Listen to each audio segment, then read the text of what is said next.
2016 to like 400 or 500 people in the spring of 2017. And I'm like, well, why don't we just like teach some people how to do that? I don't know how to do it, but like we could bring some people in. And I had talked to Vitalik, and I had talked to a bunch of other people like Joe Lubin previously, and I just called him and said, hey, if we threw a hackathon, would you guys be supportive of that? And they're like, yeah, sure. And so we did, and the first year of ETHDenver was 1,500 people from 40 countries. It was pretty wild. We struck a nerve, and whatever it was about the Colorado ecosystem, there's a lot of people who are like, Denver's boring and it's cold. It's like, have you been outside? It's like 70 degrees today. It's beautiful, and there's a really big openness to Colorado and the culture here where there's not a lot of dogma, there's not a lot of bullshit. People are very open and really pragmatic about their social political views, and so it's just a really good place for Web3 innovation and development. So we've continued to build it. Last year we were at about 25,000 people here at National Western, and we're expecting a similar sized crowd. So welcome to ETHDenver. So we are thrilled to do this. I'm going to go through a little bit of history of ETHDenver and why we do what we do. How we architect things from a game design standpoint is very intentional. The fact that the tickets are free, the fact that we incentivize certain behaviors, activities, whether it's biddling or mentoring or speaking or whatever. There's reasons for doing all the things that we do that are, incredibly intentional, but it's about protecting an ethos. Okay, so I'll get into that in just a second. But before I do, I'll just kind of skip through what we're going to do. And as far as covering the agenda, we have a very sort of decentralized, what we call stewardship organizational structure. So I'm the chief executive steward, but that doesn't make me more important than anybody else. I have a lot of responsibility to make sure things get done. But we have area stewards. You might think about these as like working groups in DAO lingo, where our stewardships are led by a team of people who are empowered to make decisions and execute based on certain areas and needs of the event. And so our stewards will actually talk about a lot of the things that we're going to go through. So I'm going to go up through welcome in our history, and then I'm going to pass it off to our team for event schedule and going through the rest of the things that we need to do. So let me introduce you to the spork whale. So one of the things I find most smug about crypto events is this notion of VIP. I really hate it. I find it really annoying, all the really important people who want you to know that they're important because they have a VIP badge, okay? Well, in the context of SporkDAO, anybody can become a spork whale. And you can earn spork tokens, and if you have enough of them, you can stake them and get a free spork whale badge, which is essentially our version of VIP. So it's not about economics, it's about contribution. So from a social standpoint, you can come in, build, create, contribute, and earn your way to a status that actually differentiates you. It's not about economics or importance or anything like that.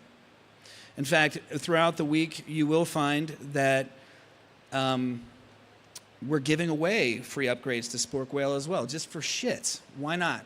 Okay, we're going to do it. You can also buy a Spork Whale ticket if you want, $2,500. We do paywall it. We do set a value at it, but you don't have to do that to get it. And actually, we don't even have that many people that buy them. We set it up that way, and it's just like we give it, we make it available. It supports the community, but it's not something that's important to us, okay? So the Spork Whale was our version of trying to say, I'm a big contributor, okay? So thinking about being a major contributor to the community, we quantify that through aggregation of Spork tokens. So every event season, we have a distribution of Spork tokens that comes to the community. Your attendance here is earning you Spork tokens just for sitting here. And then other things like speaking, bidding, submitting a project, being a steward, being a core team member, whatever it might be. There's a whole distribution waterfall that exists to reward your contribution, because we see this contribution as patronage. Now, if you know anything about cooperative law, many of you probably do not. I happen to know more than I'd like to know about it, because we innovated a legal wrapper to wrap DAOs in a cooperative legal framework here in Colorado. So at opening ceremonies, I'm actually going to talk a little bit more about that. But for purposes of today, there's a concept in co-ops called patronage. And patronage is the mechanism by which we give back profits of the community. And we use the Spork token as our patronage token to determine how much of that profit you're going to get when the time comes. Now, being here today, you've officially consummated your membership in Spork DAO. Congratulations. And now, as a holder of Spork and as a member of Spork DAO, you're now, when we do a profit distribution, you're entitled to that money. And it's not a security. How you like me now? Okay, we are the world's largest live-action Web3 experiment. We're literally doing this right now. We're probably the world's largest active DAO. And how many other DAOs have you actually had an annual meeting where you get together and talk about stuff? We're literally doing it, okay? So ongoingly, we're going to continue to develop our community, our mechanisms, our methods, our incentives, our design to create sustainability, abundance, and opportunity for our entire community. And we want to continue to grow it. So again, welcome. So get to know the Spork well. Become a major contributor. There's lots of things that you can do. Grab somebody who's wearing one of these shirts, one of these hoodies. This is our perpetual sort of Colorado psychedelic hoodies. We do them every year because we like it and it's fun. But somebody wearing one of these hoodies as a steward, you can ask them, hey, I'm curious to know more about this. There's also a Spork DAO booth that's up here in the concourse. So if you have curiosity around Spork DAO, some of the legal stuff or whatever, a bunch of the board of stewards will be up there taking turns, answering questions throughout the week.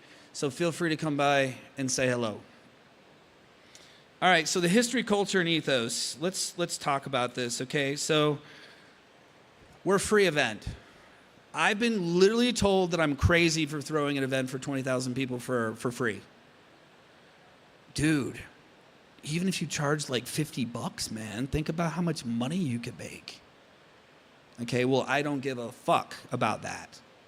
The minute you charge even $10 for a ticket, the psychology and relationship of that person's attendance changes. You're now a customer. I now owe you something. You paid for entrance. When you come here for free, it feels a little bit different, doesn't it? I don't have any expectations from you. You don't have any from me. You're coming here looking for creative collisions, maybe build a team, do something fun, learn something new. I don't care what you do. I literally don't care. There's so much to do here. You can get busy for weeks, and we're only doing this for 10 days. This is a journey of exploration, of learning, of community building, of friendships, of creativity, of expression. Choose your own adventure, you do you. Okay, the last thing I want to do is have somebody over there tapping their foot at me because they didn't feel like they got their money's worth. So guess what? It's free, and it's always going to be free.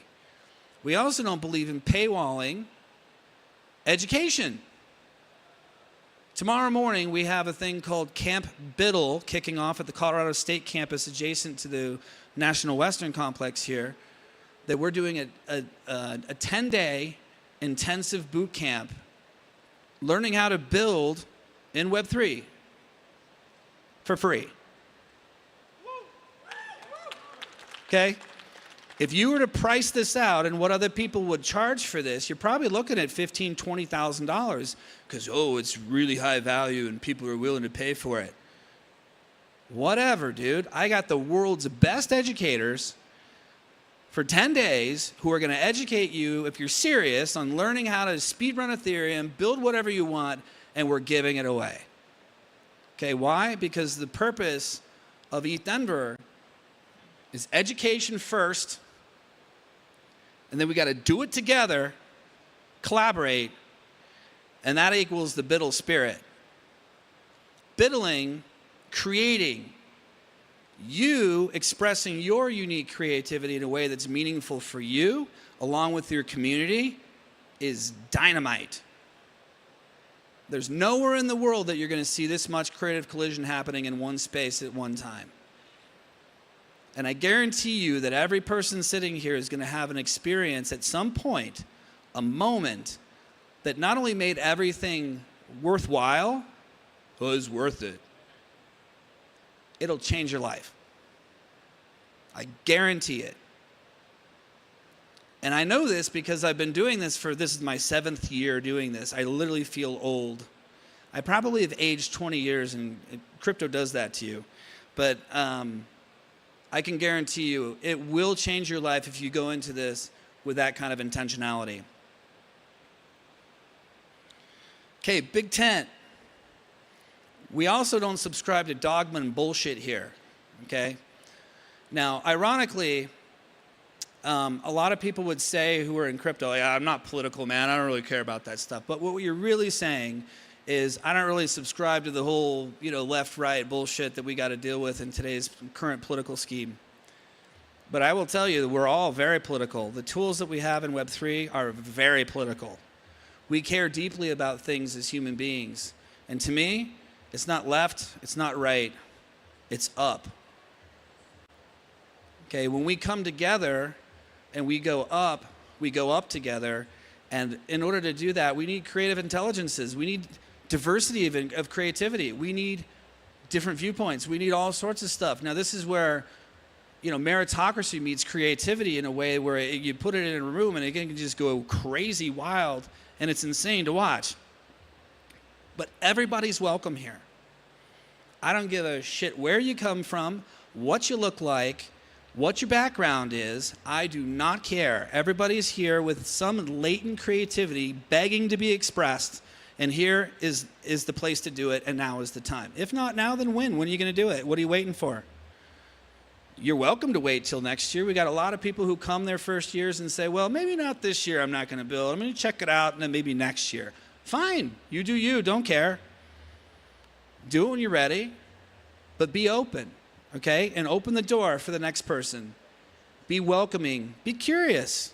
Meet people. There's nobody here trying to sell you anything, so it's not like a typical corporate, conference where it's like there's always some ulterior motive. What are they going to sell me? Well, I don't really want to go to the booth, man, because they're going to try to sell me shit. Yeah, we call it the shillages, like fun for fun, when we open the expo hall next door next week. But really, everyone's here for the same reason. There's an authenticity about ETHDenver because of this big tent that you just absolutely cannot replace. Now, finally, the removing barriers to entry, okay? We've talked about this, it's free. We've talked about this education component. We've talked about the scholarships we put out.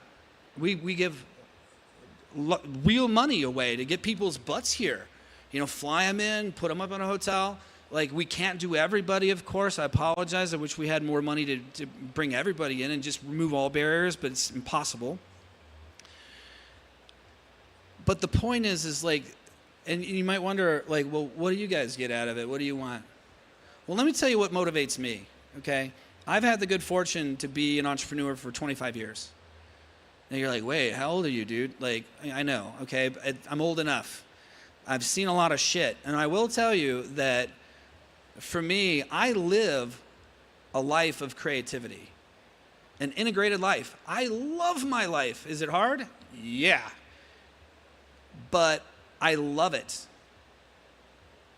And I can't think of anything that I would more rather share with a community of like-minded people than having a place to create, to build, to express in a way that's meaningful for you. Because here's what I know. This pseudo-political movement that we've got going on here in crypto, the future of humanity depends on us. And I say that with real seriousness. Decentralized technologies are going to be critical to the advancement of humanity. And the things that get built here matter. Not just for exits and up only, right? We all like those things. Me too. But like the impact of what we build here this week will change the world. It's not an if or could, it will. And we just have to be diligent and intent on that end. So I'm here, I've built this, our team builds this big tent and blank canvas so that you can come and have that opportunity. And we don't need anything from you in return. We don't care. We just care that you hold the door for the next guy or gal or person, and that you take that opportunity seriously and express your best creativity. Okay? That's it. All right. Who's next, Jason? All right. Well, Jason Lee, if y'all don't know, please give him a round of applause. He is our lead Biddle steward, so this entire venue is under his purview. The nooks, the crannies, the signage, the chairs, everything. He's going to spend a bunch of time telling you all the logistical stuff and a lot of the nuances that are here. In the meantime, I've got a spork right here. If you don't have one, we have them at our swag store. This is our sort of utilitarian utensil that we believe is one of the most important figurative and literal Biddle tools in the world. So Biddle on. Thank you very much. We love you. We appreciate you. Enjoy the week, and we'll see you around. Good morning. Thanks, John. So who's excited to Biddle this week? Actually, the next 10 days. So let's talk about what Biddle Week is. So Biddle Week is very educational focused. It's about the premise of communities of communities. So every single person here has something that they're interested in, whether that's esports, or maybe it's designing art, or maybe you are into public goods. You have your own community, and so ETHDenver becomes the place where you come together and you talk about the things that are important to you, and you work on solving problems that everyone is facing. It's also a place for the local community of Denver to come together and Biddle. It's a network of fellowship, and it's about really what we're really here for, which is building projects to then showcase to our entire community. And then on top of that, there's about 400 events that are happening all around Denver that you can participate in. So Biddle Hub, for ETHDenver specifically, we have two specific venues. Biddle Hub, which is the venue that you're in right now. This is all about building, mentorship.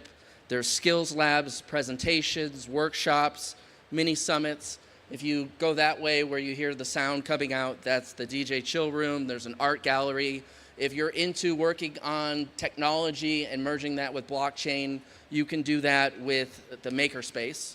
And then if you are participating in Camp Biddle, which John talked about a moment ago, that's happening over at the Sea-Spur, which is about a half a mile away, and that's where Camp Biddle is happening. If you have any questions, there is the ETHDenver.com/schedule, and that contains all the information, and it's constantly being updated right now. So Biddle Week, which is this week, February 23rd through February 29th, this is all about technical presentations, workshops, biddling, and then the hacker houses and the dinners and the gatherings that are happening all around Denver. The main event, which starts on February 29th through March 3rd, that's happening both in Biddle Hub here, and then if you go up the stairs, out the door, across over into the Sports Castle, there's going to be more presentations, more workshops, more building activations, mentorship, and more. Then there is the mountain retreat. So after we've done all this building together, we now need to kind of relax, get away. So we have the mountain retreat that's happening in Breckenridge. There's skiboarding, snowboarding. There are even hacker houses up there. And there's dinners, and it's just kind of a way to relax and have fun. So this is our wonderful map that was designed by our steward Sergio. And this is kind of just showcases how vast ETHDenver is this year. So everything that has to do with Biddle is in the top right corner, which is there. So Biddle Hub contains, the biggest points I would say are, obviously you have registration, you have the Submarine stage, which is the stage that we're on right now. There's another stage over there, which is the Trident stage, and then over in the far corner you have the Neptune stage. The mentor desk is directly behind this. They're in giant bright orange signs. And then there's right behind this, there is the mentor skills labs. So the skills labs is where if you came solo and you're looking for a team, we will have mentors set up to be able to do team formation skills. And then we also have things that are related to like UI, UX design review, smart contracts, mentor one-to-one sessions, and different things, and I'll be talking about that here in a moment. So in BiddleHub, I just want to note that there's 5 core spaces. So you have registration, the upper ring, you have Biddle floor, which is what we're down here, you have the 3 stages, and then you have the paddock. On the concourse, that's where you can find the Buffacorn merchandise store, the Buffacorn lounge, food, restrooms, and the Connect lounges. For the 3 stages, as I said, this is Submarine, Trident, Neptune. And then down on the Biddle floor, we have the mentor desk, skills lab, building tables, whiteboarding.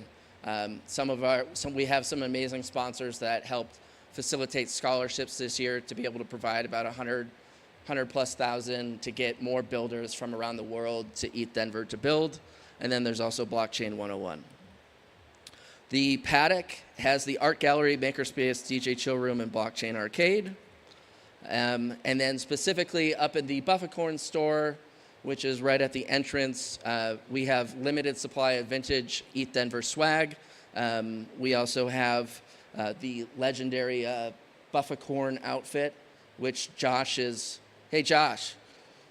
Josh has the Buffacorn. So you could buy a Buffacorn, and if you show up on the opening ceremony, it was March 2nd, you can win something special. All right. Emu. Emu's going to come up and talk about Biddle and Biddle quests. Emu is our tech steward, and take it away, buddy. What else you got, man? Thank you. Just go next. What's up, guys? So I'm Kevin. I go by Emu. I'm the lead tech steward for ETHDenver. So we got something pretty cool this year. Seems like a lot of the ecosystem is circling around this quest idea. So we kind of came up with the concept of Biddle Quest, really to elevate the engagement and just really like the core discoverability within the community of communities that we have. Sorry, I'm also out of breath because I've already done like 15,000 steps, so just bear with me. But so dog fooding isn't like really in our core DNA. It's something that we always want to make sure we're using the tech that exists, the newest stuff, the latest stuff, and Quest is an extension of this belief to really just tie that all together. So it evolved from the food trucks that we used in the past, but it's more than that this year. So we teamed up together with Clave, Summon, IYK to just bring a special flavor to the Quest that the whole market seems to be circling around. So kind of what does that mean? So to kind of power this ecosystem, we have this coin called Biddle, right? And you can engage with the community and grow together. And to earn this, you're actually completing digital and physical quests that actually pay out in this token. So as you're engaging with these quests, the people, the sponsors, and activations, you're earning the Biddle. And then really from there, it's what do with that Biddle next, right? So it's going to be powering the economy for the food trucks, the Biddle Shop Redemption Center, which has one of one real rare swag, and then also the ETHDenver merch store. So yeah, this is our flavor of quests. Definitely want you to participate, start getting involved anywhere you see a puck or any information. Ask any stewards and we'll guide you through the process and have a good time. But that's all I got for quests. Let's see who's coming up next for Biddle-a-thon tracks and judging. Thank you.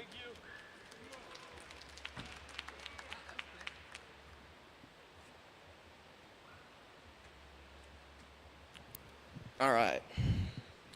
Now the fun part. Let's talk about biddling, what it looks like for this year in regards to tracks, judging, and prizes. So the Biddle-a-thon is shaped in essentially call them 4 stages. As a biddler, you want to look like what are your goals? Do you want to build something alone? Do you want to build something with a group of people? Are you trying to focus on public goods, NFTs? You really kind of want to think about what is it that you want to accomplish. ETHDenver's ethos that John talked about is the premise of education plus community equals BIDL. So around you at ETHDenver, you're going to have access to thousands of different people to collaborate with. You'll have access to sponsors that created the technology. And then you have you as the people to kind of work with each other to come up with solutions. So there's the whole BIDL aspect. Once you're done BIDLing, we then transition into the judging part. So the judging part, there's two different types of judges. You have sponsor judging, which has to do with all the bounties that our sponsors have put up. And then there's ETHDenver's track judging, which has everything to do with the main core tracks of ETHDenver's BIDL-a-thon. After the judging, Sunday turns into basically the presentations of the best projects that have come out of ETHDenver.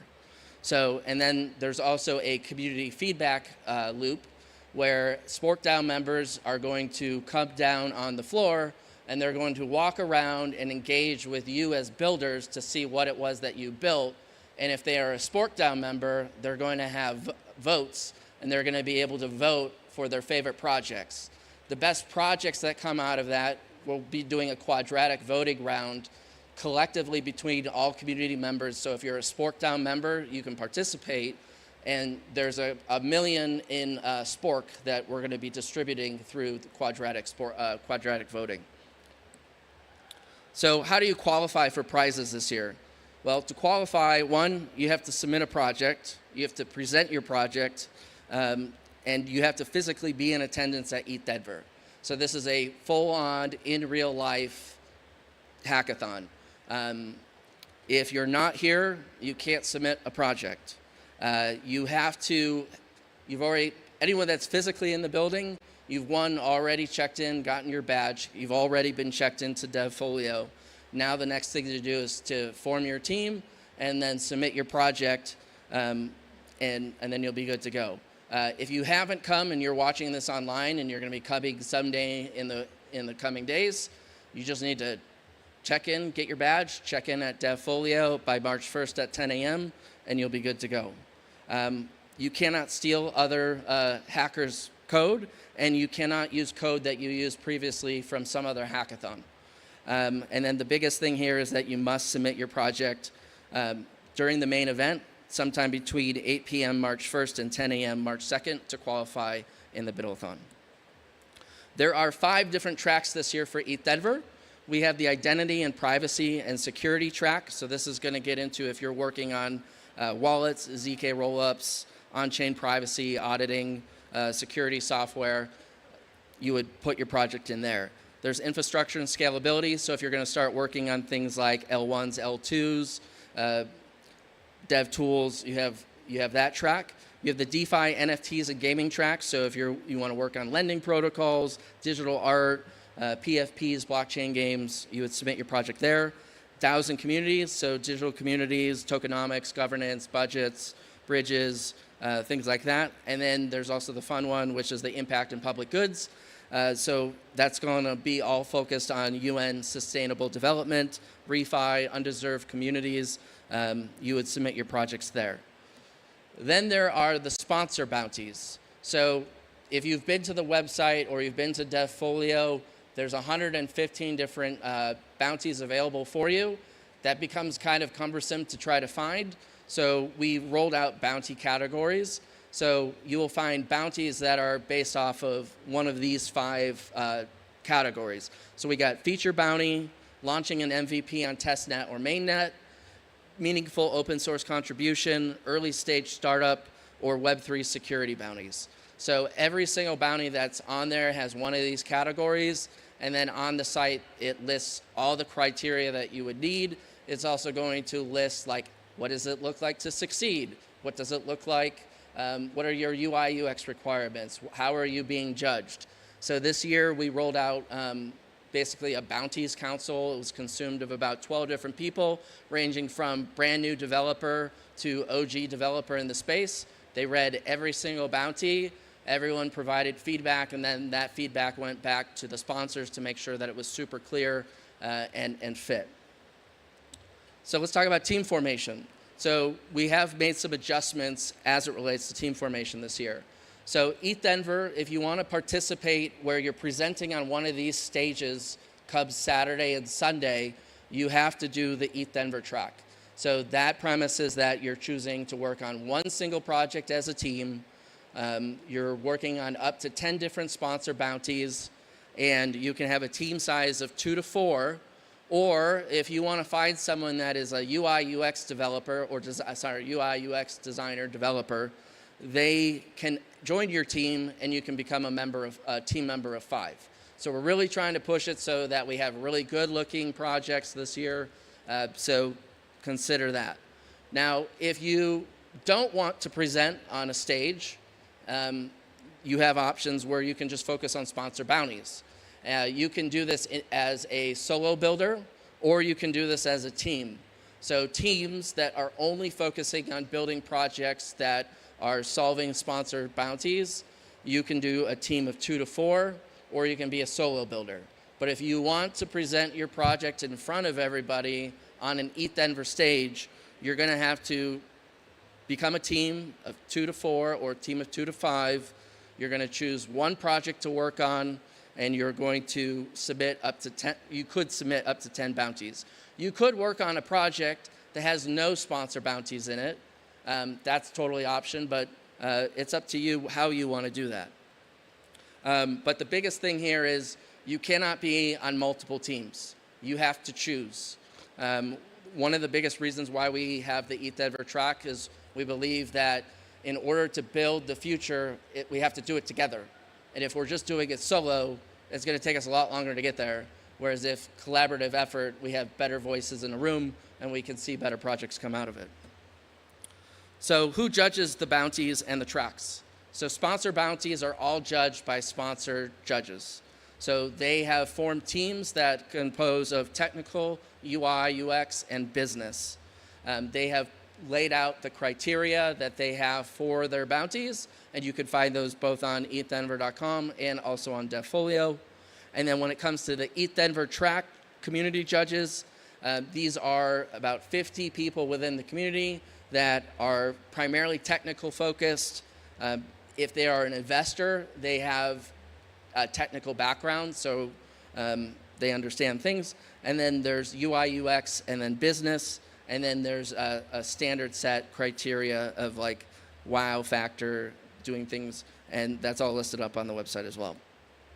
So when is ETHDenver tracking? So this is a little bit different. So if you've participated in years past, you're probably used to the hackathon ending on Sunday. This year, because of the size of our event, we've changed to make it so that the hackathon now ends on Saturday. So March 2nd, Saturday, from 2 p.m. to 8 p.m. is when track judging is happening on the stages. You will be responsible for doing a technical pitch. It's a 2-minute short form pitch with a demo, and then you'll want to stay in the space because if the technical judges have questions, they will call you aside, and that's when your time will be there to answer questions that they might have. When it comes to the top 15 judging, this is going to happen on Sunday.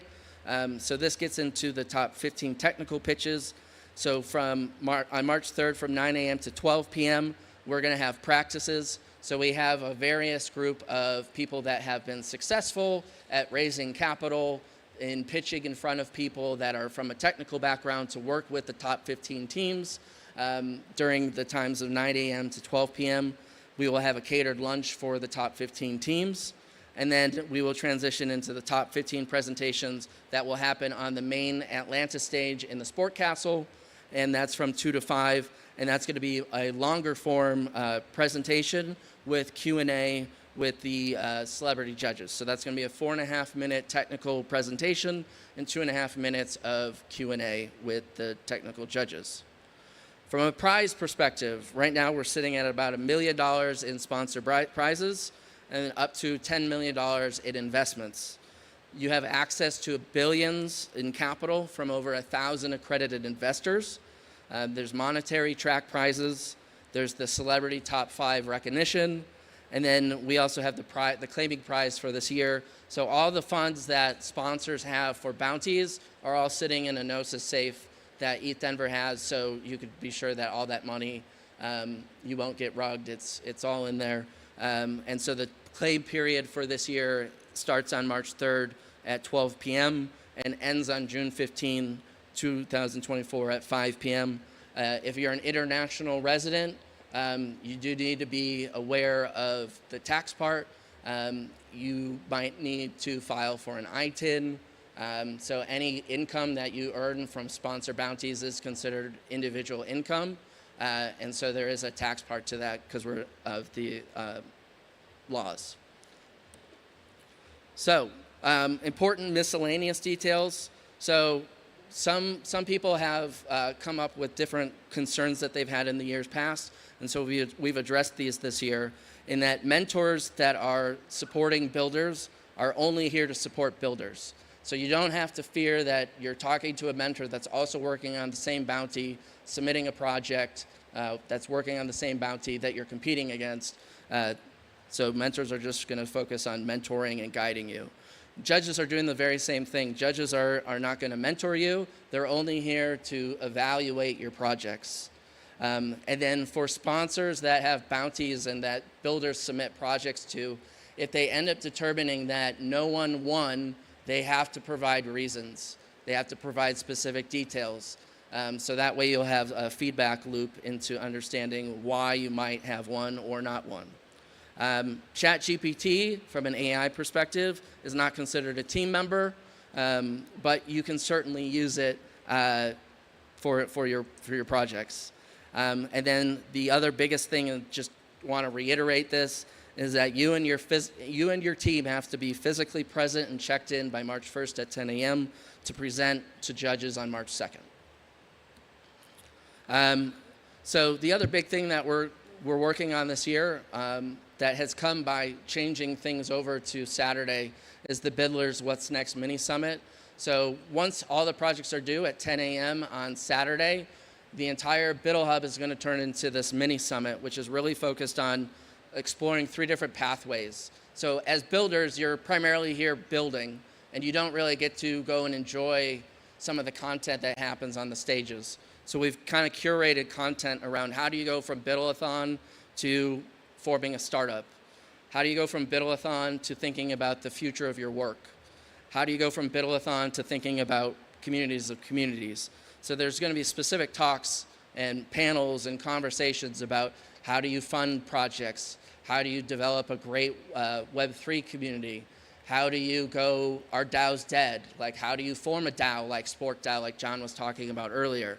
How do you actually take your product idea and get product market fit? So you'll hear from different CEOs and CTOs within the space about how they did it. So we've kind of created content so that way you guys have some insights into it. And so that will be happening between 10 a.m. to 2 p.m. on March 2nd. So Saturday, March 2nd, dates and times. So this is Judging Saturday. So 10 a.m. your projects are due. 10 a.m. is when the summit begins. 1 p.m. is when we will announce all the track judges. So if you participated in submitting a project to ETHDenver, we'll announce what time you will be presenting on each stage. 2 p.m. is when the summit ends. And then 2 p.m. is when judging will begin for the various tracks. So I can tell you that the infrastructure and scalability, if you submit to that project, will be presenting on this stage. If you submit to the identity, privacy, and securities, you'll be over on the Trident stage. And then if you submit to the DeFi and NFTs, you'll be on the Neptune stage. We will go through all the teams that submit to those projects first, and then we will then transition over into the other projects, which will happen sometime between 4 to 6 p.m. And then it will be completely done at 8 p.m. judging on Saturday. And then by 10 p.m., we should have a list of the top 15 projects that the community of judges have selected. And then in addition to that, they will also be selecting 2 additional alternates.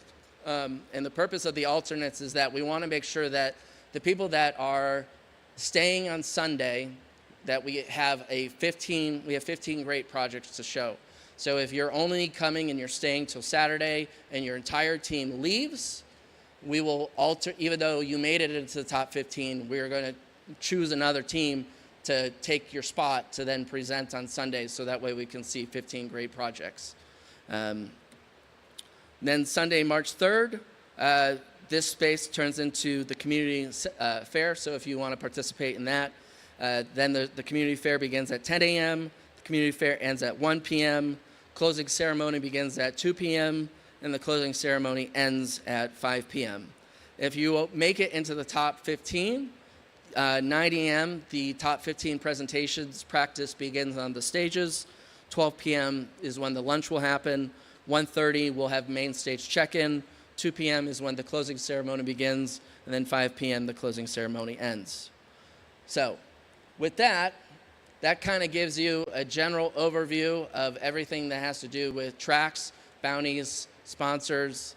And now what we're going to do is I'm going to have Devfolio come up, and they're going to talk about the platform that we're using this year, how it works, and all that stuff. So if you'll welcome Denver. Are you coming? All right, come on up.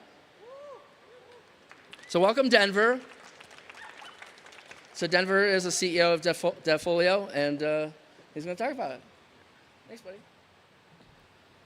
All right. Cool. So my name, as you all know, interestingly enough, is Denver.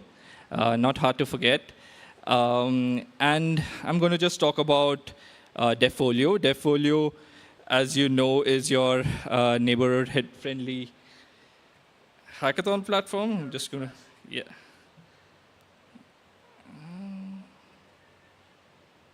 All right.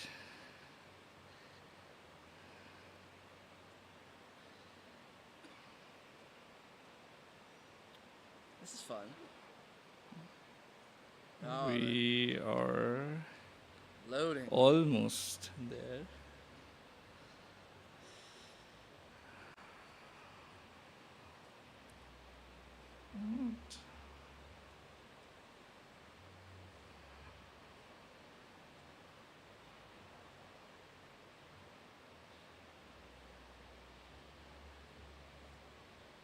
That's always fun. Fine.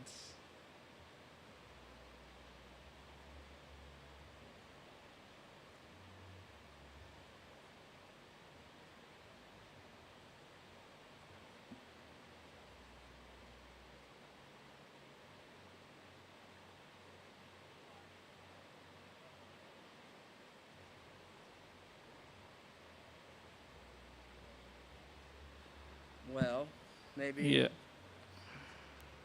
Here. Can you?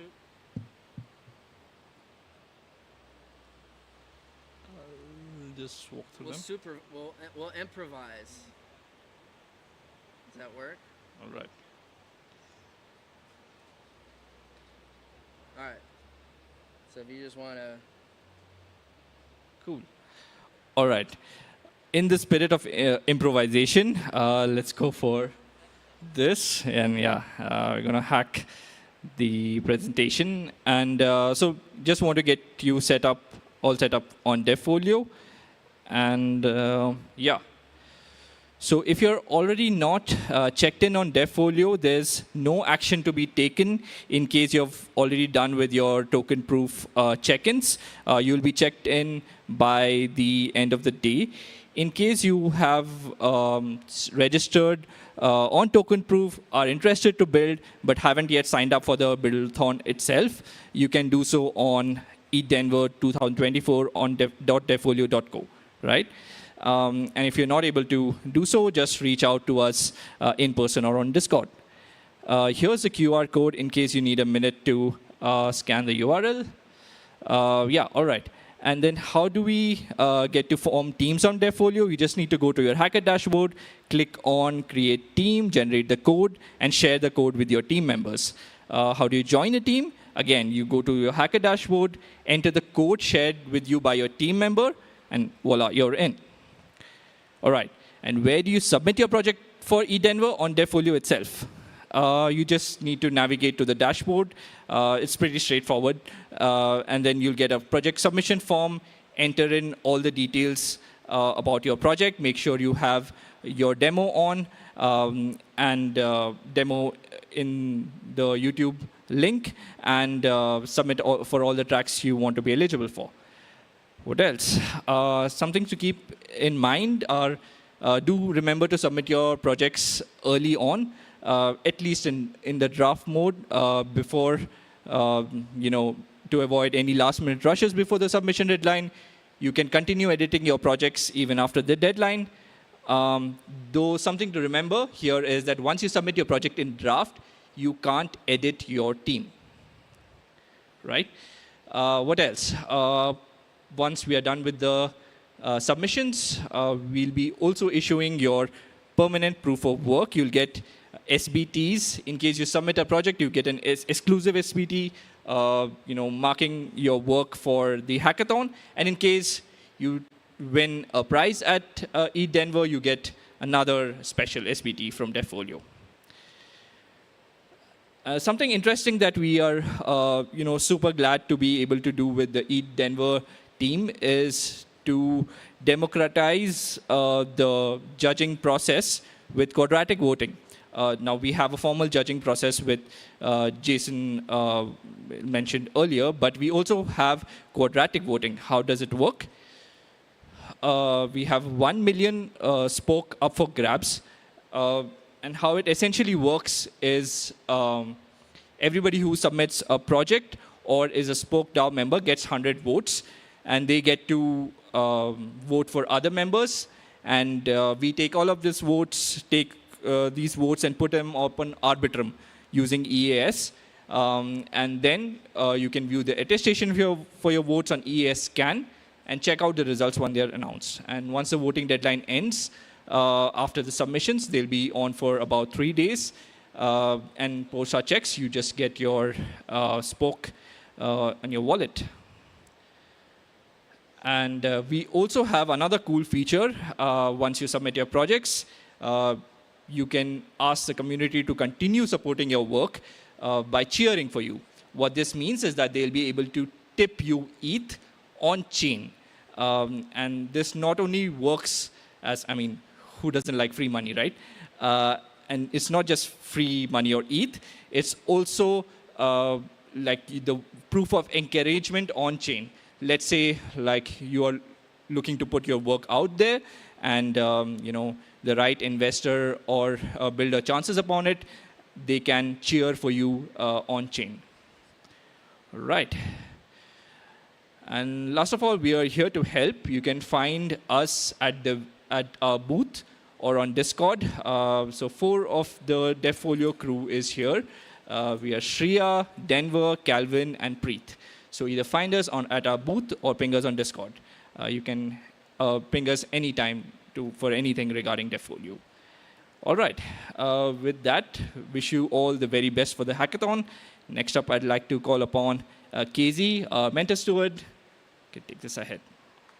Right. I'm not a meta steward. Yeah, let's give it up for Denver. What a name, what a name. We didn't name him, so.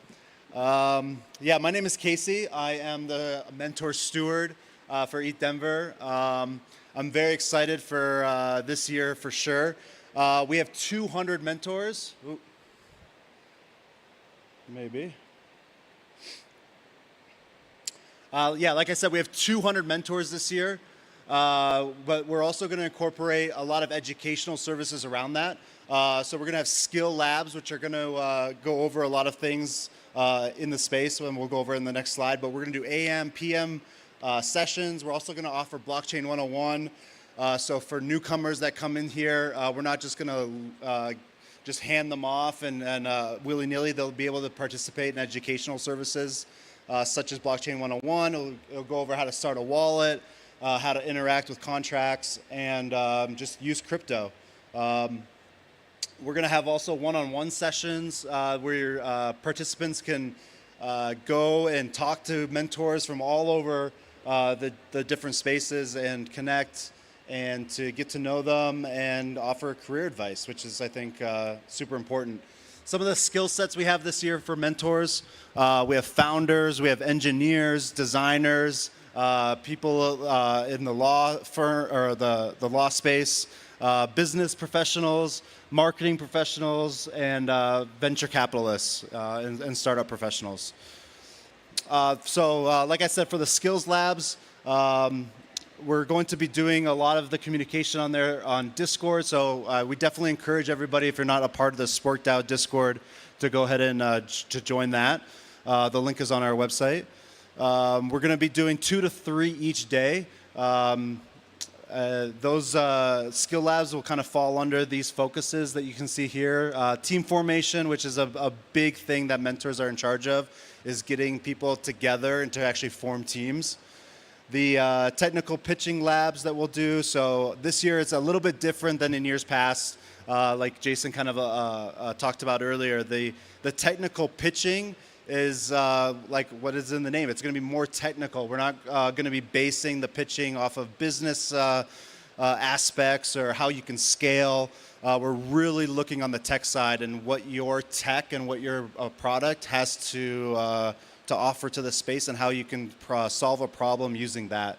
The UI UX design labs, we have a lot of user experience professionals here that have a lot of insight and will help you make your website more desirable, more flashy, but also easier to use. So I think that's super important. We have smart contract labs. I think everyone here realizes that most of the development that we're going to be doing is on smart contracts. You know, we have ChatGPT now, but I think ChatGPT only goes so far. At the end of the day, you're going to need some people with really strong smart contract skills, and you'll be able to find some of those fundamentals, but also the advanced topics with joining these skill labs. And of course, like I mentioned, the one-on-one sessions. You can always go to the mentor desk, and you'll be able to find somebody that is, you know, around the topic that you're looking for, to have those one-on-one conversations. And you never know, you might have an advisor at the end of this, out of that. So build those interactions, network. You know, there's a lot of different mentors. There's mentors that are innovative. There's also mentors that are super outgoing. So you know, find that person that kind of meshes well with you and build those relationships.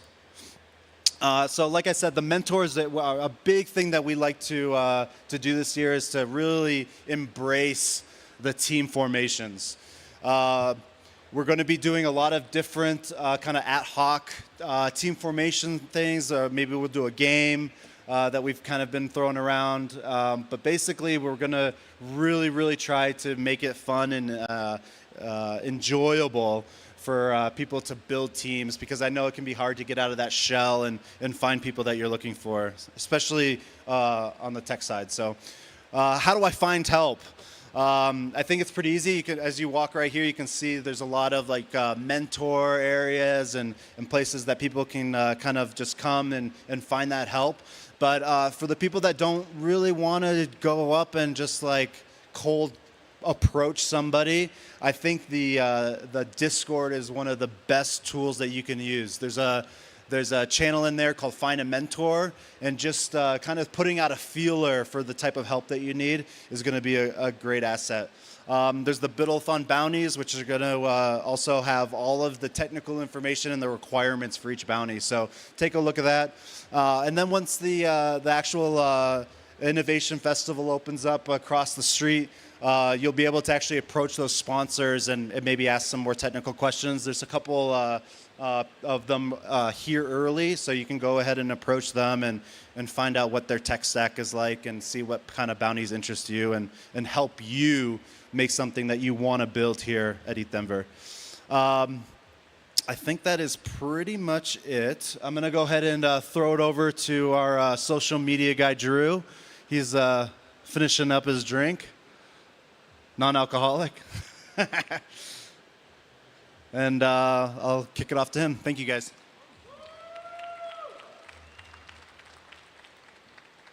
What's up, Buffacorns? Hey, so how's everyone doing today? Good? I said, how's everyone doing today? All right, let's go. LFB, baby. So yeah, welcome to ETHDenver Day 1. I'm super excited to be here. This is actually my first ever ETHDenver. So, thanks to John for taking the chance on me here. And I love being a part of this community and doing the socials and the comms for it. So we really like to think of ETHDenver as a community of communities because it is a massive, massive community of communities. We're a rallying point for all types of dApps, platforms, as well as content teams. So all the content that you see here, our content footprint, is because of other people, because of people like Genzio and the entire team at Genzio, because of hype partners, because of people on Telegram that show up.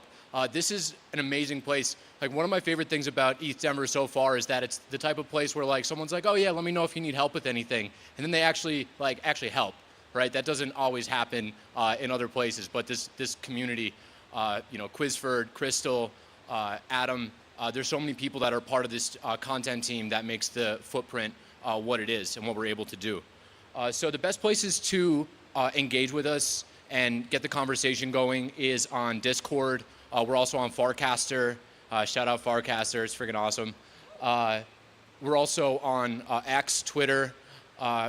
Even when Elon wants to rug us and give us technical difficulties on our spaces. And yeah, just please tag us. If you see me walking around the festival, just let me know that you put a post out, and I'm more than happy to share it and support you. If I don't see it, we're getting to the tune of dozens and dozens of notifications per minute on X. So I don't see everyone, but I see just about everyone. But if I miss something, let me know, and I'm definitely happy to support you.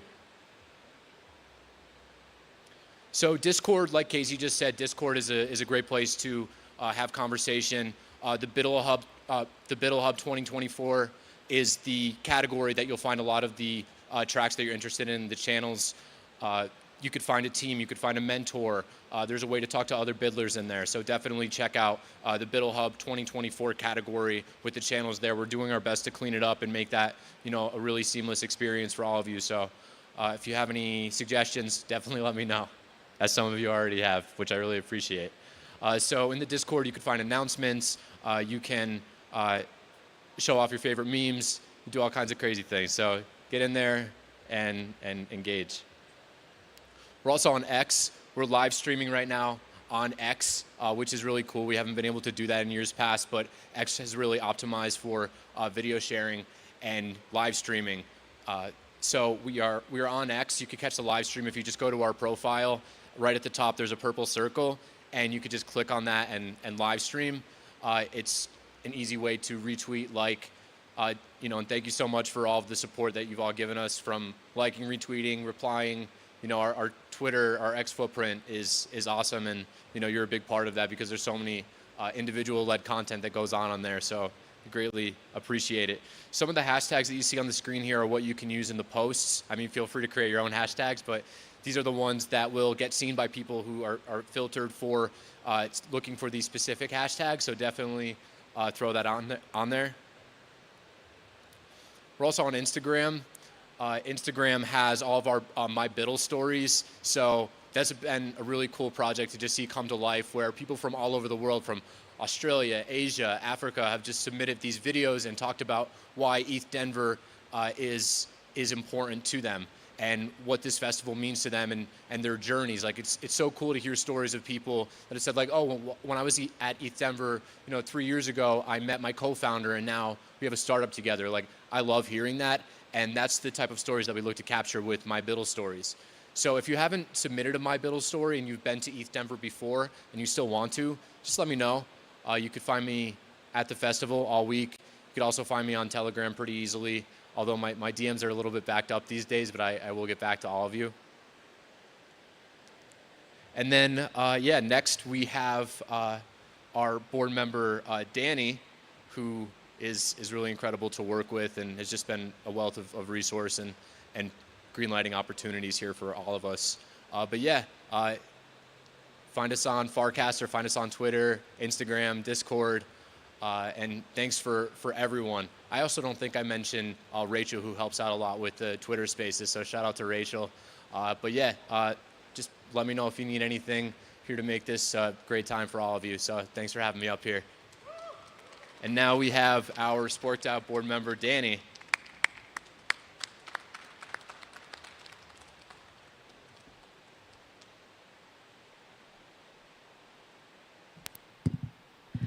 All right. Thank you, Drew, and congrats all of you for being up this early. So I'm Danny. I am part of the board here at SporkDAO, and I'm also your content meta steward. So we're super, super excited to actually have completely decentralized our content process for ETHDenver this year. And I'm going to tell you a little bit about that. So typically, if you've been to a couple of these hackathons and conferences, there's one or two people that essentially decide who goes on stage, what's interesting, what's new, what's hot, what's cool, what's going to happen, and what we're going to talk about. And I think that made a lot of sense maybe 5 or 7 years ago when things were just getting started. But in the spirit of progressive decentralization, we have actually been moving towards this moment for the past few years, adding more curators, adding more people, getting more input from the community. And this time we just took a big leap of faith. Paler and I had coffee together and we said, what if we just do it? What if we just try this crazy experiment and we see where we land? And then, we reevaluate and we figure out, what's the way forward. And so what we did this year is actually we had over 50 people involved in the curation of content for ETHDenver. And this is a mix of expert reviewers, community curators, PMs, and journalists who are really collaborating and working together in order to bring you the content that you're going to see in the next few days. And the reason we think this is incredibly cool is because the reality is that there is no human in the world who could tell you what's cool, what's new, what everyone wants to hear about, what's happening. And this is very much a community of communities. And as a result, we felt that the content should come in that manner too. So we have an incredible team of journalists called Zach and June. They're not here yet, but I wanted to give them a huge shout out because they have just poured their whole heart and soul into making our schedule possible and coordinating all the pieces and curating some really extraordinary content. You're going to see a lot of that reflected in the main stage in the next few days. And we had nearly 40 community curators and expert reviewers, PMs, and different members of the steward team that jumped in and helped us actually review applications. So this year, we received over 1,800 speaker applications for the community selections, and we read every single one of them. And that's really important to us. So we split it up. Our PMs had a spreadsheet with everyone's expertise and split it up between the reviewers to make sure that someone with relevant experience to that application was able to read that application and move it through different waves. And so we went through 3 different waves to end up making those selections. We selected over 200 community speakers that have come in to do this, and we're incredibly excited. And it really stems from all sides of the ecosystem. So some of the things I'm most excited about would be we have a really cool panel coming up by Dylan Abruscato, the creator of Crypto the Game, and it's going to be a reunion show. So I think it's on Friday night. You got to check the schedule. But we're going to bring some of the contestants on stage alongside Dylan to talk about their experiences playing this very cool game. Another highlight for the week is going to be the security sessions led by the SEAL 911 team of researchers who have been very excited to unveil their program for white hat hackers. And you'll be hearing from Gabe Shapiro on the safe harbor framework that they've created to protect white hat hackers. If you remember, we'll also have Griff Green, one of the OG white hat hackers that that took it upon himself to save the original DAO hack. So I think it'll be a really good mix. We have everything from technology center talks all the way to projects coming to talk about the latest development on the creative side. We have some incredibly strong female speakers joining us on stage as well, ranging from VCs like Minteo and Vanessa Greyer on the LVMH side of funds, all the way to Tay from MetaMask and Tina from EigenLayer. So we're very proud to have a very diverse stage at ETHDenver, and I think that if you explore our programming, you're going to find some really, really wonderful speakers and talks that come through. We have 3 stages here in Biddle Hub, and we have 3 castle stages. Those are going to open for the main weekend. And you're going to be able to find most of your technical talks and workshops in this area, and some more of the general interest talks in the other. So we encourage you to just have a lot of fun, explore, get lost, check out the art installations, and most of all, have fun building. Having said that, as Drew mentioned, I'm part of a really wonderful group of humans who make up the board of ETHDenver. We've been at it for a few years, and we put our heart and souls into making this possible and to having a handful of other pups as well. And we're just excited to really welcome you to ETHDenver. Thank you for coming, and have a great 10 days. So, thanks.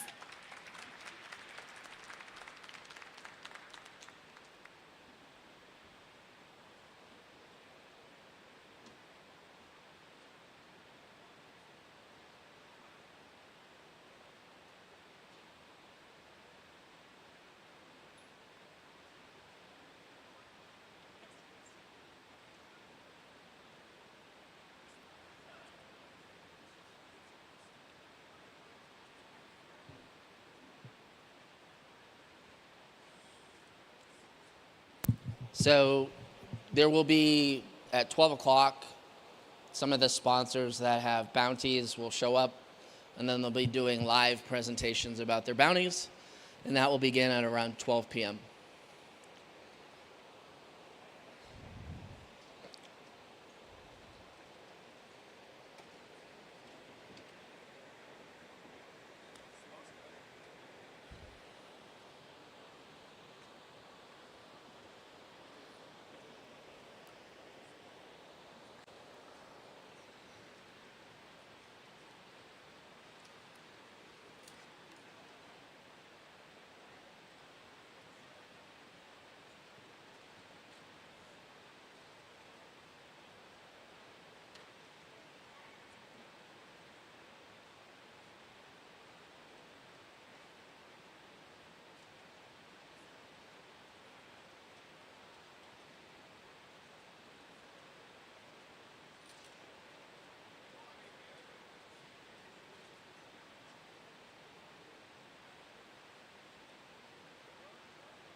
See, none of these are iPhone, are they? iPhone? I don't think we have a phone one. Okay. Just USB-C. USB-C, so that will work in this one. It will? This is a Samsung. Let me try it.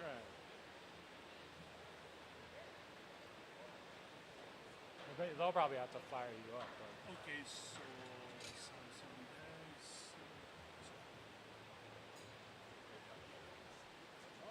Yeah, it's yours. Is the microphone working? No, it's on.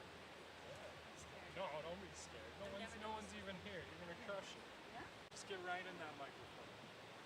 Let me think about what I'm going to say. Hi everyone, so Bounty presentations will be starting here at the Submarine stage in just a few minutes. Very professional. Okay.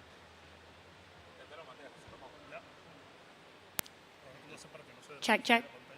Hi everyone. Sponsor Bounty presentations will be starting here at the Submarine stage in just a few minutes. ¿Cómo vas a hacer? ¿Sí lo puedes poner?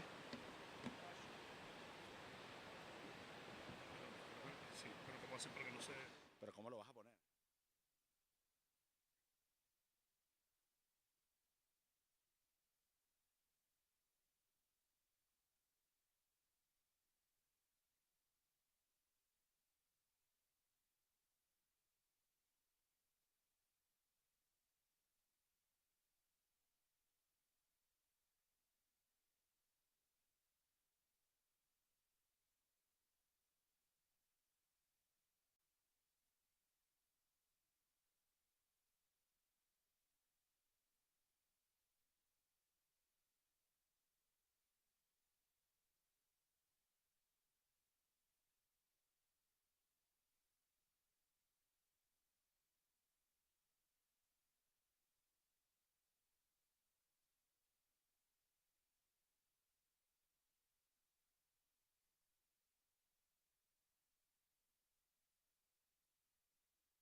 Hello. We good to go? Okay. Well, hello everyone. I'm Boris. I'm from the NEAR team.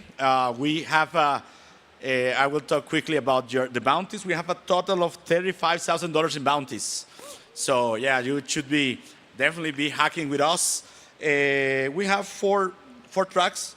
The first one is we want you to create a Web3 native event platform, either in testnet or mainnet. So imagine any kind of event-related application, ticketing, access, everything related with events. That's one we want you to build one of those. The price for that one is $10,000. Then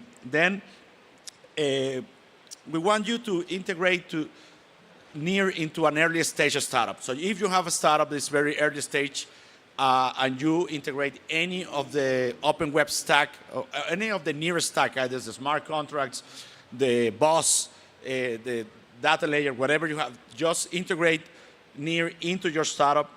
That's another bounty. That's another $10,000 bounty.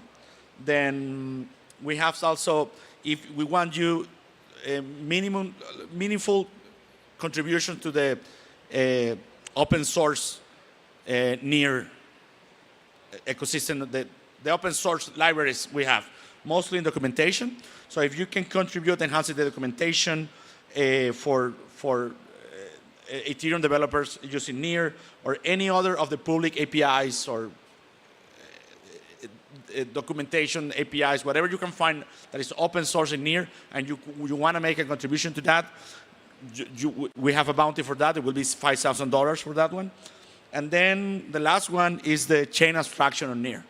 This one is the one we like more, is try to abstract any of the complexities of interacting with blockchains using Near. So either make it easier for users to not use the wallets or to deal with multiple blocks, the link tree. But the team is here, will be around.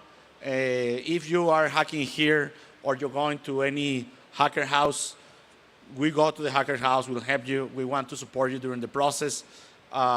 We have all the libraries. All that you need is in the link tree. Any technical support you need is us. If you want to run the idea through us, we also have, we will be here. So yeah, we hope you, we cannot wait to see your submissions, and yeah, thank you very much.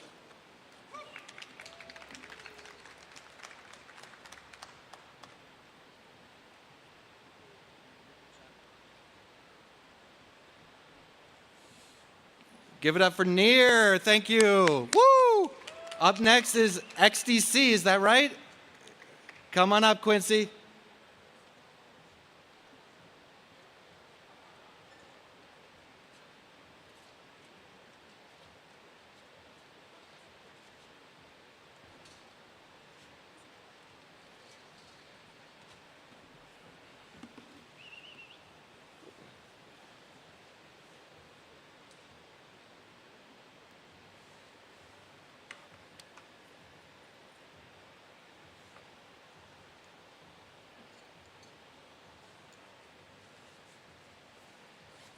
What's going on here?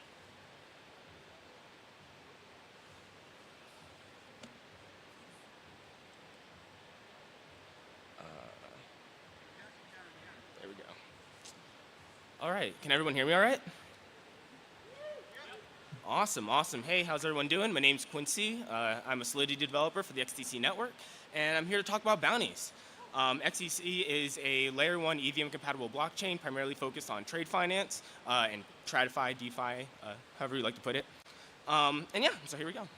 So when it comes to our bounties, not only do we have $25,000 worth of total bounties available, but some of our topics include tokenization, digitization, and creative elements. When it comes to tokenization, one of the biggest components in terms of sort of qualifying for this bounty is being able to build software that makes it easier for people to tokenize assets, objects, units of accounts, or just create a better means for being able to generate tokens without having the technical complexity to do so. Typically in terms of making it easier for people to tokenize objects without necessarily having to be acclimated to that in regards. Second comes to digitization. With digitization, we're primarily focused on people being able to use tokens around identities, use tokens around credentials, and be able to create a means for people to identify oneself with a token, virtually digitization. Both the tokenization and digitization bounties, total prizes are 10K, 10K for each one. First, second, and third both being 6K, 3K, and 1,000 based off where you place. And when it comes to digitization, any application that utilizes trade trust, a tokenization, digitization platform on XDC, gets further considerations solely based on the fact that different technologies should be built upon each other, and being able to utilize technologies that already exist on chain is something that we try to encourage. So being able to utilize trade trust or any other tokenization service, digitization service on chain is a huge consideration because we're trying to encourage people to utilize technologies that have already been built. Now, the third category is creative build. So we want to encourage people to create new, novel things. There seems to be this aura around finance, DeFi, and that's all great when it comes to crypto, but we want to encourage people to create new products, whether these are social media platforms, blogs, something that's a bit more original than that, but being able to have some level of originality in terms of being able to build something on the XDC network is greatly considered. And we have a total prize of $5,000, first being 3,500, and honorable mentions based off of how people build their application and how we see the potential in that application will also be considered. Now, when it comes to the requirements for these different categories, I guess you could say, for tokenization, the submissions need to go beyond just minting a token. There needs to be some sort of application that people can utilize and be able to move forward with rather than creating a generic token to prove that they can create a generic token. Same sort of thing goes with digitization, but we sort of have that idea of encouraging people utilizing third-party services like trade trust. And when it comes to the creative build, the biggest thing is novelty. So a lot of people go, well, what does that mean? What does that do? We want people to be as creative as possible, but we want people to be original. So the biggest thing is emphasizing in the originality. And yeah, that's some of the basics for our hackathon. I didn't know if I could do questions or not, but. All right, cool. Well, yes. Anywho, last thing, you can find me online, and you can actually join our Discord in terms of being able to communicate more with developers like myself. Thanks for having you guys here, and hack away.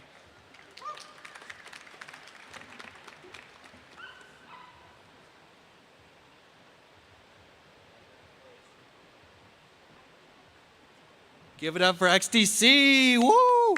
Up next, we got Metastyle. Metastyle, come on up if you're ready. Are you ready? Are you ready? He's ready. Come on up. Remember, talk into the mic.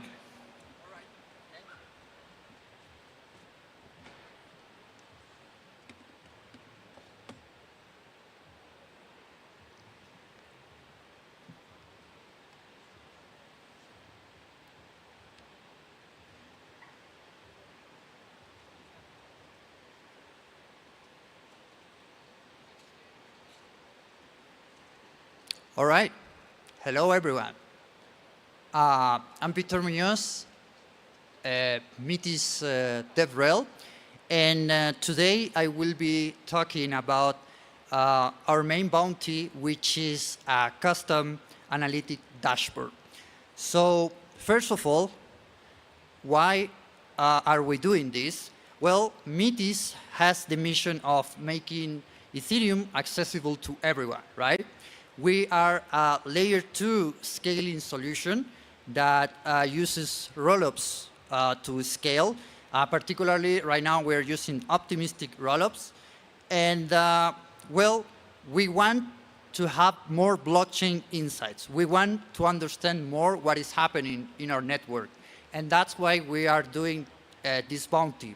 So essentially what we want is to have some sort of advanced data visualization that can act as a window into our ecosystem. And we want to transform the data that we have on our blockchain into something that people can understand and find useful, right? So what is the main goal? So for instance, if you are a developer, we want to provide you with clear insights about the network activities, our performance, transaction patterns, things that can help developers know exactly what to build and how to leverage our infrastructure, right?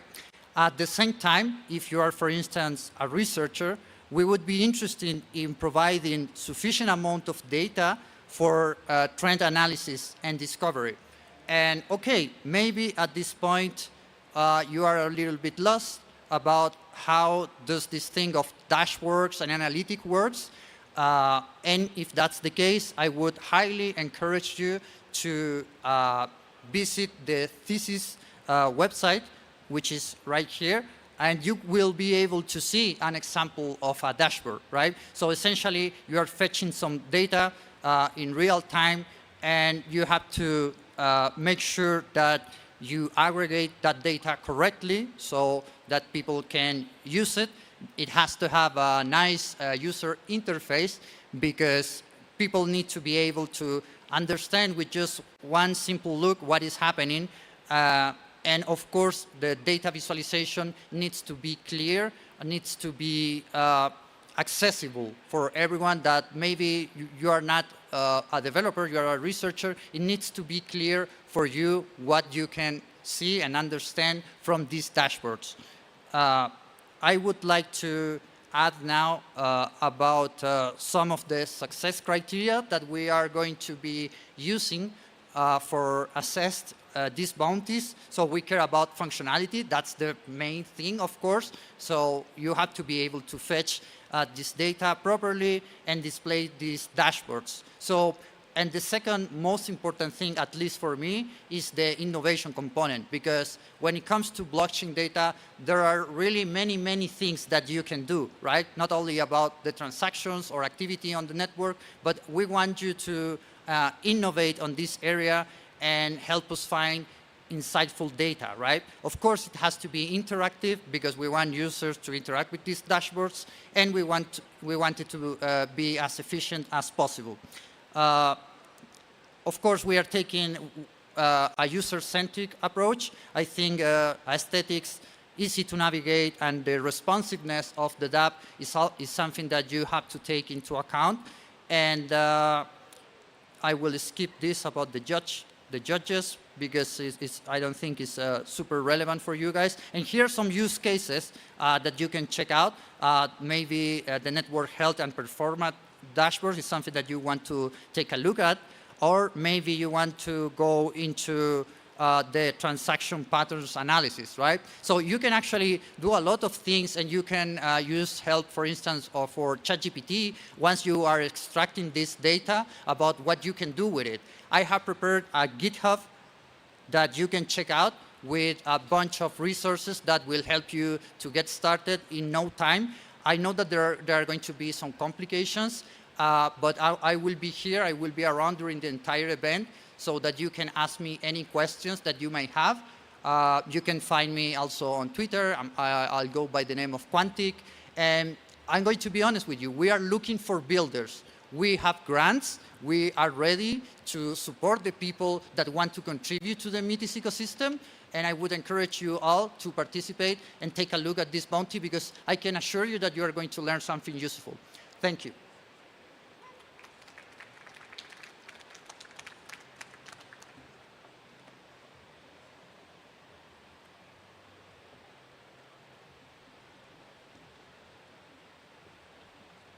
All right, good job, Metastyle. Up next, Zeta Chain. You got your dongle? They said they have one up here. We do, right here. Dongle it up. Let's see if this is going to work. So I'm Grant. And we'll talk about the bounties that are available. So Bitcoin really was the first major breakthrough in blockchain. It has a $900 billion market cap and a 50% market dominance, and that's where Zeta Chain comes in. It's a simple and fast, secure omni-chain blockchain. Why build on Zeta Chain? Well, you can deploy your contracts across all connected chains by deploying it once. There we go. So what that means, you deploy one contract instead of multiple contracts. It's fewer transactions and fewer fees, so instead of multiple transactions, it's a single transaction pane, and it's a safer and better user experience. It's an interoperable L1 chain that finally connects Bitcoin, so you can transfer from Polygon to Bitcoin, Ethereum to Bitcoin, Ethereum to Polygon. It really just allows interchain swaps, interchain messages. It also has instant finality. It's real simple to get started. Just clone the template, and you can run the simple commands listed here. There's also docs on the site, and get started creating contracts. Currently, in the last 6 months, we have 150 apps built on Zeta Chain, 25K EVM transactions, 35K contracts deployed, and 14 million cross-chain transactions. We have 190 plus partners, and a growing ecosystem that grows every day. Our community is growing every day as well, 920K plus. On Twitter, Discord's 830,000, YouTube 17K. So our community is rapidly growing. Some of the case studies we have is Curve. Curve will integrate the first native Bitcoin support for cross-chain swaps and omni-chain asset pools. Sushi Swap, they're basically allowing you to swap Bitcoin with more than 30 blockchain networks. And Eddy Finance is a new DeFi app that enables Bitcoin trades directly with other assets without a wrapped version or derivative, and all with a single transaction. So you eliminate a lot of the gas fees.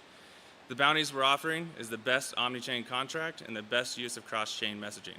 Like I said before, Zeta Chain allows you to deploy a single omni-chain contract across all connected chains, but it also allows you to send messages across all connected chains.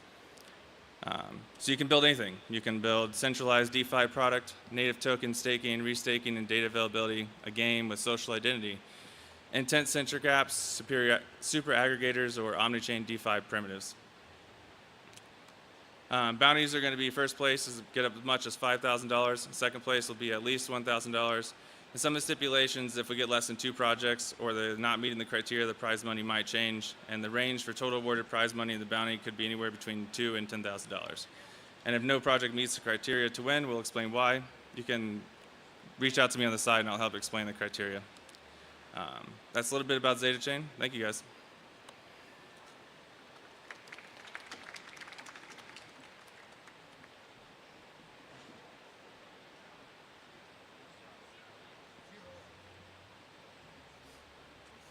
Very nice. Coming up is 0x Jessica.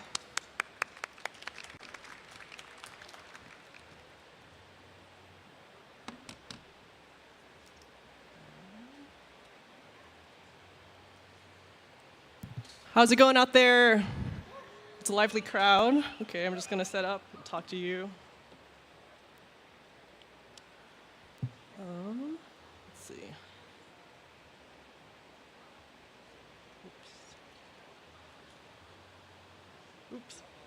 Oops, I'm showing too many things. Okay. Just do this.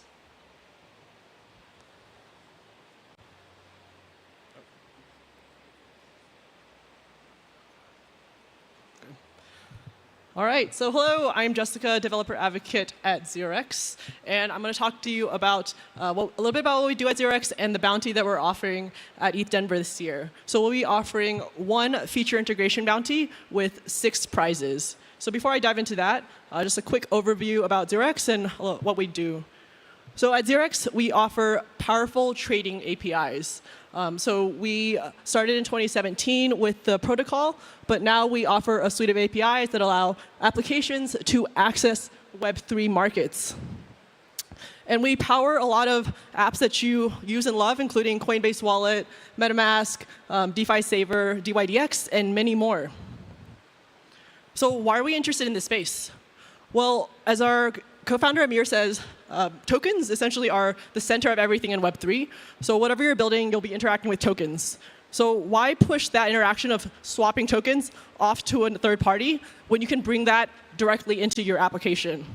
And on top of that, as more value becomes tokenized, the liquidity is getting fragmented across spaces, across different ecosystems. And so the space is getting more and more complicated to navigate. So for a single user to interact with trades, they need to figure out which of these hundreds of liquidity sources should I navigate, which blockchain, think about gas costs, and it's just getting more and more of a headache.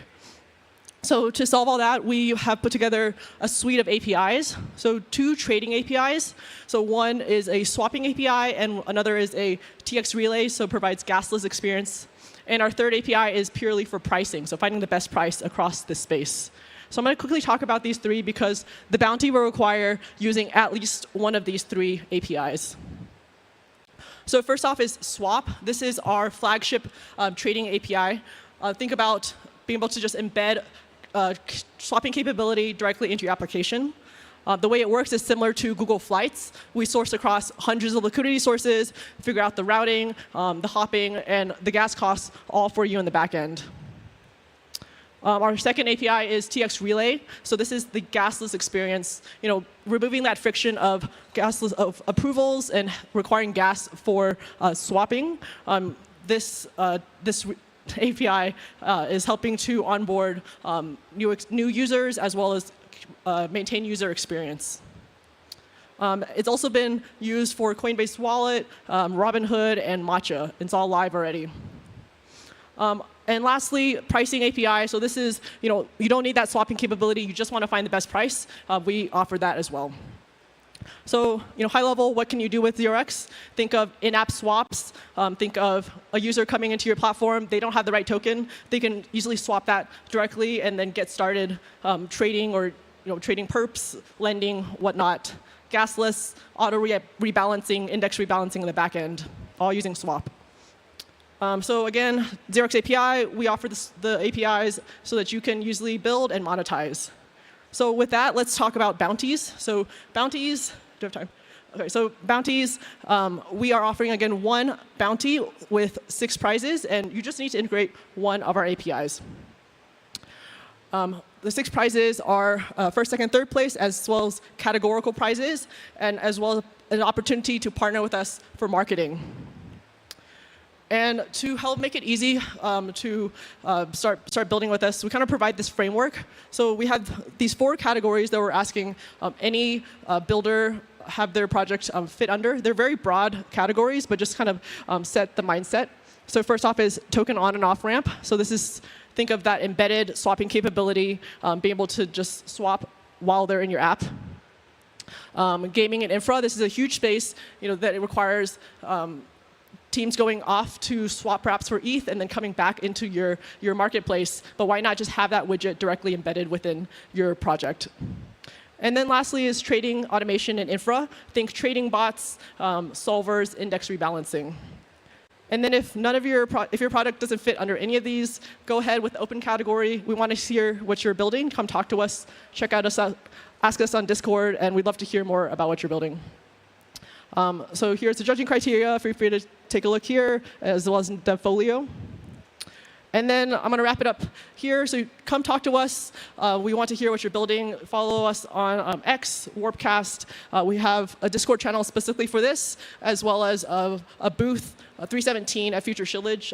Feel free to follow this QR code. It has a link to all of this information. So thanks again, and look forward to what you are building.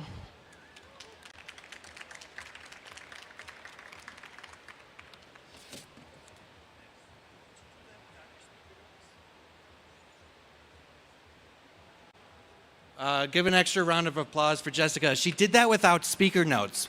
Like, as developers, a lot of you are used to having like a screen and another thing, right? And when you saw, she was like, wait, speaker notes. What do I do?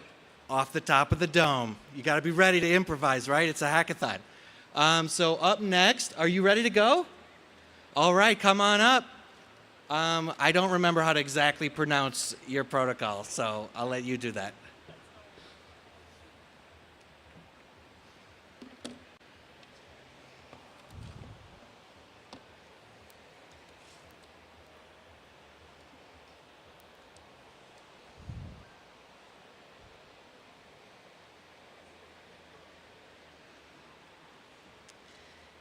Yes.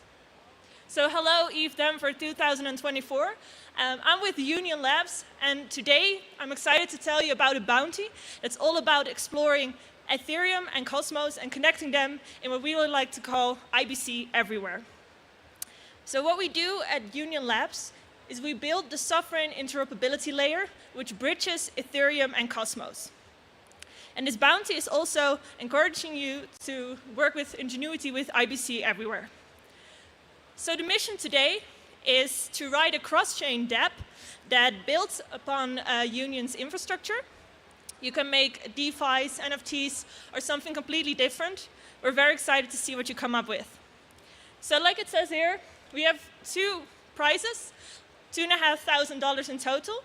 The first prize, so if you win it, you get $1,500, and the second prize is $1,000. So there are 2 opportunities to shine with your cool projects. But it's not all about the cash, like most people would say, but it really isn't. If you have a cool project, you can also open doors to collaborate with Union in the future and maybe build something really cool together. So what does your dApp need to have to be in for the prizes? Well, you need 2 smart contracts. The first one is on Cosmwasm on Union's testnet, and the second one is on Solidity on Sepolia testnet. So you can think about what problems you would like to solve using this connection, and what is something new that you could do using this technology. And we're very excited to see what you guys come up with. And it's also good to remember this isn't just a tech challenge. It's also an opportunity to have lots of fun, to explore, to see, hey, what can I build with this kind of stuff, and make something really cool and new. We at Union are also very much into design, so we would like you to have a good UI interaction. It has to be user-friendly. We would like to see some MetaMask integration, status updates, handling errors smoothly, and if you throw in a light dark mode, we would think that's a big bonus. And you can ask, like, what kind of problems do you guys want us to solve? That's the thing, we're not really sure. We're very excited to see what you guys come up with and see what the creativity produces and see what kind of magic you guys come up with. For the judging, we keep it fairly simple. We want to see a good UI, solid integrations with Union and Sepolia, a secure protocol, and also make sure that your smart contracts are feature-packed. Sounds kind of easy peasy to me.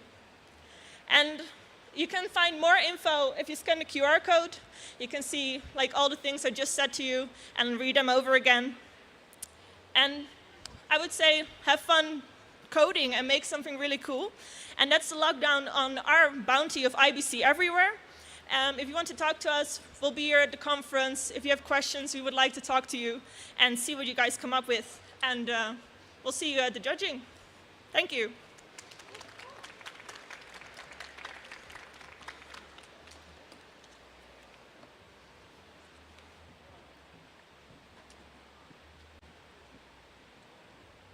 All right, that was our last bounty presentation for this block of time. So happy biddling, everybody. Thank you for hanging out.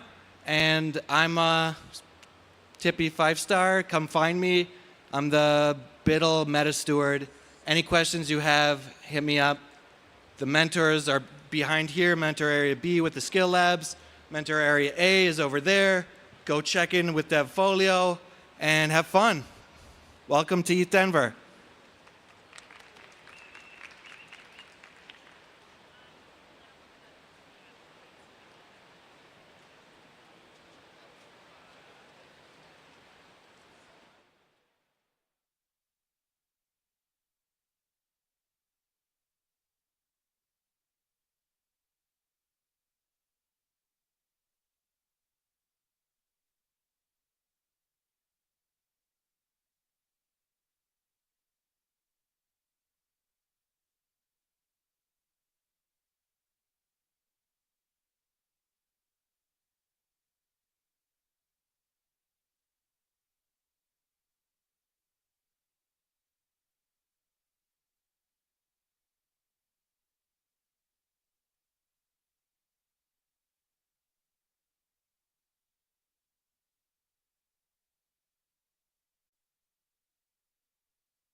Good afternoon, everyone. We have about 5 minutes until speaking programming will kick off here on the Submarine stage. Thank you.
Yeah.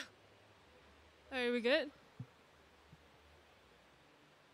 Yeah. Cool. Hi everyone. Nice to meet all of you. I am Sarah. So I'm a developer advocate with Filecoin. If you've ever used a Filecoin virtual machine, we've been around for a while.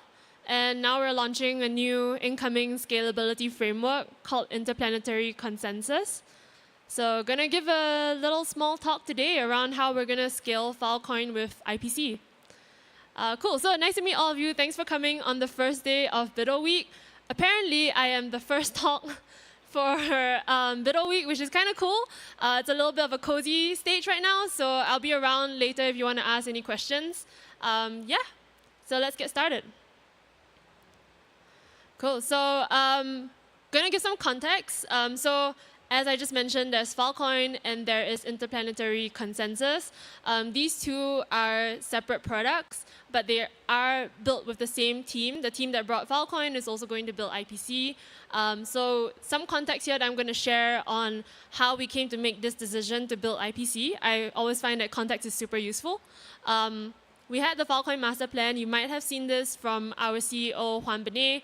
The idea here was really to have this vision for humanity, where we would first build the world's largest decentralized storage network, followed by onboarding a ton of data, important, valuable data, which we are in the process of doing.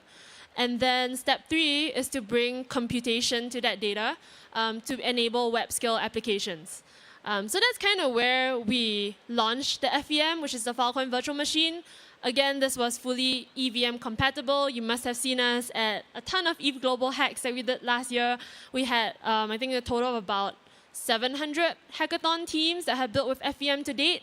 And we had last year we had roughly about 70 teams that built with us for a good 6 months or so, and 20 of them went on to accelerators, right? So kind of showing you the traction that we had, and we were building with them for a good 6 months to a year. This led us to a lot of learnings and realizations, and that's also what led us to decide to build and design this new scalability framework. So just taking a step back, for those of you who are new to the Filecoin virtual machine, what it is it launches on-chain programmability for the Filecoin network. So if you have heard of Filecoin or you've used IPFS, you would be pretty familiar with the ecosystem as a whole. For a long time, it was an L1 on its own. You couldn't really do much programmability on it. And to do a storage deal to get your data stored, you would have to go through a pretty manual process of arranging with a storage provider to store your data, et cetera, et cetera. So just not going to cut it, right? So like how we were thinking about how we could make that a lot faster, how we could enable on-chain incentives, on-chain contracts that will allow people to store their data based on the most affordable rate, based on what their criteria was, maybe based on region and so on. So a lot of that functionality was enabled with the Filecoin virtual machine coming about. This was built with Wasm Time under the hood. It's a whole virtual machine that sits on every node of Filecoin today, and you can still continue to use it. So it was great to get people starting to build these storage solutions, right? So we saw things that came out of it like data DAOs, for example, where you could have a community that contributes content and gets rewarded for contributing that content, or maybe pools together their funds to sponsor the retrieval of that data, depending on how they want to use it. So we had a lot of use cases just like these, and that's what led to a lot of traction on the FVM.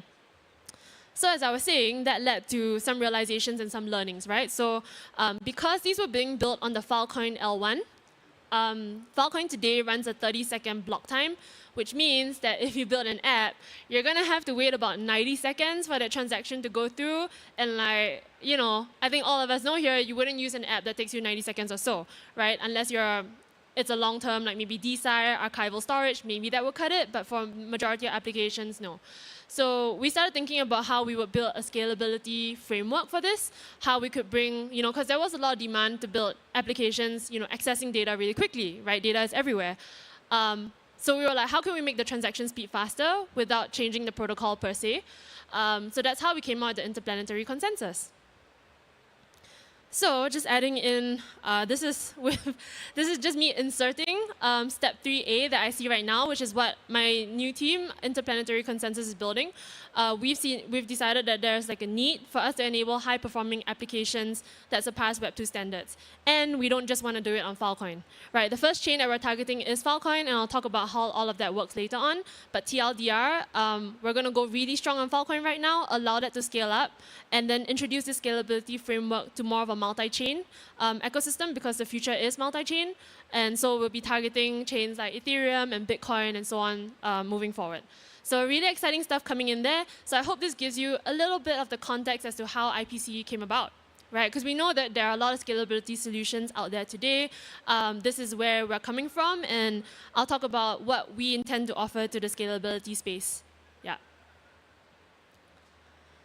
So Interplanetary Consensus is a scalability framework that promises planetary level performance of Web3.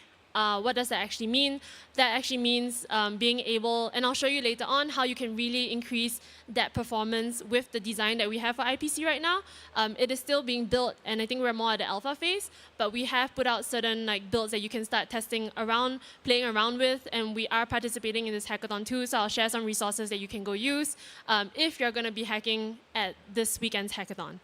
IPC also delivers highly flexible scalability framework. So there are a lot of things that you can configure. You could configure your native token, your gas fee schedules, membership. You could spin up subnets, and I'll talk about that in a bit. I'm getting ahead of myself, but really highly flexible is the promise here. And then lastly, to power a new generation of applications, which I think to us, the lines, it's more effective, and this is for the Web3 ecosystem as a whole, to think about developers not being Web 2 or Web 3 per se. I think we're all trying to get to the same solutions. How can we really bring that breakthrough using decentralized ethos to enable these solutions that surpass what Web 2 currently offers, right? So that we can, as a whole tech ecosystem, really deliver impactful solutions on the whole. So that's really the vision that we have for IPC. So a few key things that I'll dive a little deeper into, and then I'll take you through the architecture after this. Infinitely scalable. So we're thinking the aim for IPC is to provide Web 2 level speed using recursive blockchains. And when I say recursive, what I mean is that we're thinking of L2++. So you have your L1s, you have your scalability frameworks on top, which are your L2s. IPC right now promises the ability to spin up subnets that go L3, L4, so on and so on. So how these will all connect is that they will be connected through hierarchical consensus, which we refer to as recursive scaling. Your consensus on, let's say, your L4 will be connected to the consensus or the security based on your L3, and then upwards to your L2 and your L1 and so on. So you are borrowing a lot of components from the previous level above. And the good thing is that in terms of finality, in terms of security, if you're choosing a root net at the L1 that is one that you really trust, that level of security should then trickle down all the way to your L4s. And you can also spin it up, shut it down, and it should be really cheap and efficient. So that will allow you to increase the performance of your dApp. Let's say you want to shard transactions into a separate network, you want to shard computation into a separate network. That's the vision that we have, and it should be permissionless. So anyone can come in and build something, spin it up, shut it down based on what you need for that day, that month, that year. And that's the vision that we have for IPC. And of course, cross-net and cross-chain communication is also something that we're developing. We recently just enabled a single hop GMP from an L1 into an L2, so that can communicate pretty seamlessly right now. Eventually, what we aim for is that you can seamlessly communicate not just from a single root net and the entire hierarchy down through that, which we've already well on our way to accomplishing. It's also to be able to seamlessly call cross-chain communications, which you could previously not do as quickly or as efficiently in Filecoin because of the finality that it has. But with the IPC subnets that you have, with shorter block times on all of these different subnets, it will be much faster for you to execute those messages cross-chain, and then get it within that single subnet that you have. And that should be as seamless as possible without you having to copy and paste a separate application onto a separate chain altogether. So yeah, deeply customizable. So what we mean here is that we're using Tendermint under the hood, and I'll run through the architecture in a bit.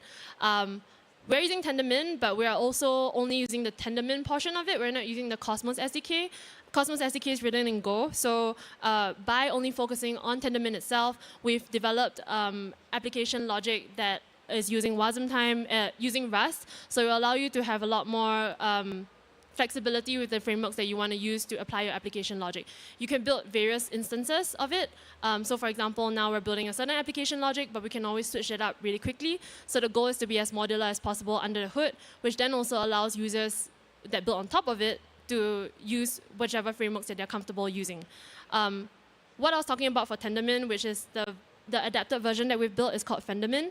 That is the IPC main instance itself.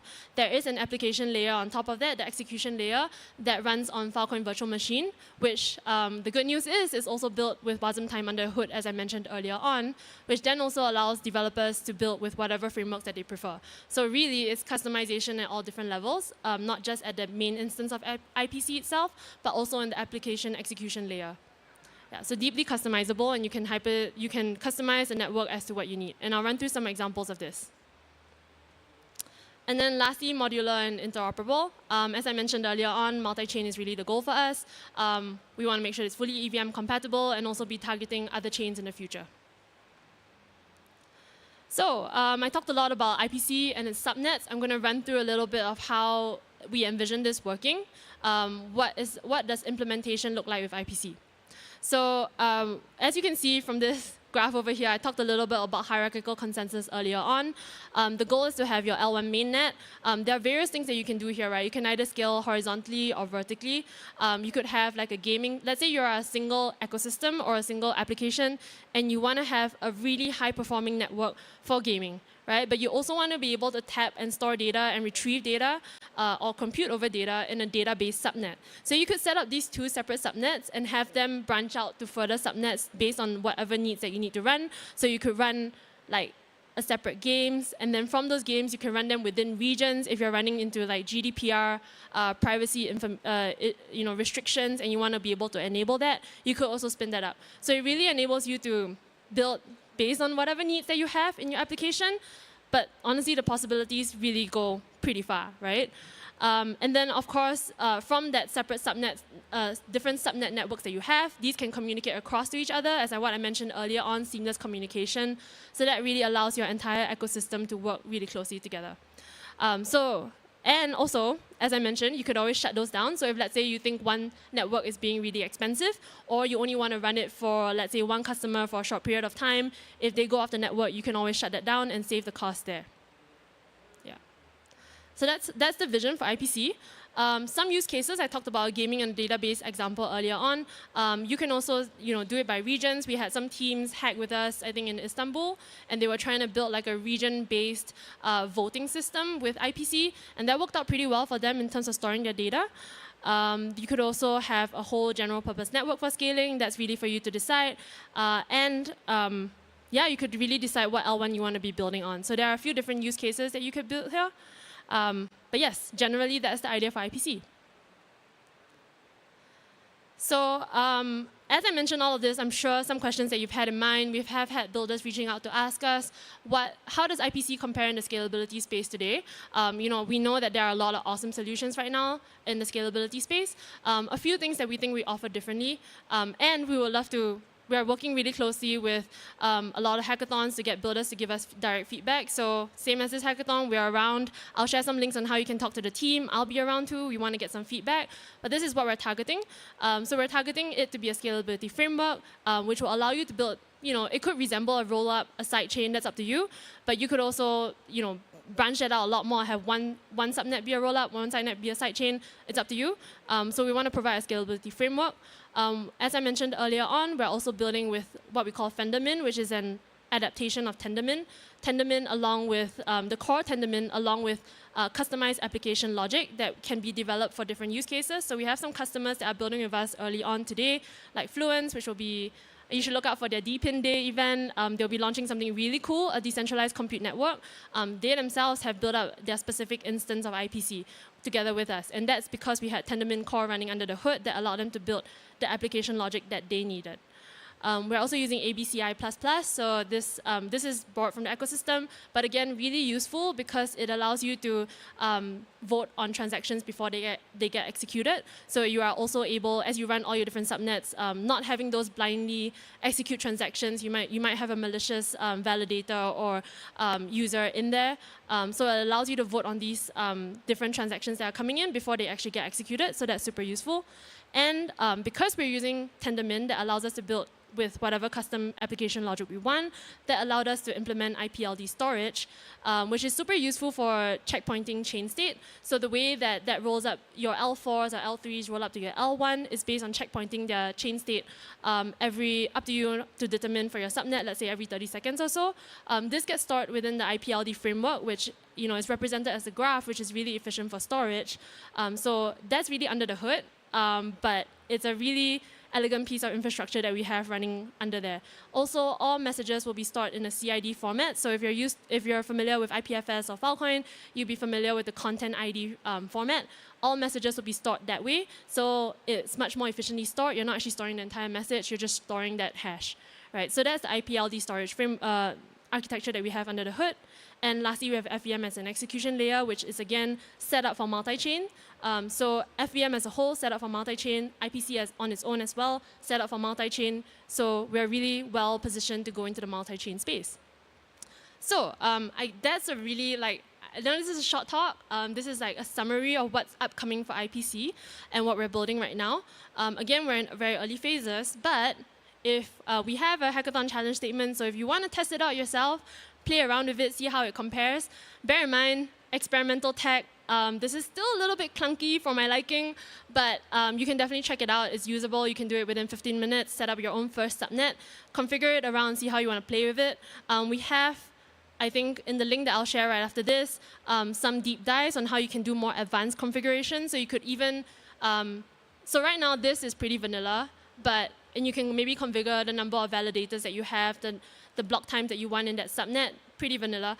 We have a workshop when recording in the links I'm going to share right after this that goes deeper into advanced customization, and that's really exciting because you can actually customize the system calls within your subnet, and you can also customize your built-in actors or built-in smart contracts within the custom subnet that you have, which means that you can unlock a lot of capabilities there. So really, the world's your oyster, right? If you want to implement some GPU workloads, configure some syscalls to enable that and run some light ML task, you could also be doing that with IPC as of today already. So definitely check that out. But yeah, and if you want to follow us, we'll be in Denver. We're giving a ton of talks across the whole week. If you scan this link, you'll find our link tree. Look for the Meet Us in ETHDenver link. You can see where we'll be at. We'll be giving some workshops, some talks, some keynotes. Juan will be here too, our engineering leads and so on. So yeah, we're really excited to meet more folks here at Biddle Week. Cool, thank you.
All right.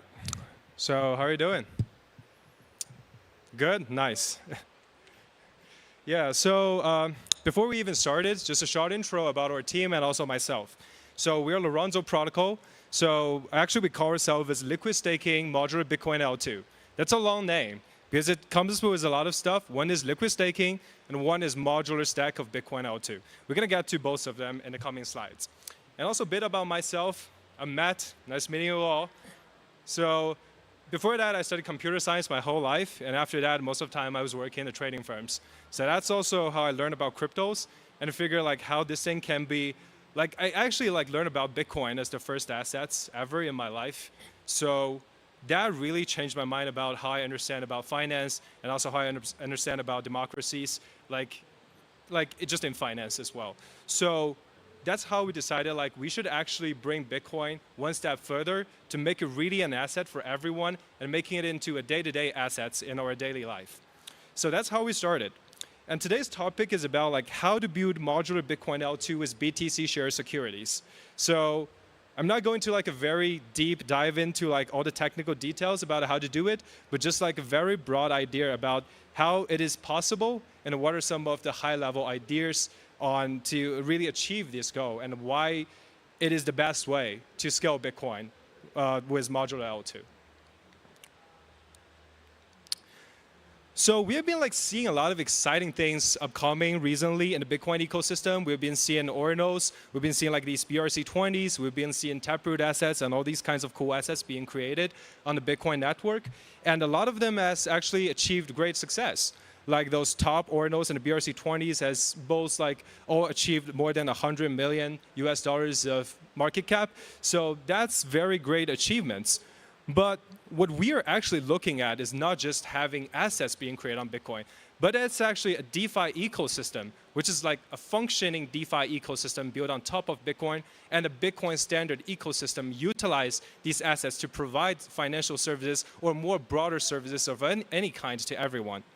So if we're just thinking about Ethereum as a benchmark, so Ethereum's current DeFi market cap is about 80% of the Ethereum market cap. Well, if we want to do a benchmark for Bitcoin in the same kind as well, so if you're thinking about the market cap of Bitcoin as of today, the DeFi market cap for Bitcoin should be around 800 billion US dollars. But where are we now? So we're still like at very beginning. It's not even the end of the beginning, it's actually the beginning of the beginning. We're not even close to the 800 billion US dollars goal. So in order to really achieve that, we need a really functioning, high performance, and fully scalable L2 ecosystem on top of Bitcoin. So Bitcoin currently has like so many limitations on it. One is like it has very slow I/O2 storage. So the current block time is still 10 minutes. And for every 10 minutes, even with the SegWit upgrade and the Taproot upgrade, it's still like you can write less than 4 megabytes in every 10 minutes. So that's like about 6.7 kilobytes per second. It's super slow. And besides about the price, it's also very, because of the speed, it's also very expensive to write to it. So with the ordinals, like the peak of like writing to Bitcoin is actually about 500 Satoshis per byte fee rate. So that means if you want to write one block at this fee rate, that would cost you 5 Bitcoins just for writing one block. That's also like, it's just like unaffordable to writing any data. And also a lot of the L2 solutions currently, they are like very centralized. The two things is like one is centralized trust. Is that you will have to trust some like third-party entities to provide the service to you, or just provide some like single nodes to run those whatever proofs they are providing there. And also too, so the centralized system availability is also a problem as well.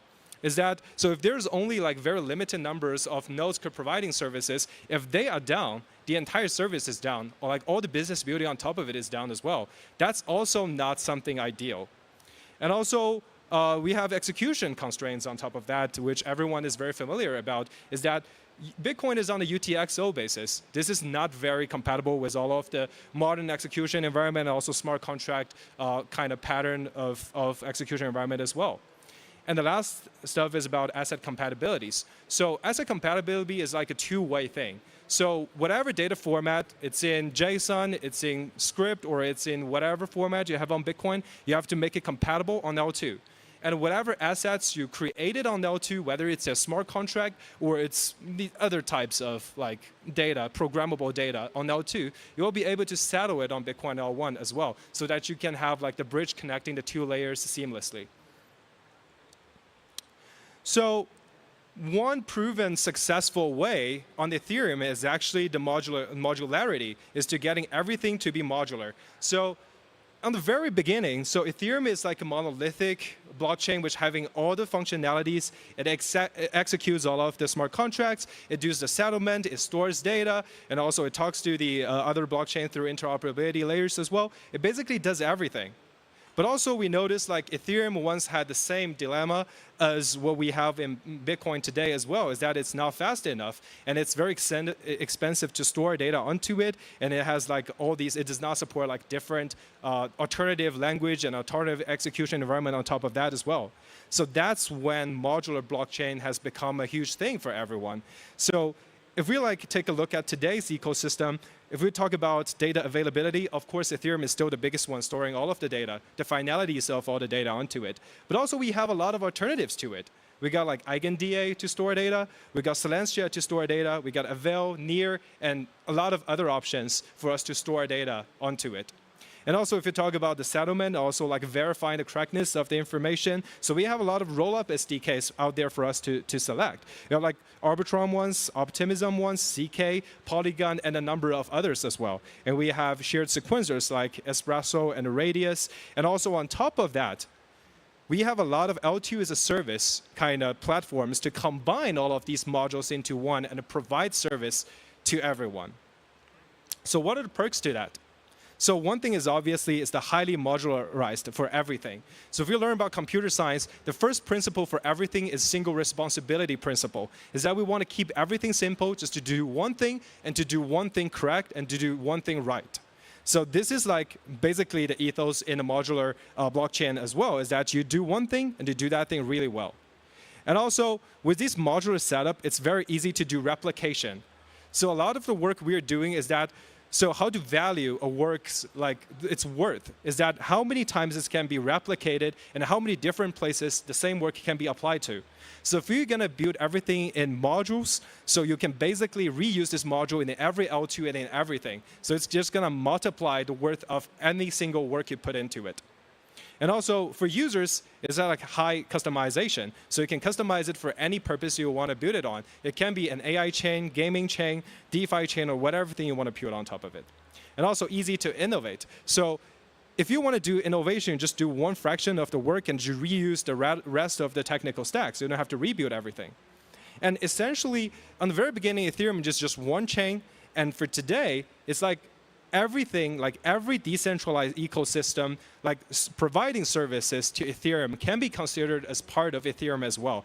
And that's how the scalability way for Ethereum. So does the same idea apply on Bitcoin? I think the answer is yes.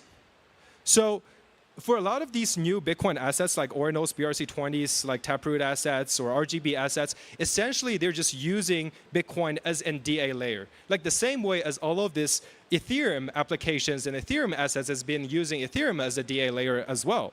So for all of these missing components, like the smart, the smart contract execution environment, like the consensus and the settlement solutions, or like the DAs, we can just provide them as different modules. And also, we can provide alternative options for each modules, and we can provide a stack to combine them into one and to customize with different selections in every module. And also, the next thing is, so we can have different architectures building on top of that. But the next important thing is blockchain is all about decentralized assets and assets rights and property rights. So how can we settle assets onto Bitcoin if we're building an architecture, modular architecture?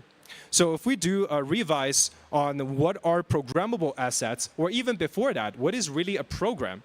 So if we think about a program like in the memory or in the stack, how does it look like? So basically, it has this static data, which are the metadata on top of that. And below that, there are the programs, like the real instructions beneath that. These are the executables. And then we have all the state. These are all these data like on top of the stacks, and also some of the memories you allocated in the heap for storing data. That's kind of the state of execution of the executing of this program.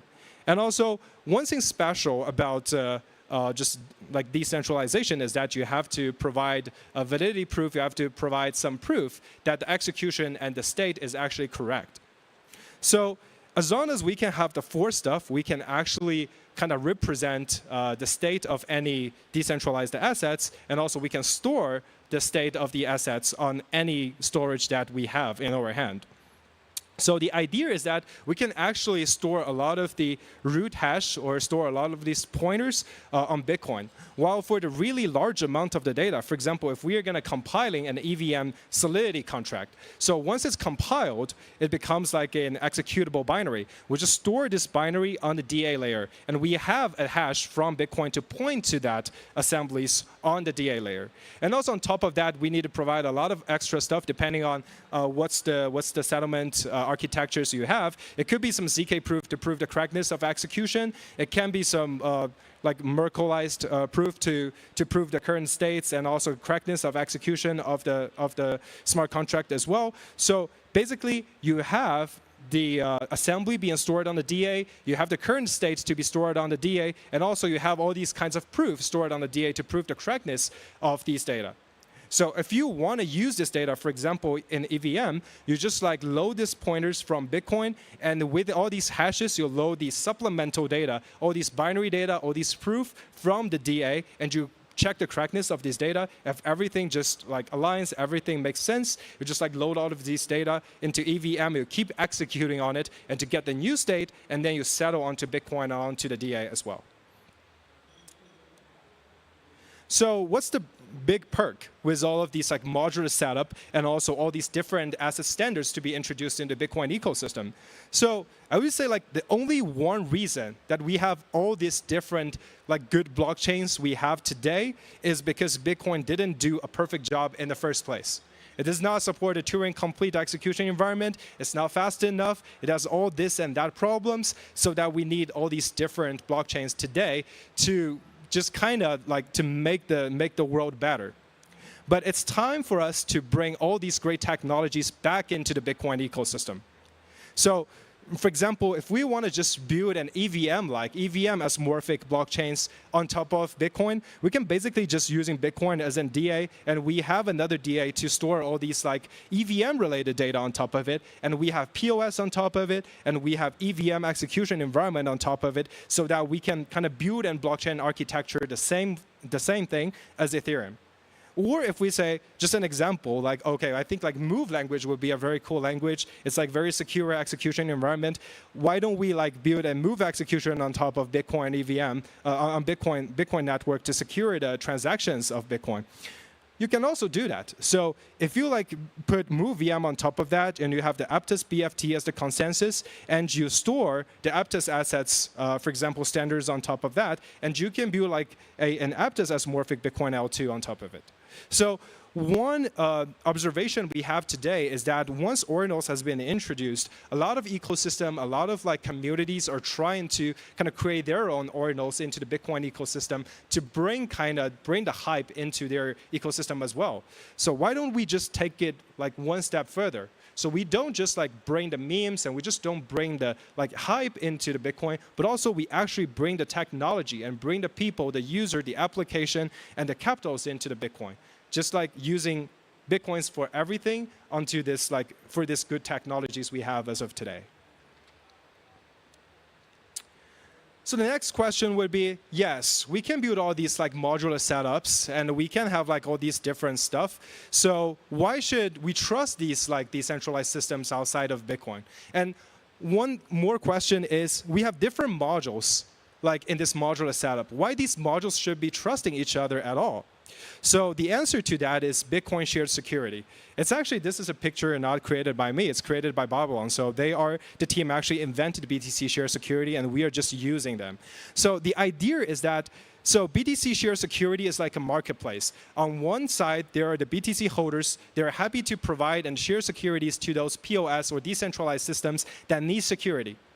And on the other side, these are these decentralized systems. They are happy to provide yields. They are happy to provide rewards, but just for like using the BTC Share securities to secure their network. So the BTC Share Security or the BTC staking protocol is basically a marketplace to connecting both sides and providing rewards for BTC staking. So a lot of things is that, so people would have concerns, like if I am using BTC, like why do I want to use BTC? Or if we're just like using it as a bootstrap, like should I be quit using it at some point? But there's like one thing works really well with BTC Share Security is modular BTC setup. So think about this. So if you're like building a decentralized system working on top of Bitcoin and used to scale Bitcoin, does it make sense if it's not secured by Bitcoin at all? No, it doesn't make sense. So everything should and like have to be secured by Bitcoin. And the easiest way to do it is using BTC Share Security. So with all these Bitcoins market caps on top of it, and the holders just like stake to all these decentralized systems through the BTC Share Security networks and just use it in all of these different modules. And if you want to make it even more secure, different modules can even have like a safety threshold. So you can say, I can only want to work with this module as long as it has a TVL of a certain amount. For example, only if you have like 100 million US dollars worth of Bitcoins TVL like on your stake, otherwise I'm not going to work with you. So that's kind of like everyone is on the same trust base. So if you think about like different modules having different trust bases, I mean, they will have different securities, and different securities means vulnerabilities. But now that every module is secured by Bitcoin and everyone's security providers are all the same, so there is actually no difference in like the security levels on top of that. So everyone should be happily trusting each other. And the only like the risk we have is, what if Bitcoin market cap actually go down to zero? But this will never happen. So we won't have any concerns using these primitives on top of these modular setups. And also to bootstrap the Bitcoin L2s, we actually have some more architectures on top of that to help these Bitcoin L2s to be successful. So we are providing this Lorenzo liquid staking on top of BTC Share Securities. It provides several stuff. One is that liquid staking is after you stake, you will still have the liquid staking tokens of the same shares so that you'll still keep liquidities. And also two, we'll accept small amounts of BTC staking. So no matter how small amount of BTC you're staking to those decentralized systems, you will still be eligible to collect rewards from staking. And also we provide some security guarantees so that you will not like be slashed very easily. So on the other side, we're going to launch this Lorenzo L2 as a service to combine all of these modules into functioning and customized L2s. So the idea is that, so with more TVLs being going through us, we're going to be allocating more TVL to these Bitcoin L2 modules to help them like being successful. This is like the bootstrapping stage. And when these L2s become more successful, they'll bring in more users and more capitals and more tractions, so we can have more TVLs to secure all of these networks. So this is like how this flywheel is all about.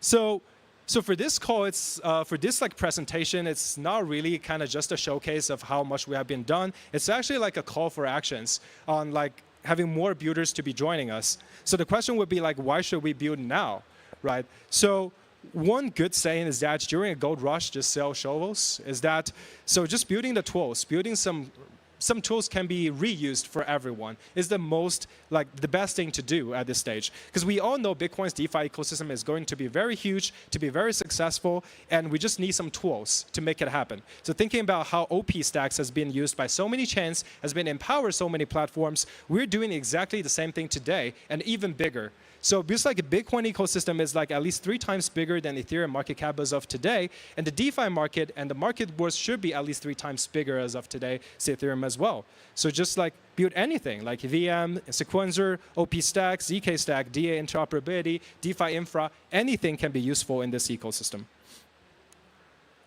So if you want to join us to talk more about like how to build this modular setup and how to like build the Bitcoin futures together, so our website is lorenzoprotocol.xyz, and here is the QR code to our link tree. Feel free to scan and follow our social media or to chat with us like online. Happy to do that. And also we have a booth 206 on the main venue as well. So also feel free to drop by and like have a conversation with us. So we have a lot of swags and also a lot of like just chill with us. So and also we are hiring. So if you're interested in joining us, please email career@lorenzoprotocol.xyz. So we're happy to have more collaborators on our way to building the future of Bitcoins together. That's it. Thanks, everyone.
All right. Hello, everyone, and welcome. In this specific presentation, I want to go through building blockchains with the Polkadot SDK. Now, this is mainly an intro. So Polkadot and the Polkadot SDK is really a really vast thing. There's a lot of technology in there. And while I've refrained from putting in code in this presentation, so you should consider yourselves lucky, I'll be glossing over the introductions to some of these key concepts, but also in general when it comes to actually building blockchains and building layer ones. So it's not just something specific to Polkadot, but also concepts which carry over in really any other ecosystem. So just a short introduction about myself. My name is Badr Youssef. I'm a technical educator at the Web3 Foundation. You can reach me at any of those handles there. So I'm going to start really basic, right? And I'm going to gloss over this quickly because everyone probably already knows this. But what does it mean to build on Web3, right? And Web3 is kind of this, this kind of magical word where we associate a lot of this in terms with it, but it doesn't really mean too much. But essentially what we're doing is building a more intentional internet. That's fundamentally what we're doing. It's something which is intentional and actually has a backbone compared to the traditional current internet. And blockchains give us that backbone for the most part. It's not the primary way to implement a Web3 solution, but it is one of the fundamental ways. And a few concepts I want to get into your brain, because as an engineer, if you're going to be engineering blockchains, you need to actually be learning what these concepts mean, especially if you're getting down in the protocol layer, you're going to run into some of these terms. So for example, blockchains are essentially deterministic state machines. They move from one state to the next, right? And this state is dictated. If I give X input, I will always get Y input. That's the meaning of something being deterministic. And blockchains additionally are also, of course, backed by game theory and economics, to where we can actually, somewhat predict the behavior of people, even though that's quite difficult in most cases. But blockchains fundamentally are made up of these three components, of course, and also with cryptographic guarantees. We cannot forget that. And like I said, I want to stress that they're supposed to be deterministic, and you'll see why this is important later. But they're not just, any state machine. It has to be a deterministic one. And a good example I like to always use is that of a vending machine, because once you get, a vending machine has certain rules, and if you abide by those rules and you give it a certain amount of coins or input, then you'll always get that same output, theoretically. And blockchain should work in roughly the same manner. And the primary use of even using these, right, a common mistake that I've seen is people, especially when they're getting introduced to using blockchains, is they want to use it as some sort of like distributed database or distributed storage, and that's not quite the right use for it, or it's not using it to its maximum capability. Really, the use of these distributed ledgers is for data integrity. We want to ensure that data is retrieved in the same state it was recorded. And we want to be able to do that across the board and generalize that, which obviously we have challenges doing that. But that's what we want to get to eventually. And now, before we dive into the layer one and protocol development aspects, let's look at the current state of Web3 for more context. So you can kind of classify very, very broadly, and maybe it's not fair that I put rollups on the same level as smart contracts, but you can kind of count or look at the Web3 stack as this kind of layers. So you can have the layer 0, which is like a meta protocol like Cosmos or Polkadot, which connects blockchains together, connects layer 1s together. Then you have the layer 1s themselves, which are usually application specific. Sometimes they're generalized, like EVM is generalized.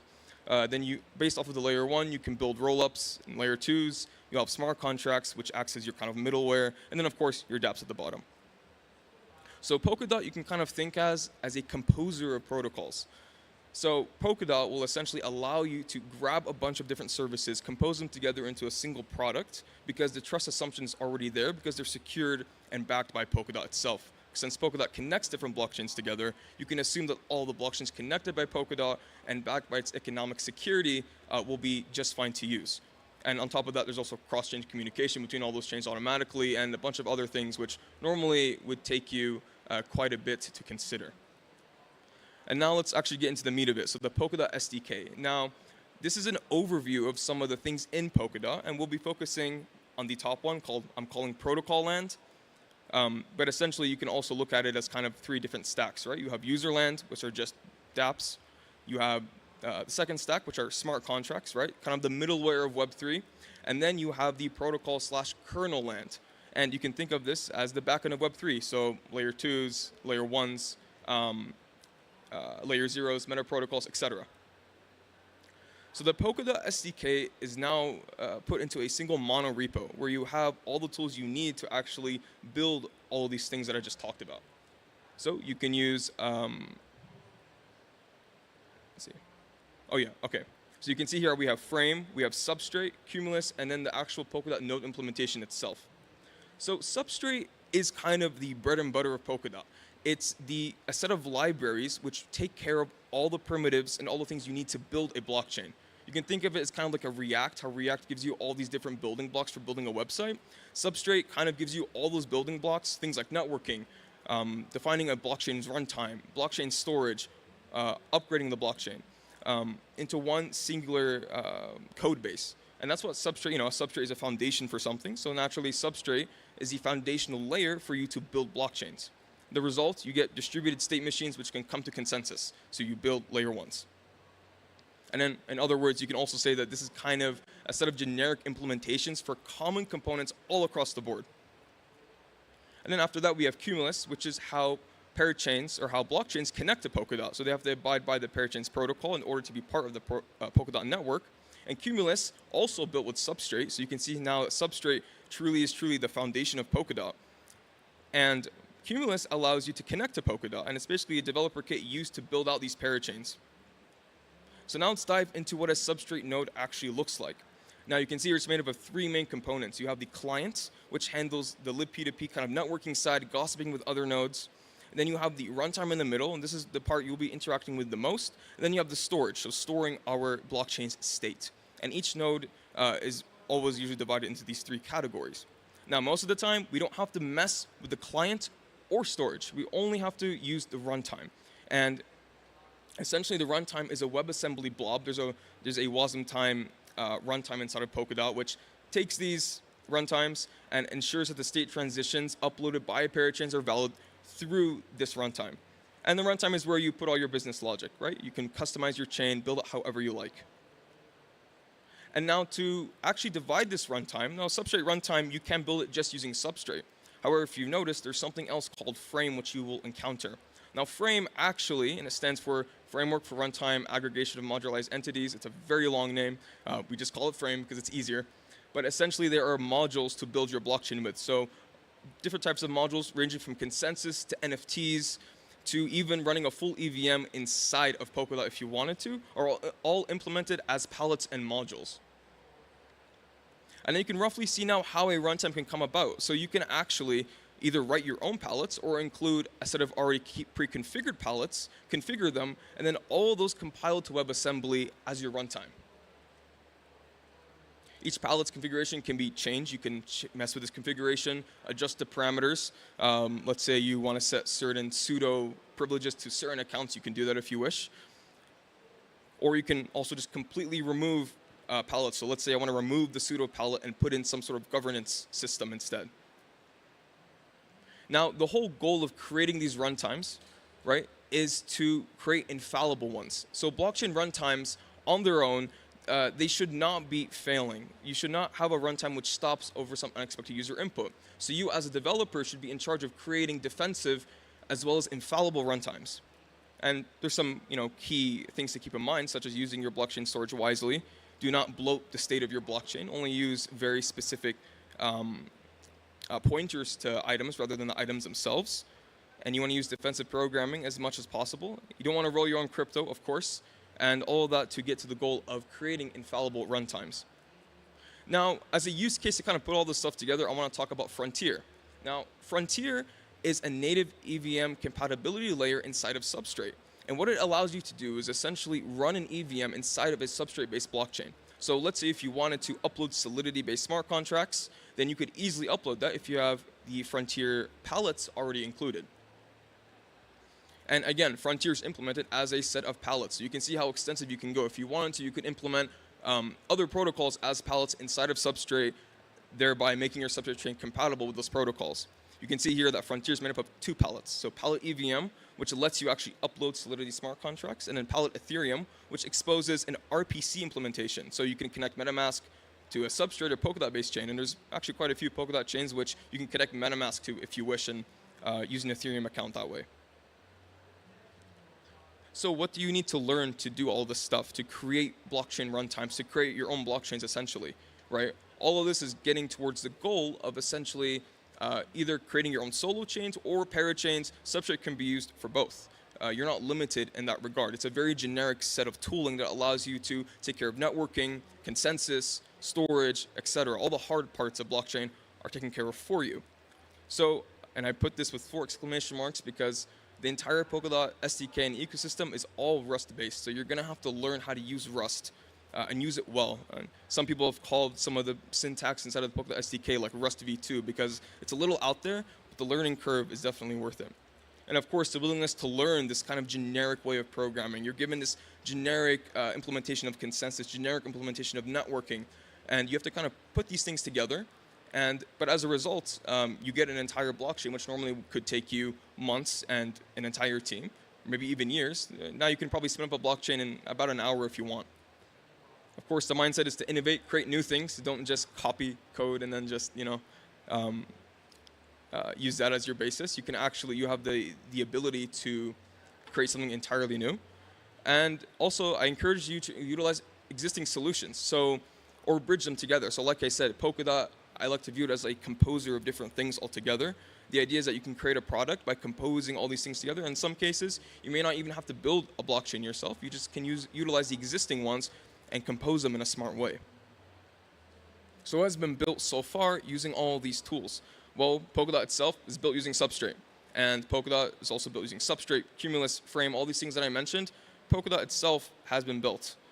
And you can see if you dive into the Polkadot codebase, it's very extensive and very particular in the way that it actually, it's a layer 0, a meta protocol, which validates the state of other protocols. So you can imagine how extensive Substrate is when you consider the complexity of that.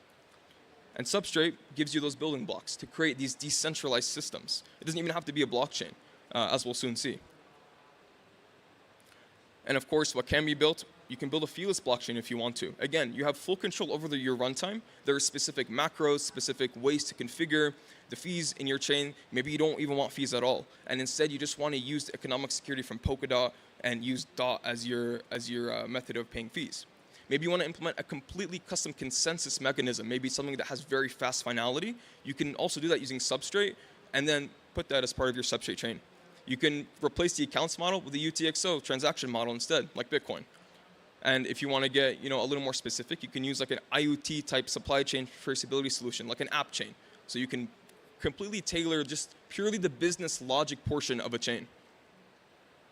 And just some examples. So these are 2 system parachains, and respectively should be switched around, but it's Bridge Hub and Asset Hub. Bridge Hub is a parachain on Polkadot that manages the incoming connections from other bridges, other ecosystems, and then from there on it uses cross-consensus messaging to talk to other parachains using Bridge Hub. And again, that's implemented as a parachain using Substrate and Frame and pallets. Same with Asset Hub, which is an asset registry. And the point of these system parachains is to kind of divulge the work from the relay chain, which is Polkadot. Polkadot's job is to validate the state of other protocols, whereas these are application specific. A really good example of a solo chain built using Substrate that has a completely custom consensus mechanism with DAG-based consensus. I think they have like sub-second finality or something crazy. Is Aleph 0, and they are a solo chain, so they're not even connected to Polkadot, but they're using Polkadot's tooling to accomplish their consensus. And of course, Polkadot itself utilizes something called OpenGov, which is how decisions are made on how chains are to be upgraded, different modes of funding and such. OpenGov is also built as a series of pallets, which work on-chain and work intimately with the core protocol. And then lastly, just to get a little bit into this more of a fun use case, IoT and SubXT. So I've actually done this before. It's possible that you can take something like an ESP32, and if you know hardware, it's a very tiny chip, and you can compile Substrate libraries onto that chip in order to create transactions, encode them, sign them, and then send them to a Substrate-based chain. So you can have like direct transactions being created from a tiny little chip, sending up to a parachain, and that parachain then gets finalized by Polkadot. So you can see how you can really finalize and guarantee the state of many different things because the tooling is just very diverse. So how do you actually start? Well, there's quite a few initiatives. So there's the Polkadot Blockchain Academy, which is essentially a 5-week, like super intensive program, 5 weeks of nothing but blockchain and Polkadot. You're sitting there with like 70 other people, and you're just learning blockchain the entire time. It's a pretty rigorous entrance exam, but it's well worth it because you get to build connections, you get taught by industry-leading experts, and you just spend all of your time learning the fundamentals. Like these things I glossed over in the beginning to do with blockchains, state machines, you're going to be learning all of that at a really, really basic level, and it gives you that extra bit of understanding. We have the Polkadot Developer Heroes program. It's just a community of developers that use Polkadot, and it's a cool network you can go and talk to people about. And then there's some upcoming edX courses. So we have 2 right now, and then there's 2 more we're working on, which is an intro to Rust for Substrate, and then also an intro to Substrate development. And of course, there's Substrate and Polkadot hackathons. I believe we have a bounty here for that. There's also Treasury-funded Polkadot education initiatives. So if you go to OpenGov, if you're brave enough to put up a proposal to the community and propose something to build, either add to Polkadot or build on Polkadot, you can do that as well. Yeah, and on the Polkadot Wiki, there's like a starter's guide I put together where you can just kind of go through all of these different resources. And there's a QR code for that right here if you want to get started on that.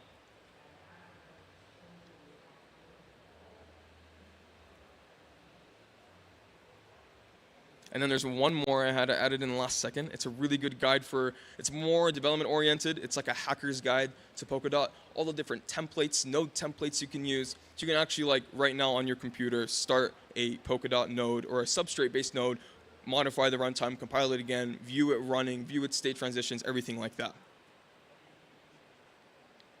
Yeah, that's all I have for today. Thank you, guys.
It's all good.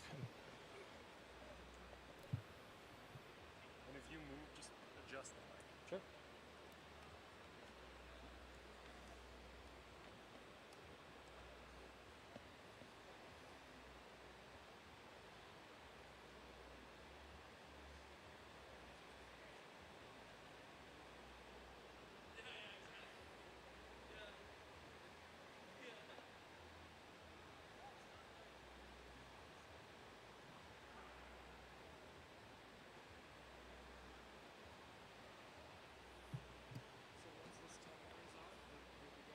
Perfect.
All right, I think we are good to go. Should be able to pop it up on the screen.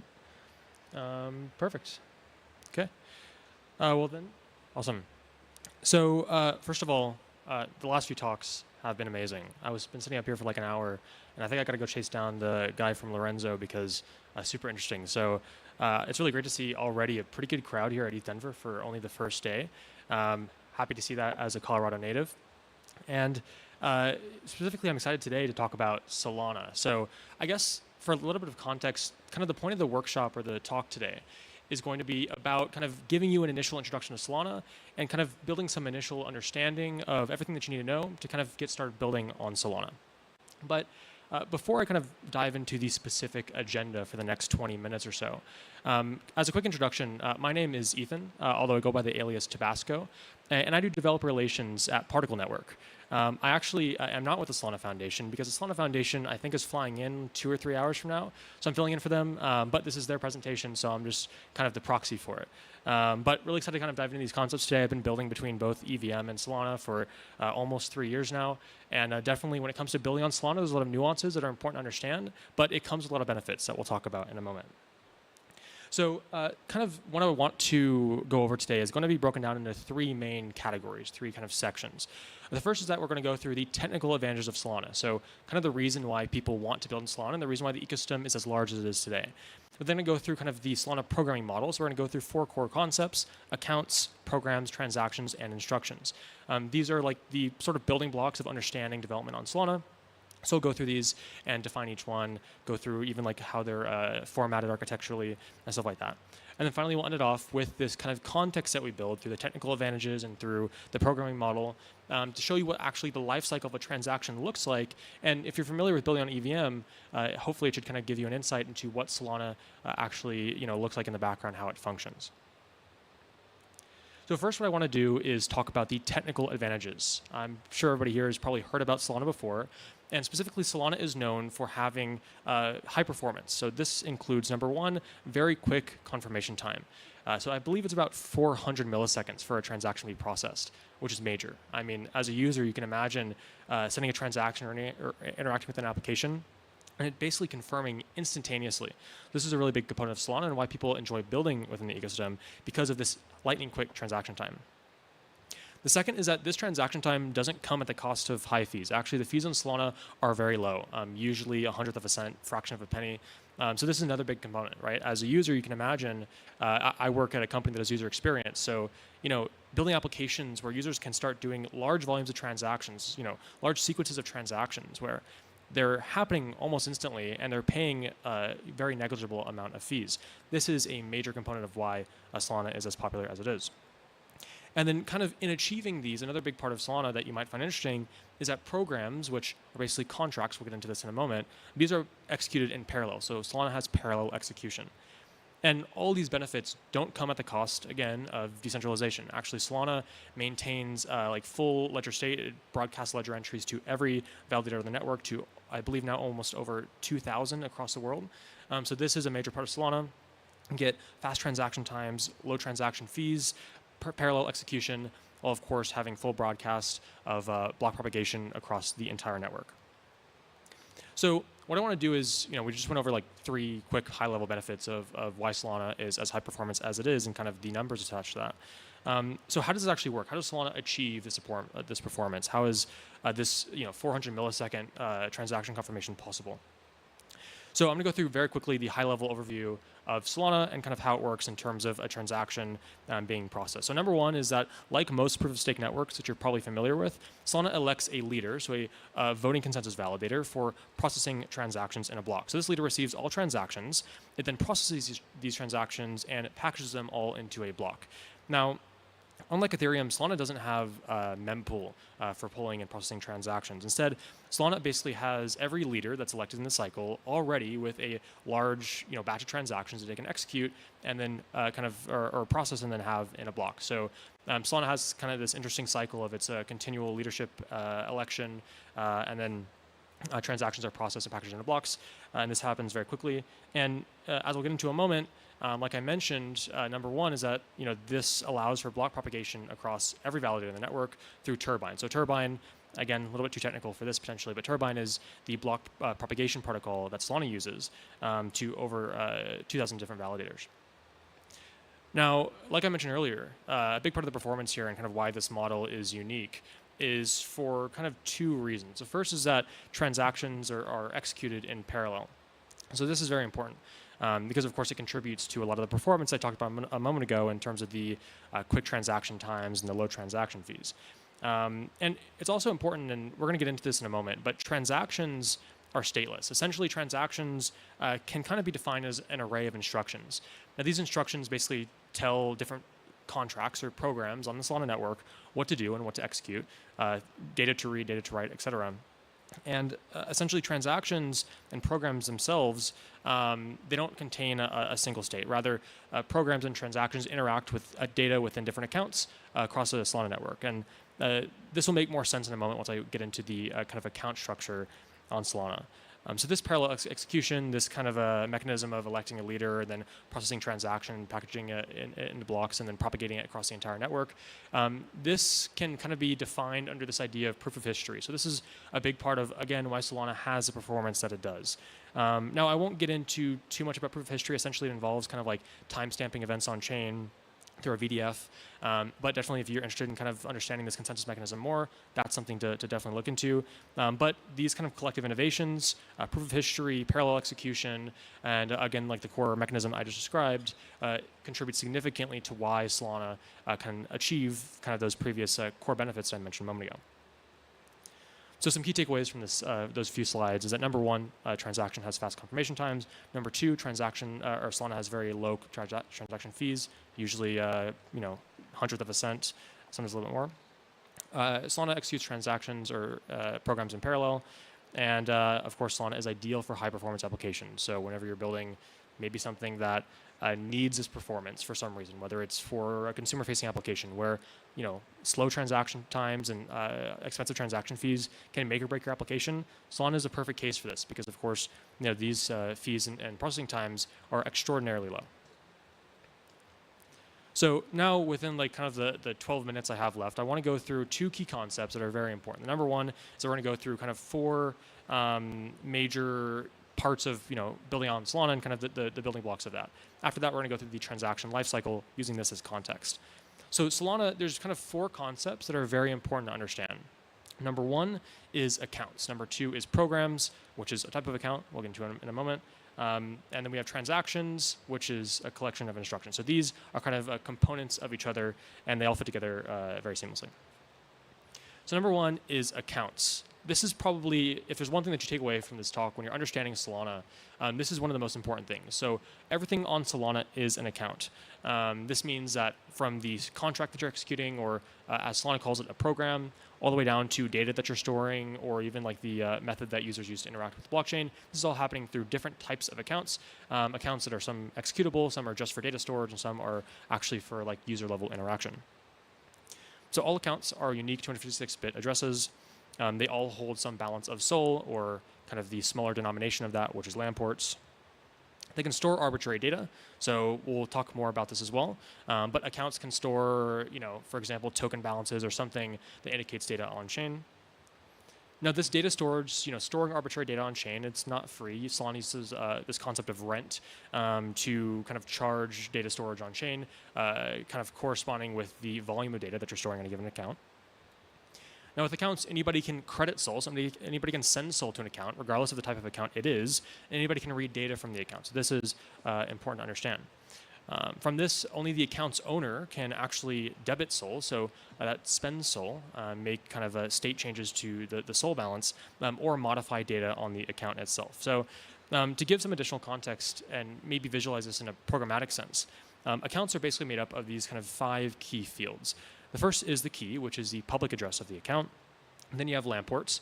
LAN ports, for those of you that are familiar with Ethereum, are kind of the equivalent of Wei, or if you're more Bitcoin native, kind of like sats. They're just a very small denomination of SOL. Data is basically a collection of data bytes stored in the account. And is executable is a Boolean that basically determines, is this account a program or is it not a program? So does it have code within the data that is executable, or is it just a normal account for data storage or for user level interaction? Then the owner is a public key, which actually is a program. So essentially you have accounts that are owned by programs on Solana. For example, like a normal account that you might use for sending SOL to person A, that would be owned by the system program on Solana, or an SPL token could be owned by there's like a specific program for that.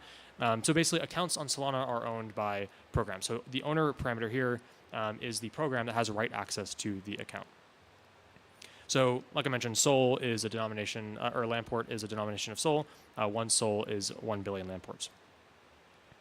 So now that we understand the account structure on Solana, everything on Solana is an account, from smart contracts or programs all the way down to user level interactions. So those are, of course, accounts, as you might be familiar with, and then even data storage. These are all accounts. And I mean, to draw a parallel here, like on EVM, usually you'll have like two types of accounts: externally owned accounts and contract accounts. So there's usually a differentiation with what you might be used to. But on Solana, everything has this data standard of account, and programs are no different. So programs, or smart contracts, as you might know them better as, are also accounts on Solana. So a special type of account that has executable code that works with other accounts to store data and execute different instructions. So the data stored within an account is eBPF bytecode. This is a Berkeley packet filter. That's what that stands for. Programs are written in Rust or C and C++. So, of course, Ethereum and EVM has Solidity. Solana uses Rust, which I'm sure many of you guys are a fan of. This is compiled to LLVM. And programs are stateless, kind of like we talked about, same thing with transactions. Everything on Solana, the program itself uses the logic to then execute and do things on other accounts, so data storage accounts that maybe hold results or hold some sort of resulting logic that happens after the execution of a program, as well as, of course, with accounts that users might use. So programs can basically read and write data to other accounts, like I just mentioned. And a big part of this is that it allows programs to be executed in parallel, like we talked about in the beginning. So basically with programs, you must be the owner to modify them, and programs process instructions. So this is very important because, like I kind of alluded to originally, hopefully like this is clear in terms of on Solana, everything is an account. Transactions are basically collections of instructions. These instructions are very simply, things that we want programs to do, or things that we want, different accounts to do within programs. So programs must process instructions, things that call methods that are outlined within their code. Looks like some of this got cut off. But programs can also send instructions to other programs, which is CPI, which is cross-program invocation. So from this, we talked about two very large concepts of Solana very quickly. Number one is that everything is an account on Solana, from the user side to the actual data storage side to the program or smart contract side. Everything is an account. All accounts hold SOL, or usually programmatically denominated in LAM ports. Accounts can hold arbitrary data in the form of bytes, so this can be anything, usually working hand in hand with some sort of program to dictate what this data is and how it changes. Accounts can also store executable programs, so contracts basically written in Rust. And accounts are passed into programs, allowing for parallel execution. So now I want to go into kind of a more granular understanding of kind of the topics that we just looked at a high level. So number one is instructions. Like I mentioned, instructions are very simply just calls to the methods or calls to a specific program that allows you to execute logic on chain. This is the way that you send data to the Solana blockchain. And we're going to get into a moment. They kind of have unique data structures where you have to list every count involved in a given instruction. And transactions are collections of these instructions, so that you can then do complex things on Solana while retaining those core benefits like parallel execution. So the instructions on Solana, this is kind of what they look like. Again, a programmatic example of what the fields of an instruction are. Number one is the program ID. This refers to the program that the instruction is targeting. Number two is an array. This array basically refers to every account that's involved at every step of the process with actually executing a given instruction. And of course, this contributes pretty significantly to the performance of Solana as well. And it contributes to parallel execution in that sense. I think my slide's broken. There we go. Data is basically a specific instruction discriminator plus the actual arguments for the instruction that you want to execute. So this is the idea.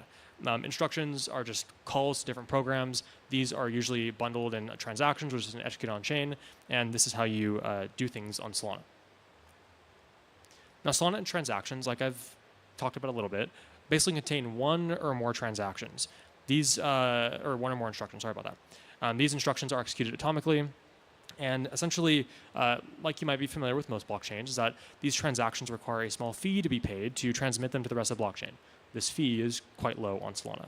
And transactions must be signed by one signer. So the transaction needs to be signed by an account, just like you might be familiar with within EVM environments. So transactions, this is, again, another programmatic example of what a transaction structure looks like. Number one is that transactions contain an array or a list of instructions, so things that are dictating what you want to execute within different programs. You also have to include the recent block hashes used for deduplication, and again, can contribute to efficiency and security. You also have the fee pair, which is a public key that determines who's paying the gas fee of this transaction. And finally, you have the signers parameter, which dictates basically the signed versions of this transaction. So this is, again, what I alluded to a moment ago, which is needing to sign transactions before they can be executed on chain, just like you're used to already. So some takeaways from that: data is stored in accounts, including programs, which, again, everything is an account. Programs are invoked by instructions. Instructions are sent via transactions, and transactions are atomic and must be signed. So hopefully this kind of idea or this visualization is kind of becoming clear about the architecture of Solana. So you have this really high performance that is coming from this kind of unique architecture around stateless programs, stateless transactions, and of course having this universal kind of generalized data standard of accounts across the entire network. So now to end it off here within the next 3 minutes or so, we're going to go through the life cycle of a transaction. So from the point where you interact with Jupiter or something of this nature, and then you actually execute a transaction, then it gets completed on chain, what happens within that process? So to illustrate this, we're going to go through an example. We're going to basically say, let's say we've deployed a counter program. So something that whenever you call an instruction on this program, it's kind of increments a single numeric value on chain. So what this would look like is that number one, on the client side, which refers to this decentralized application or some sort of website that is initiating this transaction, that's constructing this transaction, basically you perform it, it sends this to an RPC client, so an RPC node. This RPC then takes it to voting validators, which then basically, kind of like we went through originally in terms of that initial process that we talked about, eventually executes the instruction for the program, which increments the count on the counter account. So what I want to highlight here is that in this example of we're creating a counter program, all we want to do is increment a number on chain. The actual number that's being incremented is not on the program itself, but rather it's on a counter account that stores the data that's resulting from the execution of this program. So again, this refers back to the idea that everything on Solana is an account, and kind of data is stored within their own accounts, programs are stored within their own accounts, and so on. So some takeaways from that: the client applications take transactions, usually constructed in tandem with the user, send that to an RPC client. The RPC client then sends these transactions to the network. Validators then execute these transactions, which invoke programs via instructions. And then, of course, programs update account state as a result. So this is, I have about a minute 50 left. This is kind of the introduction or the high-level overview of Solana's architecture. So it is a really cool paradigm that Solana is building here in terms of you have this very unique kind of architectural makeup that sets the stage for major innovations when it comes to, again, performance, transaction fees, etc. So this is kind of the major benefits of using Solana. Now, Solana Foundation is actually here. I believe they're going to have 4 or 5 team members here throughout the few weeks of ETHDenver. I believe their DevRel should be here in 3 or 4 hours at this venue. So if you guys want to keep a lookout for him, but definitely take a look at this QR code. This is the Ethereum to Solana development course. So, over the past 15, 20 minutes, I've talked a little bit about like some parallels between Solana and Ethereum and the concepts that kind of overlap a little bit, like programs and smart contracts and so on. So Rare Skills is actually launching, and they've launched an Ethereum to Solana development course that I definitely recommend you take a look at if you are interested in kind of learning the process of building on Solana and making that transition, or kind of expanding your skill set to this kind of slightly different environment. And of course, Solana is also doing a few different bounties. I believe they're doing 4. One is for the best custom token integration, best Solana integrated game, best Solana DeFi/payments integration, and best Solana social app. So a lot of cool bounties to participate for as well. Gives you a good incentive to maybe try to pick up Solana and build something cool, take advantage of that high performance over the next few weeks, and submit your project to their different bounties.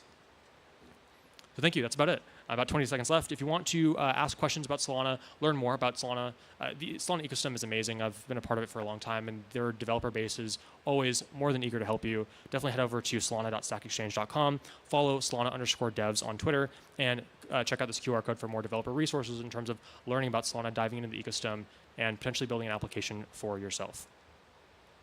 That's about it. Thanks, guys.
Test, test. Test, test. Okay, perfect. Get more volume. Once that timer goes up. Yep. Test, test, test. Woo! Yep. Yeah. All right, get right in the mic. You got it. All right, all right.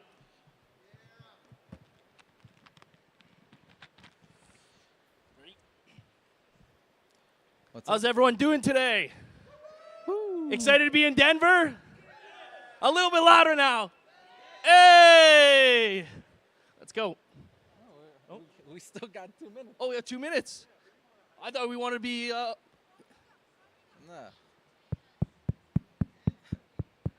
We got 2 minutes. Got 2 minutes. All right. 2-minute bit.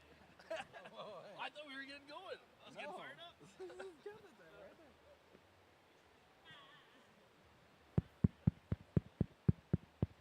Thought they wanted to be ahead of schedule. Who doesn't want to be ahead of schedule? Hey, that's next week. That's next phase.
All right, all right. Can we get the slides up?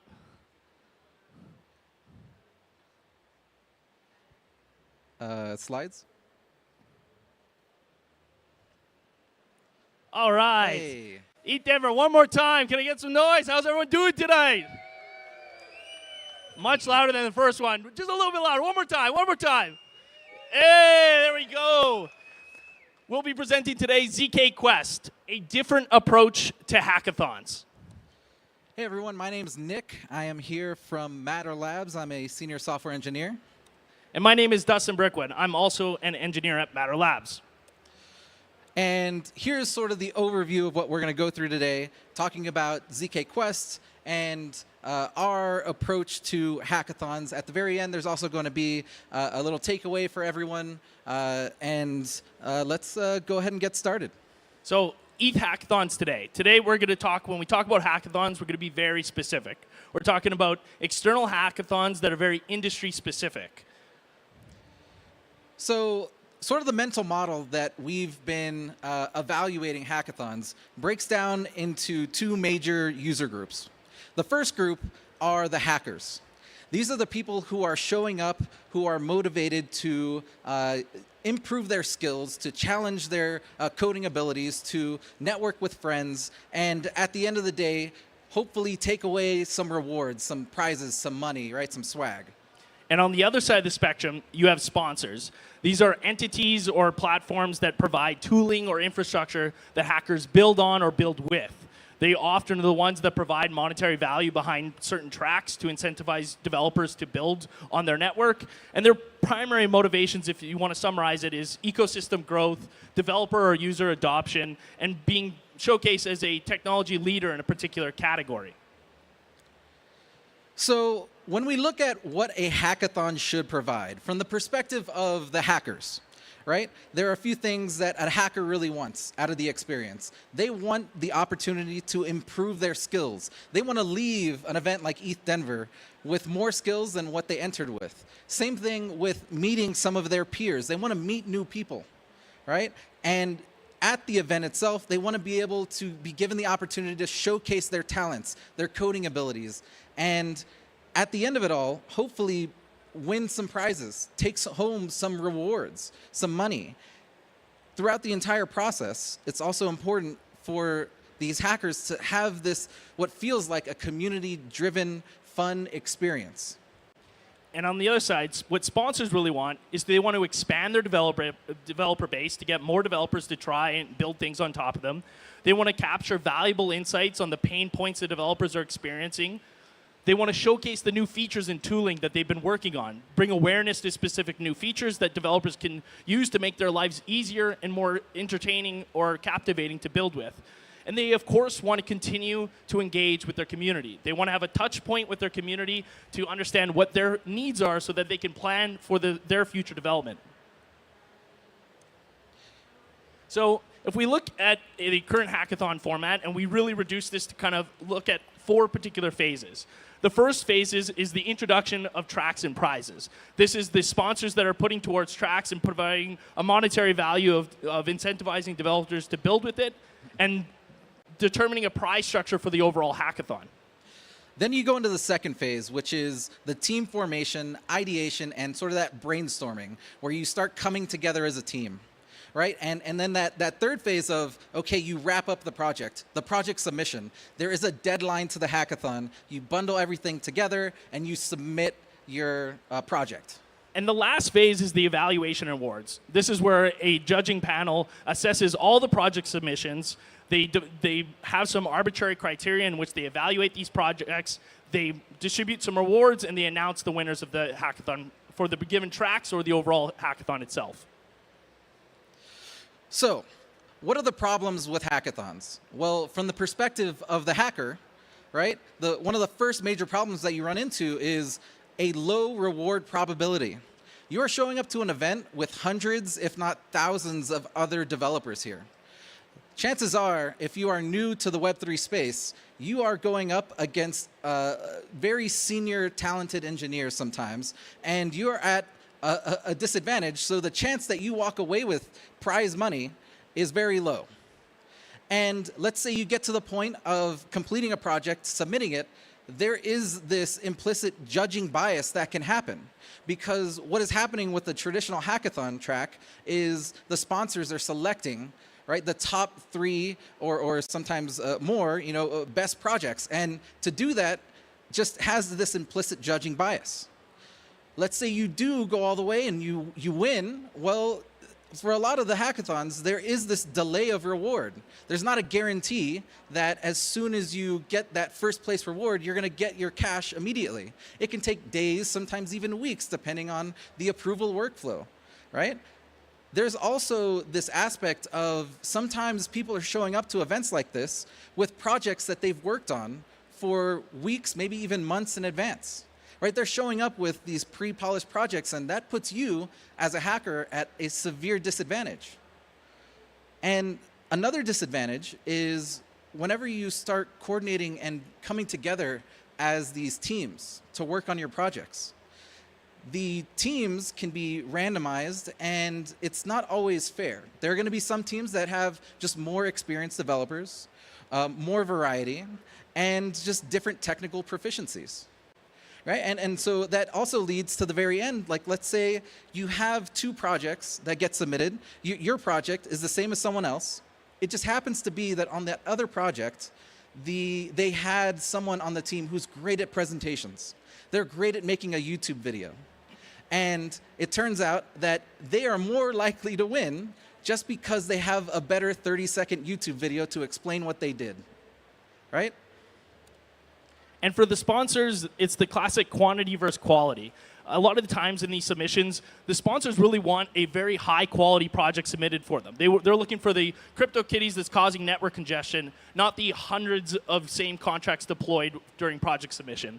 They want visibility and the feedback gaps to be minimized. They don't want to know until the last day how many projects actually endured the submission process and actually wanted to develop on a particular track of theirs.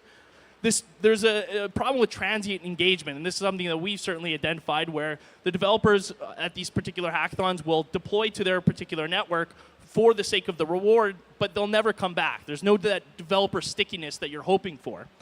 Now, bounty snipers. Now, this is a term to describe folks that come to hackathons, look at all the sponsor-led tracks, determine what the criteria is that they need to do, develop a solution, and deploy to every single one of those tracks in order to get the highest probability of the track reward. Nothing wrong with that, but it's not great for the sponsors. For technical support, it's a bit difficult. You want to be able to help these hackers with their particular project, but oftentimes it's very application specific. The context is lost during discussion, and you're really not providing the support that you actually want to help with this developer. And the judging coordination.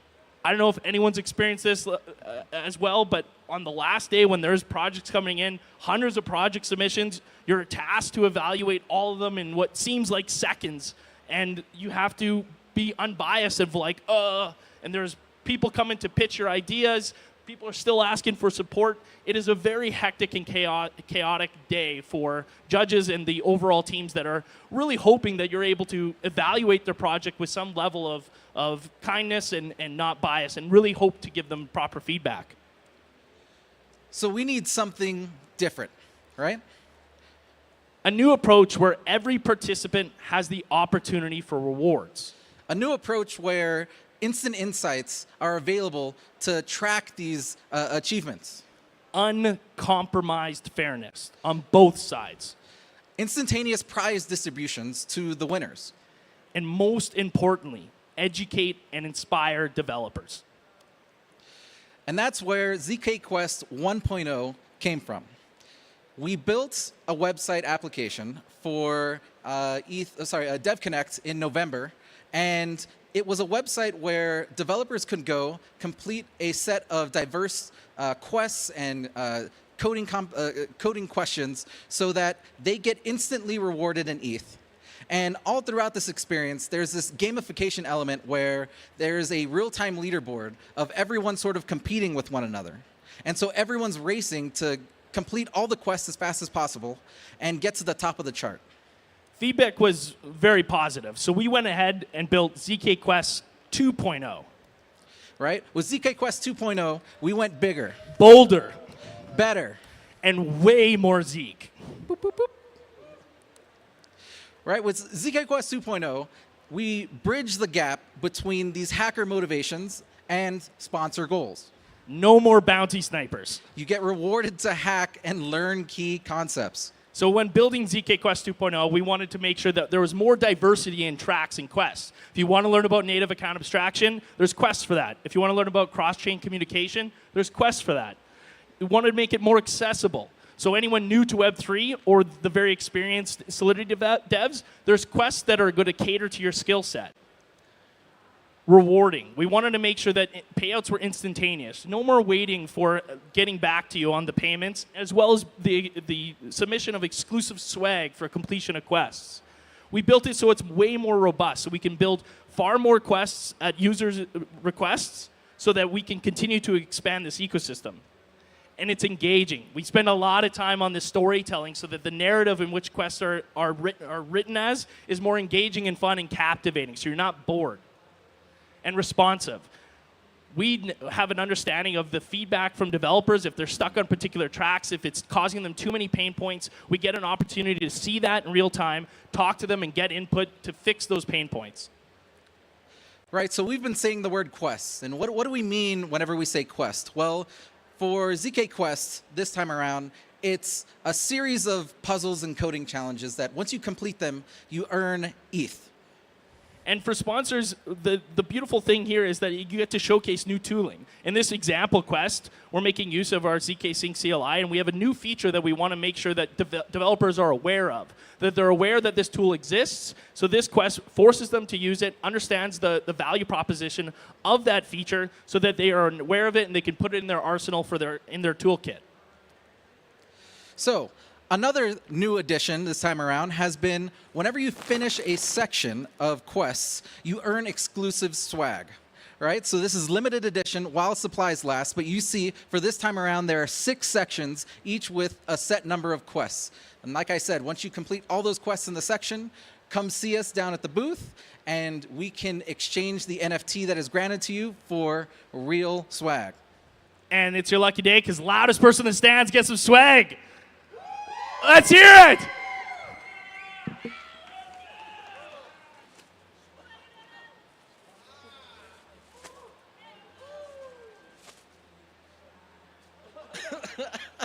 Hey, you already got one. Pass it along, buddy. Yeah. Nice. The website is zkquest.zksync.io.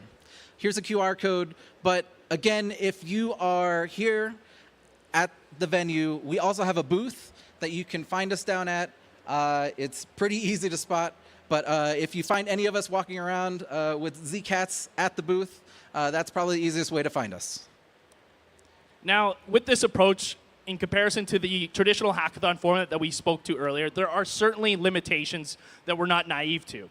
The biggest one for me is the boundless creativity that traditional hackathons offer. The ability to think outside the box for solutions to problems. Have your imagination run wild. This is something that ZK Quest 2.0 doesn't particularly do well. However, we're proactively thinking about solutions to offer this in ZK Quest 3.0. But if you do have ideas and you're in the audience and you're thinking, you know, it'd be cool if they added this, come find us and come talk to us because we want to hear about it. Yeah, it's the same thing for social engagement. We fully understand that one of the great things about coming to a hackathon event like this is that you get to meet with people, you get to network. And yes, that's not something we have currently built into the current ZK Quest, but we want to figure out a way to bring that in. So if you have ideas, come let us know. Now, what we want to do for the takeaways, as a hacker, right? I want you to take away 3 things. 1, learn and earn. Go to the website, try it out, get some ETH. Everyone who has signed up for the hackathon in DevFolio has access to ZK Quest.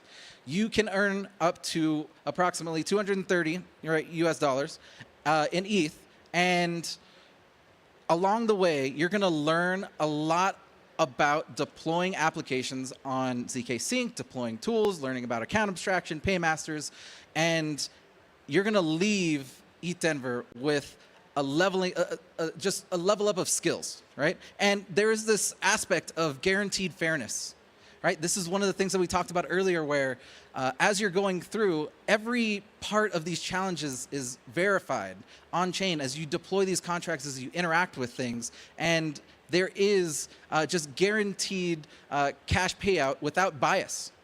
And finally, like I said, hopefully you leave this event leveling up your skills. And for sponsors, a great way to think about it is this type of approach offers you a tailored solution to showcase and provide awareness to your new products and features.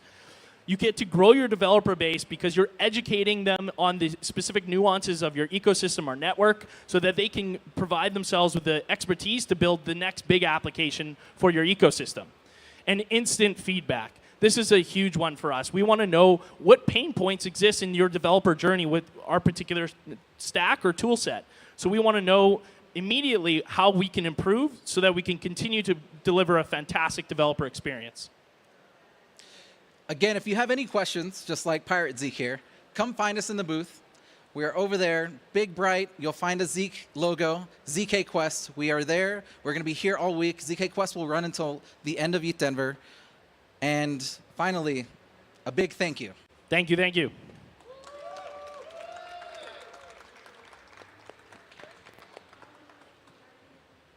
Good throws.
Hey, ETH Denver. The next presentation will be at 5 on this stage, 5 p.m.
Big blue black bugs bleed blue black blood. She makes a proper cup of coffee in a copper coffee pot. All right.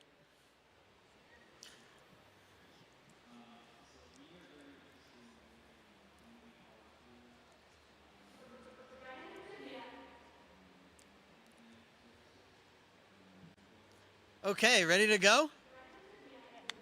Awesome. So thank you so much, everybody who came out on this, Friday evening. We're just getting started with ETHDenver, and we're gonna have such a great week here. Today, is this gonna? Yeah, here we go. Awesome. So today my talk is on tokens, accruing value, and I'm Joseph Shrizzi, the founder of OpenDollar. So today we're gonna talk about RuneScape. We're going to talk about digital economies. We're going to talk about party hats and digital gold and really fun stuff as it relates to tokenomics and tokens and things that we're designing here at ETHDenver during the hackathon and in general through crypto. And our goal for the day is to inspire more creativity with token value accrual systems and generally tokenomics in general as you're working on that. So just really fast, hands up, who's ever played RuneScape? Okay, a lot of people. Great. Not everybody. That's okay. I won't hold it against you. Either way, whether you have or you haven't, I won't hold it against you. So just before we get into that, just a quick introduction of, about me. I'm Kappa Joseph. I've been a Solidity developer for like 7 years now, which is crazy to say. I'm the founder of OpenDollar, a new decentralized stablecoin on Arbitrum. And I have previously contributed to OpenSea, Consensus, Gitcoin, some DAOs like Public Nouns and Metacartel, and Raid Guild, and a lot of other DAOs. And you can find me on Twitter or Farcaster or Telegram or wherever you want at Cup of Joseph. And yeah, so I've contributed to a lot of DAOs that have launched tokens or projects that are exchanges like OpenSea for other tokens. And I feel like I spent a lot of time analyzing the floor prices of NFTs and watching different market cycles and how value has been accrued. So that's what I wanted to talk about today. So here's an audience poll question. We've got our RuneScape character, our old school RuneScape character up here. And he's got a green party hat, which is one of the rarest items in the completely centralized MMO RuneScape that's been around for a long time. What do you think the dollar value in US dollars of a green party hat in old school RuneScape is? Any guesses? Raise your hand. Yes. $50,000. No, wait, not quite. Wait, actually, it used to be $50,000 in 2015, but it's a bit less than that now. Any other guess? Okay. The actual value is whatever someone is willing to pay. Right? And so right now, that's actually slightly more than $5,000 today.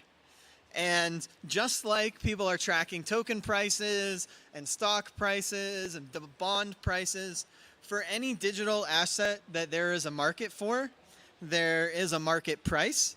And even though it's illegal to, or not illegal, but against the rules of RuneScape to trade in-game items for real currency, for real US dollars, even though that can ban your account, there's still a market for it and there's still a market price because it's an asset that has value, because people think it's cool and it gives you clout because it's very rare. There is nothing in RuneScape that accrues value through revenue, through any kind of staking, any kind of, economic connection to green party hats. Yet, even though it's on this centralized server and even just trading it can get your account banned, it's still worth over 5,000 US dollars to buy one. And that's how much it costs. And they're actually getting flipped every day. There's actually quite a lot of volume. Compare that to most NFTs that were launched in 2000, 21, right? In 2021. Most of them are at 0 now, right? Or how many ERC20s or, you know, meme coins that were launched in 2020 or food tokens, you know, that had very complex tokenomics and value accrue and all this stuff that people have published over the years. And they're at 0. They're worth $0. And our green party hat that does nothing but look really cool has a lot of value because the network that it's a part of, RuneScape, has a lot of value because it has active players. And being part of that has transitioned some of that value to the clout of having a green party hat. I think it's very interesting, and there's a lot of lessons to learn as we're building products in crypto. If we want them to be valuable, let's look at other digital assets that aren't crypto and learn, and instead of repeating the same mistakes and not learning from things that are actually working. So here's some examples of things that are valuable. We haven't gotten to tokens yet. We're still on RuneScape Gold, DDS, which is a dragon dagger that's poisoned. Very good, great for PvP in RuneScape. Rare keys, armor, potions that boost your stats. There's a market for all of these things. And even though no one is trying to buy any of these potions with actual dollars, you can buy RuneScape Gold with actual dollars. And the price of it is fluctuating every day. Right now, 1 mil in RuneScape is about 17.5 cents. But there's no revenue. There's no buyback. There's no, dividends to stockholders. There's none of the things that we generally assume a digital asset needs to be valuable. But this stack of money, would cost $200. So what's going on with that? We've got this term tokenomics, right? And I'm not going to assume everybody has heard it before, but in crypto, we use this term tokenomics. It means token economics, pretty simple. And it's a design system for accruing value to the tokens that we launch, because everybody wants to make money on their businesses, their startups, or create DAOs that can be funded sustainably. And so we say, okay, what are the tokenomics? What are the ways that that token is accruing value? And just listing some of the more popular ways that people have done that, there's a buy and burn, which Rye, Maker, a lot of stable coins use this, CDP systems, lending protocols like Aave, fees from a protocol or fees from a game go to buying a token and burning it.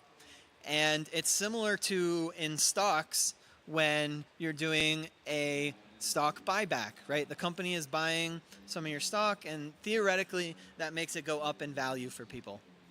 Is that always true?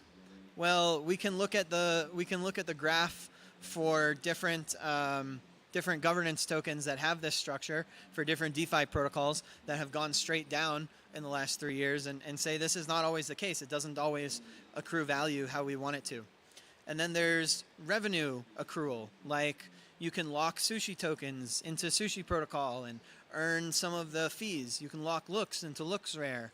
And there's lots of different variations of this where the token holders are getting a share of the fees, getting a share of the revenue from deposits or from a protocol or DAO that's operating. And that's also kind of the same in stocks, very similar to a dividend, right? You hold on to a stock in a company, they have some earnings, they give that to the stockholders in revenue, in a dividend. So not super unique, right? And these tokens, a lot of them have also gone, straight down over the years, despite there being revenue in the protocols. And then there's the ones that I care a lot less about, which are greed and manipulation tactics on meme coins that create ways for certain people to make money, but I don't think are really reasonable or sustainable revenue paths or things that we should focus on in crypto. And then there's this fourth version, which is governance, right? And everyone's gotten a governance airdrop of valueless governance tokens, right?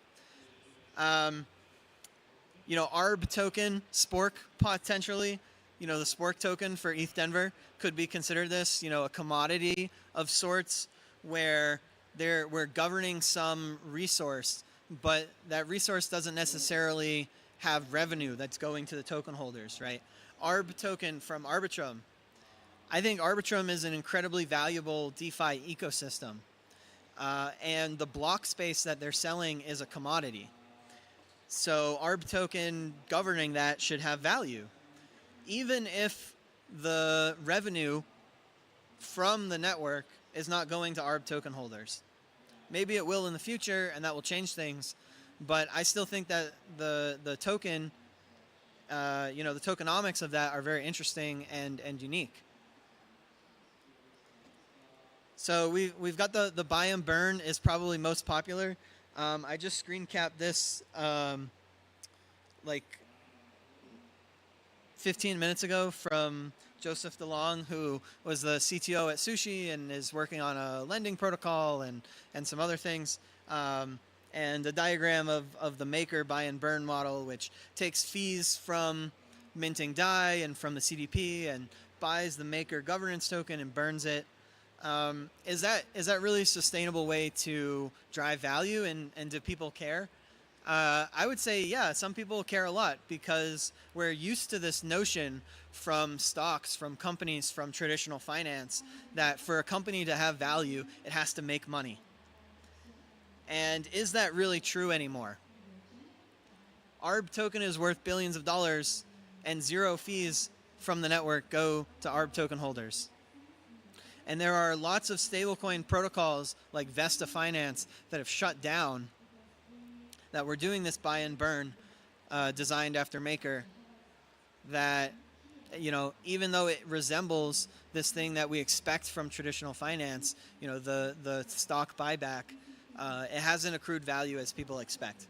And so in practice, is this really working out? Probably not. I think we need to be more creative and lean into the things that only crypto can do. If you start a protocol, that's not a company. If you start a DAO, that is not a company. You don't have to design the value accrual for that DAO or that protocol's tokens after traditional financial things like buy and burn, stock buybacks, or dividends. We can do something new. So, block space. Block space is something that's new. Block space did not exist until, you know, Bitcoin kind of. I would say block space as a commodity did not exist until Ethereum, where there's only a certain number of blocks on the Ethereum blockchain every day, and there's a lot of transactions that want to get into it. And so the fees for that are really high, and Ethereum is essentially selling block space, right? Every time you pay gas on a transaction, you're buying some block space. Then Arbitrum, as a rollup, gets to resell that block space.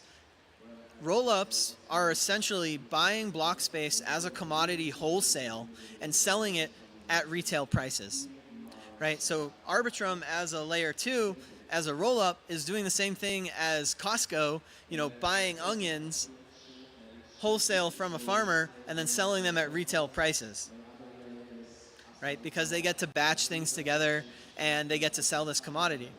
Except that in the United States, actually trading onion commodities is illegal. Who's ever heard that? Trading onion commodities is illegal in America. Yeah, some people have heard of that. Yeah, because one time a guy tried to monopolize onions, right? And that is a quality of meat space, of IRL trading, right? If we're trading a commodity like wood, like onions, like corn, whatever, oil, you know, whatever else is on commodities markets, there's an actual physical resource of that. There's actual like physical, there's onions, they need to be transported. There was a guy, he got a lot of onions into a warehouse, and so it was chaos, right? So go look into why onions are illegal to trade on commodities markets, right? But block space can be traded. The Arbitrum block space is governed by the ARB token, for example. And because in digital world, in this digital world, in crypto online, our commodities don't have the same properties as onions. They don't have the same properties as physical objects that need to be stored somewhere, that have, shelf life. And we can design new value accrual methods around this idea of treating block space as commodities, as treating the governance of commodities as something valuable.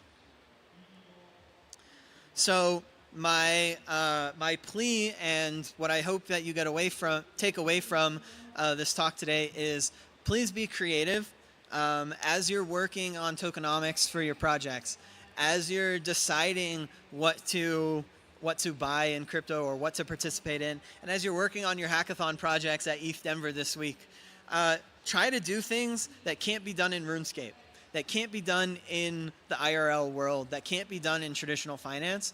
Let's try to do things that are new, that are unique to crypto, and show the world that there are real valuable use cases, that there are things that you can do in crypto that you can't do outside of it.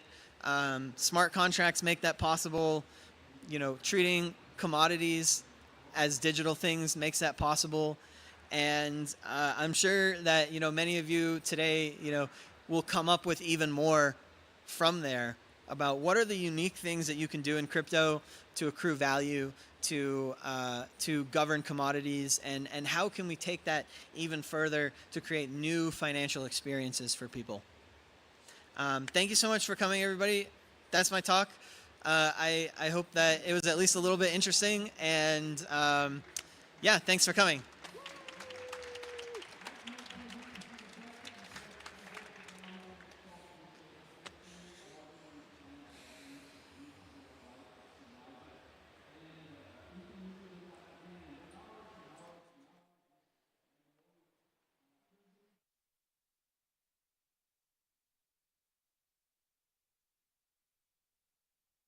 Over here and hang out with me.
Hello, hello, hello. Check, check, check, check, check, check. Testing. 1, 2. Oh my God. Got it, just right in the mic. Okay. Oh, there it is. Okay, that way. Up, down, slideshow. Nice. Yeah, I'm perfect. Awesome. And do you have a clicker or? Oh yeah. They said it's a little finicky. Okay. Oh. So good luck. All right. Thank you. I don't know how it works. All right. We'll try it out. All right. My time has started. Oh no. Just plugged in the clicker. Does it work? Nope. Or maybe? Oh, it does work. Okay. All right. Hi, everyone. How's it going? Good? Okay. That's great. So today I'll be presenting, let's say, my version of relationship advice in ZK. The title is Burning Bridges and Strengthening Relationships. The theme of this discussion is the current state of bridge design in, let's say, applications that utilize cross-chain bridging, multi-chain bridging, and anything in between. We're going to look at the different types of schemes that people use, and then we're going to also propose an additional scheme that might be better for certain use cases. So my name is Pavel. I have been working in the Metis ecosystem for about 3 years. I worked on, let's say, multiple projects from the L2 side of things to the governance side of things to even designing research documents on certain types of bridging applications. So essentially, I know how some things work, not everything, but hopefully I can share some of that knowledge that I gained within that period of time, and then you can use that for, I don't know, whatever it is that you choose to. I worked with many types of different applications as well as many different types of bridging protocols, interoperability things, essentially a lot of things. And then I also have my own startup, built it using smart contracts, connecting it with things. Essentially, it's like a influencer marketing platform, programmatic influencer marketing platform. So worked with smart contracts as well. So have, I would say, pretty general overview of the different things. Oh. So we're going to be exploring the different types of bridging situations. The simplest one is that I want to transfer, or in this case, Alice wants to transfer 100 USDT to Bob from Ethereum to Avalanche. Ideally, Alice wants to work with a trustless system where it doesn't depend on external third-party validation. She also wants it to be extendable so that it can work with other different blockchains without too many changes. And number 3, which is important and should always be considered when creating any type of bridge, is that the liquidity that is created can be actually used. What is a bridge? Essentially, a bridge is transferring assets from one chain to a different chain. It can be from a layer 1 to a layer 2. It can be from layer 2 to layer 2, layer 1 to layer 1. Any type of asset transfer between different types of blockchains. They all have, let's say, different design decisions, different things that make them usable and fit for specific use cases. And we'll explore some. First, let's explore how an externally verified bridge works. So I send tokens to a bridge deposit contract on a source chain. This can be Ethereum, this can be Avalanche, this can be an L2. Essentially, we receive that request, and then we achieve a set of consensus. Like we agree that this transfer did happen. As a result of this agreement, we then mint or unlock a bit of tokens on the destination chain. So if it's minted, there's a wrapped version. And if it's unlocked, that is typically the native version. And we'll see what the difference is between those things. But if you've ever used multi-chain, they have a token called any USDT, any USDC. So they have like their version of a wrapped token. Here are some externally verified bridges. So they basically have an external type of consensus where it's verified by a set of validators, and then as a result, the bridge operation occurs. These are typically trusted, right? I have to trust that they do the operation correctly, and then as a result, they do whatever type of results. But essentially, trust is one of the main regards, is that I have to trust that everything is verified correctly. Now, externally verified bridges have a high security assumption. Because I have to trust that they are essentially that the transaction has executed, I have to rely on an external set of validators. So essentially, I have to trust the protocol that they do the actual bridge operation correctly, or I have to trust the multisig that's controlled by the protocol. So whether that be through different types of signature schemes like BLS wallets, whether that be through, let's say, like the validator scheme of like I have another blockchain that verifies other blockchains. Either way, I have a higher security assumption to enable this bridging. In addition, externally verified bridges typically need to have a high amount of liquidity deposited within their contract. So they need to attract a lot of VCs, a lot of people to put money into the application. Can we use a layer 2? Let's talk about natively verified bridges. So what is a layer 2? A solution built on top of a layer 1's consensus for the purpose of scaling privacy or similar use cases.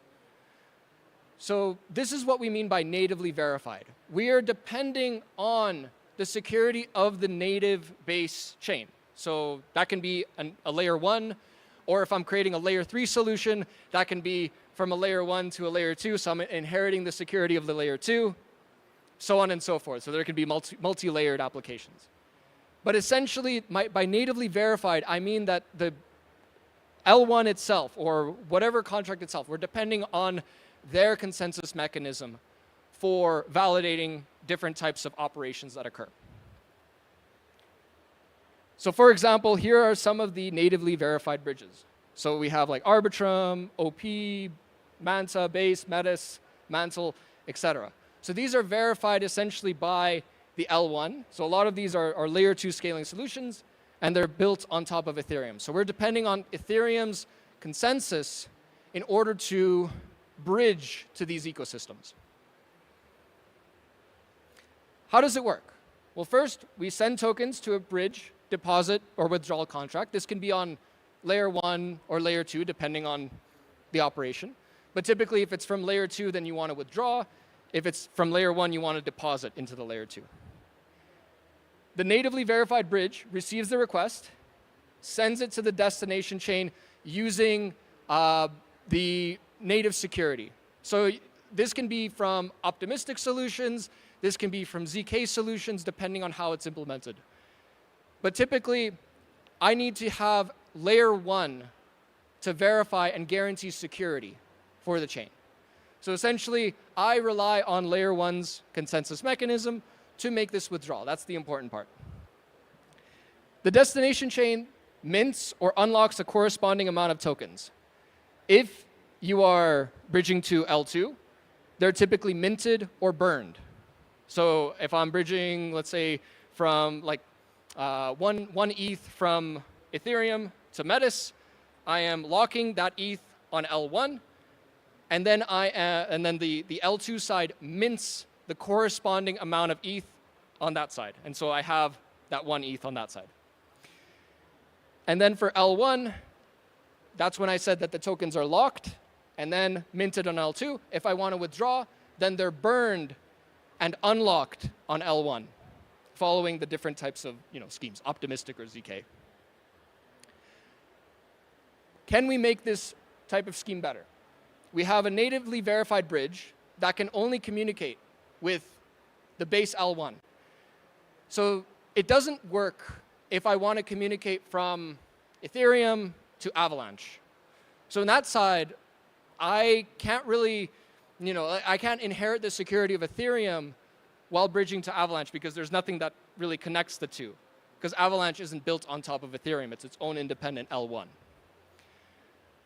But I can transfer assets and have native security if I interact with an L2 on the same, let's say, base chain. So for example, if I'm bridging from Metis to Optimism, I can inherit the security of Ethereum because that's the common ground. So essentially, how this structure would work is that if Avalanche is separate, Ethereum is also separate, but Optimism and Metis are both inheriting Ethereum security, I can basically transfer assets from either one while still retaining the security of Ethereum.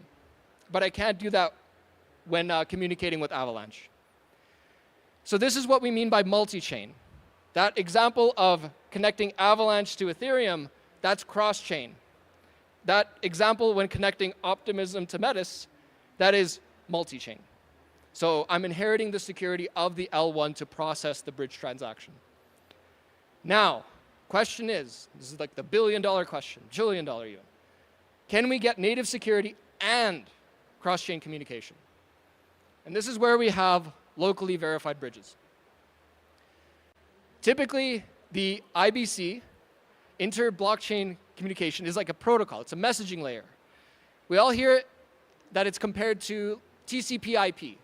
So how we do messaging in, let's say, the Web 2 world, or even the Web 3 world, we communicate via HTTP. And then I need to send data from one place to the other. In order to do that, I have everyone agrees on a set standard to base that communication off of. IBC is that standard for cross-chain communication. Now this relies on light clients basically sitting in between the two different chains. So I have one light client on Avalanche and the other light client on Ethereum. I use the native L1 consensus to achieve the bridge. So I have that common messaging layer. And then I'm able to basically say that when I deposit something on Ethereum, I want to withdraw something on Avalanche. And as a result, the light client would verify the transactions that take place on each layer 1 and be able to send a corresponding amount of tokens or like unlock a corresponding amount of tokens on the other chain. And then Cosmos implements IBC. So that Cosmos is like a sort of like layer 0 network where like it connects the different blockchains together, kind of like Polkadot as well. So can we make it better? So locally verified bridges can connect with, let's say, any different chains that exist. We don't really need any additional trust assumptions since we're basing this verification off of the layer 1.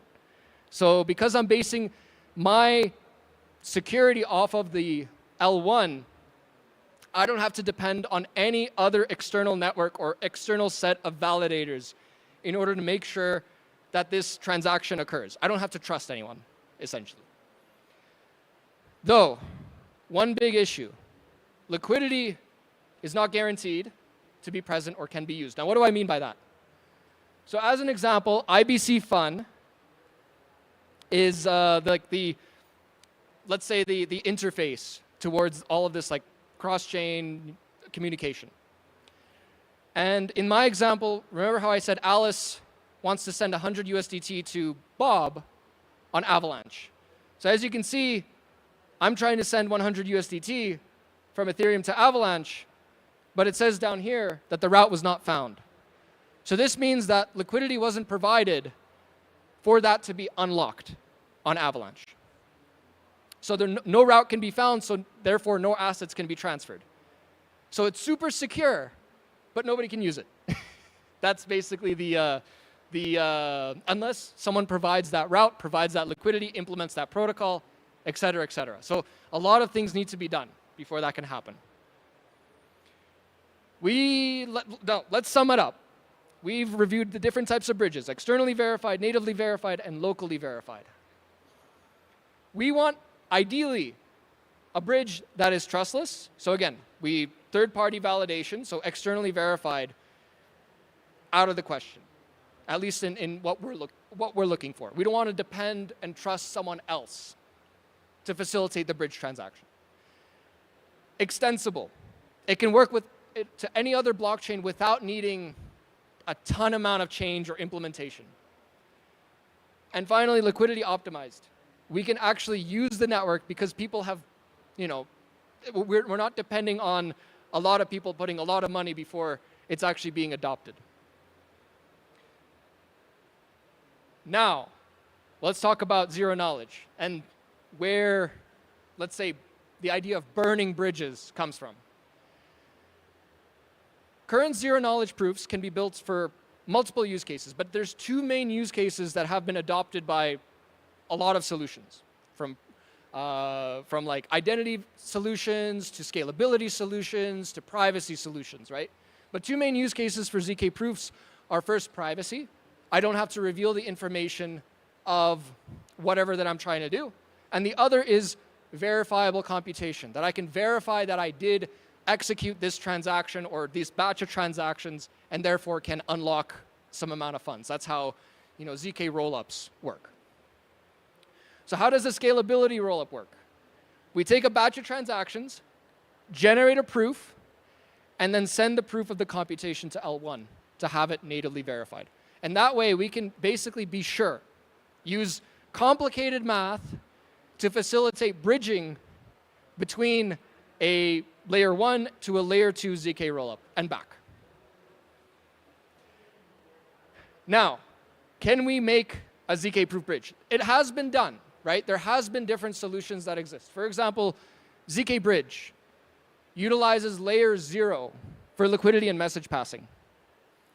So they essentially went in and focused on, I want people to be able to use our network, and I want people to be able to reliably bridge between it. And I want people to also have a great user experience because there's actually money in the system where I can bridge to different networks. So in their solution, they focused on extensibility because layer 0 is implemented across different types of solutions, as well as liquidity optimization. Unfortunately, for the security part, we can take a look at the layer 0's like omni-chain model, and we have a lot of red things, scary. But essentially, I am putting my trust in layer 0, how layer 0 implements things, in order to facilitate the transfer. So they make it really easy to get the liquidity, they make it really easy to do all these message passing, but you have to trust layer 0. Now, another solution, ZK Link. Say they use native ZK proof verification, but they need to depend on external liquidity providers. So what do we mean by this? It's like, so the way that they do it is that they have multiple different proofs synced across the different networks. But in order to, let's say, facilitate a transfer from one network to the other, I need to deposit money into that bridge or deposit liquidity into that bridge. So it runs into the same problem as IBC does, where I need a lot of people to adopt liquidity across a lot of different types of bridges in order for me to actually reliably withdraw to that specific network. So it's trustless, right? We depend on the ZK proofs, how the ZK proof is generated, and we just use the ZK proofs. And it's extensible, right? It works with the different types of blockchains that they've connected. Unfortunately, it does depend on different types of external factors like VCs putting money in. So you need to have people to deposit a set amount of USDT on one network in order to be able to withdraw on that network. So can we make this process better? How can we use the liquidity of one chain and use it in another?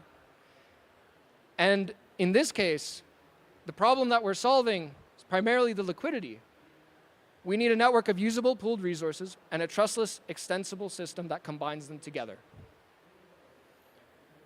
So this leads to a solution, potential solution to the problem, where we can take a ZK bridge plus an L2 and combine it together with ZK proofs as that messaging layer.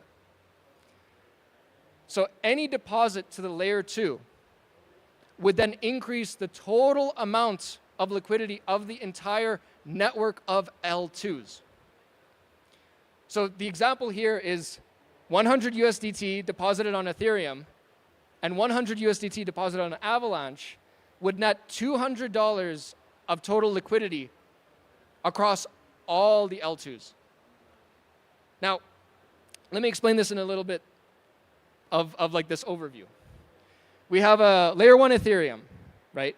We deposit 100 USDT on that layer 1 Ethereum. Now we have a layer 2 ZK rollup, right? And ZKM implemented, and I'll explain that, like how all of this, would connect to each other. But essentially, we have it so that the layer 2 acts as an interoperability protocol, same way that layer 0 solutions like Cosmos as well as Polkadot would work, except this is deployed on a layer 2. So in this way, we have it so that the layer 2 can communicate with other layer 2s that implement that same protocol. In this way, we can actually burn 100 USDT on one of these layer 2s and then essentially generate a proof that I burned this amount of USDT on that layer 2 and then be able to redeem it on a separate layer 2 within the same network. So what this means is that I'm depending on native Ethereum or L1 security, and then I'm able to essentially generate a proof that I have essentially no longer have access to that 100 USDT. As a result, I'm able to mint it on the other layer 2, in this case, the one that's built on top of Avalanche. And then finally, the end result is that I would be able to withdraw it on Avalanche itself. Now, the one big question is, oh, well, what if there's nobody that deposited on Avalanche? Well, in that case, you wouldn't be able to withdraw on Avalanche. But you would still be able to mint it on the layer 2 that's built on top of Avalanche. So in this case, you can deposit to the Ethereum blockchain and then navigate it and put it into the ZKM blockchain, or into the Avalanche layer 2. So in this way, you can transport liquidity very easily. You might not be able to withdraw to the layer 1, but you're still able to, let's say, if you're a VC, you're always looking at different narratives. You're looking at like, oh, what does this chain do? What does this chain do? What is like these different types of narratives? And so you're able to essentially transport liquidity very securely and still be able to use all of the liquidity that you've deposited. That liquidity isn't locked and you're just waiting for someone to bridge to Ethereum to get the fees from it. Now you're actually utilizing that liquidity within the layer 2 ecosystems and then navigating it across the different blockchains. So pros of this method. One is that it's trustless. It doesn't depend on third-party validation. There's nowhere that I need to depend on another blockchain in order to facilitate this transfer.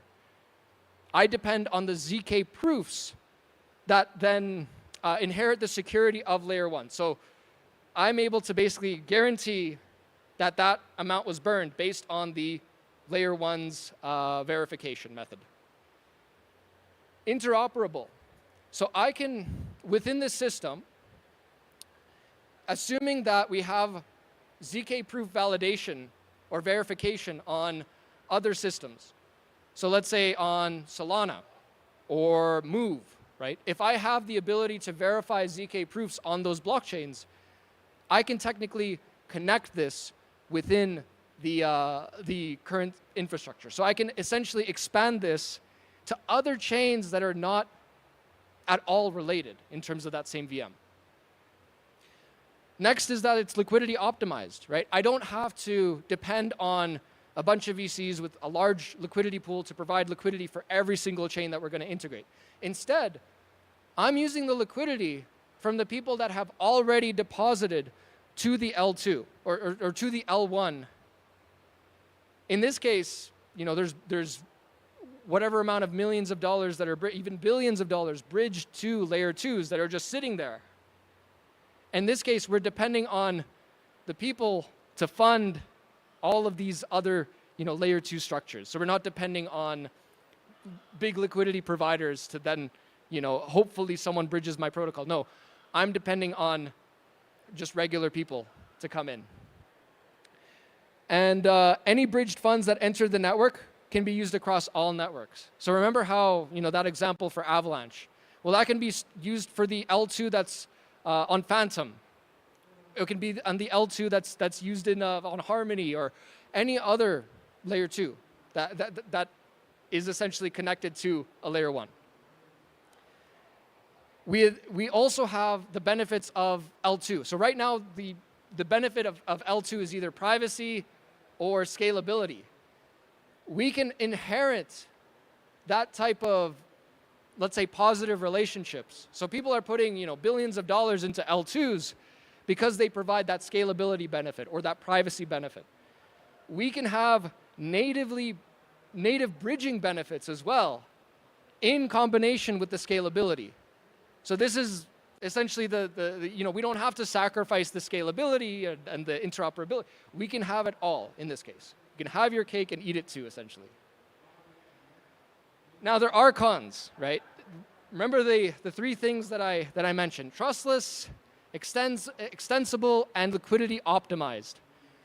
Unfortunately, this model, in order to be, let's say, adopted, it needs to be implemented by the L2 that essentially would allow the minting of assets on their L2 through this ZK proof protocol. So for example, in order for me to use this in, let's say, Optimism, I'd have to convince the DAO to essentially open up their L2 mint to be able to facilitate native Ethereum, so that's how it's done right now, and the ZK proof bridging. So in this case, they need to make sure that everything, you know, it's all audited, secured, and everything. But in this case, we can do this by creating, you know, separate L2s that facilitate within this entire network. And then the idea is that since all of the liquidity can be used within this entire L2 network, you can easily transport it using the native L1 security. So it might take a matter, you know, depending on how it's all implemented, depending on how it's all audited, depending on like different factors, it can be a big consideration, especially if there's a large amount of liquidity sitting in this network. And all you have to do is just implement it within yours. So it does have to be implemented. So again, it does have to be implemented within the native bridge on the L2. And it has to be, you know, adopted, and you have to make sure that the ZK proofs are working correctly on every single implementation. One mistake potentially can lead to like mass withdrawals of like, oh no. In addition, that example that I mentioned, in terms of the Avalanche, where let's say nobody deposits on Avalanche, so everyone deposits on Ethereum.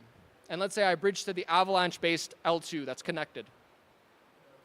In this case, I can't withdraw to Avalanche because there's no liquidity on there. But I can withdraw to, let's say, another chain. I can bridge to another chain on the L2 network that has liquidity on L1 to withdraw it there. So in this case, I'm able to, I can still access my funds, but on a different chain that's implemented. So maybe not Avalanche, but maybe back to Ethereum. In this case, what we're basically, it's like a bridge without a bridge. I know it's like the main problem that we're solving is that we want to bridge these assets across the different types of L1s. And so in this case of it, and I'm saying like, oh, well, you can't do that if there's no liquidity. But in this case, as a person that wants to operate within this entire network, if I'm just integrating a chain, I have liquidity within the entire L2 space that implements this type of solution. So I'm able to basically utilize different networks liquidity and then be able to move it around seamlessly within these different L2s. And then if I want to eventually withdraw, I can do that as well, but it can be on a different network. So this is like a collective layer 2 that works across different types of ecosystems. And we can use it for bridging, we can use it for scalability, we can use it for these different types of applications that really bring benefits. Right now, we only have L2s that work on either privacy or on scalability. And so in this case, it works with bridging as well. Yeah, that's everything. And we have like different types of resources. We're giving different talks as well based on these types of mechanics and designs at our Hacker House. If you're interested in exploring the space of bridging and how this entire mechanism works, how ZK proofs work, how this can all be used together, definitely come by, speak to me, and I can get you in. But yeah, I guess any questions from people, like how this all works, what the benefits of this. It sounds like there's too many downsides. Oh yeah. Oh, sorry. Just shout.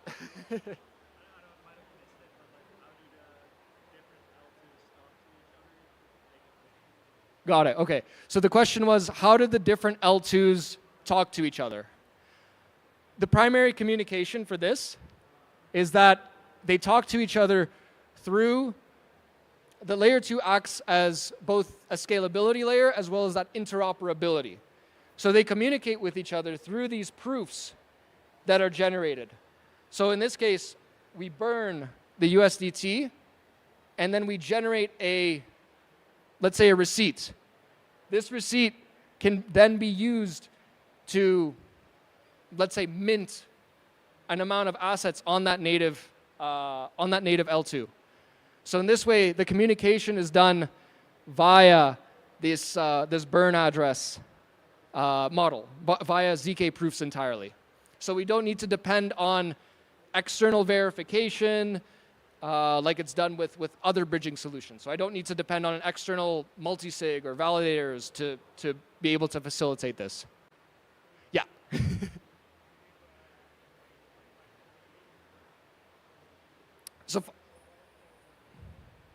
So yeah, that's an important concept. Since we're inheriting the security of L1, essentially if there is a reorg on L1, that it's like there needs to be some amount of finality present on that L1. So I can basically within this L2, I can basically I can use this proof that was generated. But I am, yes, depending on the security of L1, depending on that aspect of finality that is achieved on the layer 1 side. But essentially, I can use that proof that I did this action on L2, and then eventually, like it did get processed, it did get resolved. There might be that delay, right, where we want to reach that L1 finality, and there might be like built in a system that waits for a specific amount of time. But in this case, I do depend on the L1 security. I do depend on the L1 finality to be achieved to facilitate this let's say bridge request. Sorry? Yeah, there might be a bit of a delay. In this case, like when I generate the proof, I could basically say that I have essentially verified this on the L2 side, and as a result, it will eventually be finalized on L1. So like eventual finality will occur on the L1 side because I post this transaction on L2, and then unless there's like some amount of massive censorship going from there, but essentially the idea is that eventually there will be some form of finality on the L2, and that's what we're doing with the different like L2 L1 to L2 bridging and L2 to L1, is that we're essentially posting a proof saying that this did in fact happen, and then we're essentially trusting that the sequencer would eventually post that proof to L1 and to be able to withdraw from the network. So in this case, again, we're still depending on layer 1 security, layer 1 finality to achieve that, like the bridging, essentially. Hopefully that makes sense. If anything, we can talk about it when presentation's over. Yeah. Anyone else? Okay. Awesome. Well, thank you, everyone. Really enjoyed giving this presentation. I'm going to give something similar like this, and then maybe go into more of the privacy use case and the implementation from something that based on not wormhole itself, like the bridge wormhole, but wormhole style bridging. And we'll talk a little bit more at the Hacker House. So if you want to find more about that, let me know.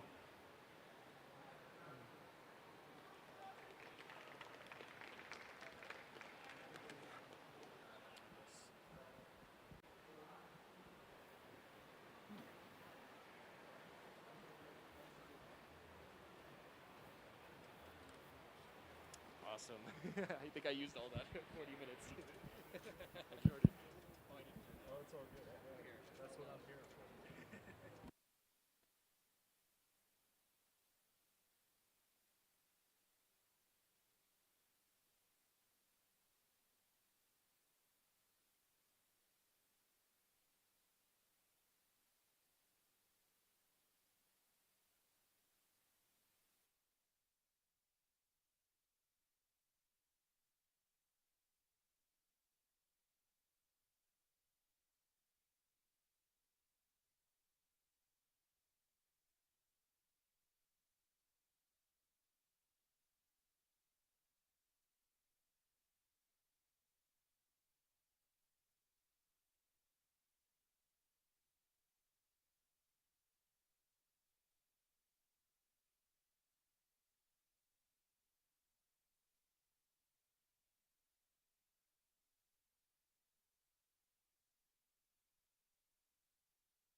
Good evening, ETHDenver.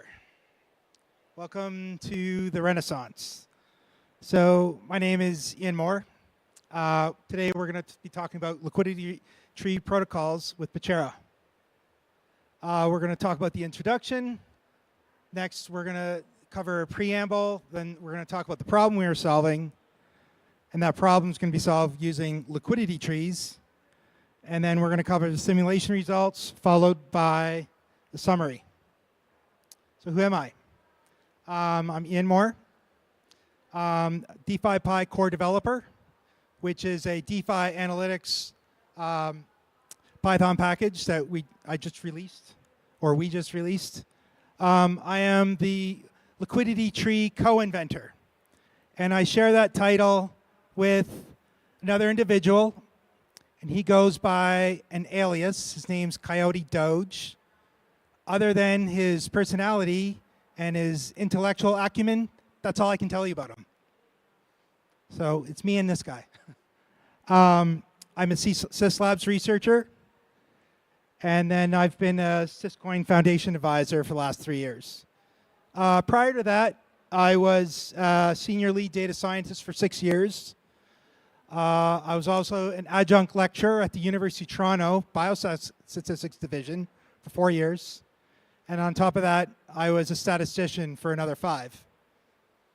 But I held the adjunct status-only faculty position while I was a statistician. So the objectives. First, we'll cover the preamble. We're going to talk about what is capital efficiency. And we're going to talk about constant liquidity market makers, or concentrated liquidity market makers. We'll define our problem, which we call the stagnant liquidity problem. It's a novel problem that we're defining to bring us into liquidity trees. And then we're going to talk about our simulation results. So what is capital efficiency? Capital efficiency is basically the total revenue that you realize from your system divided by the total locked value. So a lay example would be, say you have a liquidity pool that has $100,000 of capital in it. On a given day, you may have $2,000 to $5,000 that move, that collects a swap fee of 0.3%. So that $2,000 to $5,000 is earning revenue. Well, the question is what about that other $95,000 to $98,000? That's just sitting there idle. So that's what's formally known as lazy liquidity. And then the example I outlined, that's what we call poor capital efficiency. So this is Uniswap v2. So on the left here, we have the liquidity frequency distribution of Uniswap v1 and v2, which is effectively just a uniform distribution. The active liquidity that's being traded here is between PA and PB. And lazy liquidity is the liquidity that lies outside that band that's not being traded. So what Uniswap v3 did is they virtually extended the liquidity within that system. And then what results is this bell-shaped curve. Looks like a normal distribution or just a bell-shaped type distribution is denoted by this frequency distribution curve, which is in fact an estimate for the optimal curve.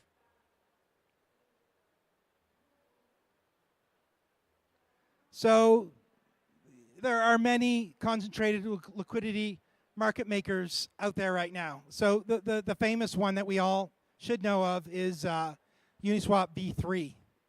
And there have been many copycat forks that have taken their code and forked it and implemented on their platforms, namely PancakeSwap, SushiSwap, QuickSwap, ApeSwap. Then there's been others that not quite Uniswap v3, but some slight modifications such as Kyber Elastic, Trader Joe v2, Orca, and Radium. So we talked about lazy liquidity. Next, we're going to talk about a term that we have invented, which leads us into our protocol, the liquidity tree, which we call stagnant liquidity. So if we let L of P be our optimal liquidity frequency distribution, then our constant liquidity market maker would be defined as L hat, which is because it's trying to achieve to concentrate all the liquidity within the price band, but it will never ever do that. There will always be liquidity that lies outside that price band. So you have the total liquidity, so we call that liquidity outside the price band stagnant liquidity. It's a new term that we've defined, which is effectively the total liquidity subtracted from, and what we do is we subtract the liquidity within the optimized, within the price band of our optimized liquidity frequency distribution, denoted as L hat here in this integral. So we bring this diagram up. So effectively, within the PA to PB, we have our active liquidity, and that curve there is our frequency distribution, or our estimate of our optimal liquidity frequency distribution. And anything outside that, stagnant liquidity. So the question is, how do you get at that? So there are many, as I covered, many concentrated liquidity market makers that are trying to achieve this. So no matter what one does to address this lazy liquidity issue, we'll always have a certain amount of stagnant liquidity left over. So how are we going to get at that liquidity? So the problem is, given our estimate of our optimized market maker, liquidity frequency distribution, L hat, how do we increase the trading volume? We call this problem the stagnant liquidity problem. So the solution, which everyone's so focused on, they're just focused on single LPs. How do we concentrate that liquidity within that price band? What we're doing, we're opening up the ideas. We're saying, now we're not working with individual LPs. Working with networks of LPs, which we call liquidity trees. So these two ideas, concentrated liquidity market makers and liquidity trees, are not mutually exclusive to one another. They complement each other, which we'll talk about. And we, at Syslabs, believe this will be the next epoch of DeFi, much like how the liquidity, the Uniswap V2 was the first epoch of DeFi. We believe this will be the next. So, like I said, yeah, you can implement both liquidity trees and CLMMs together.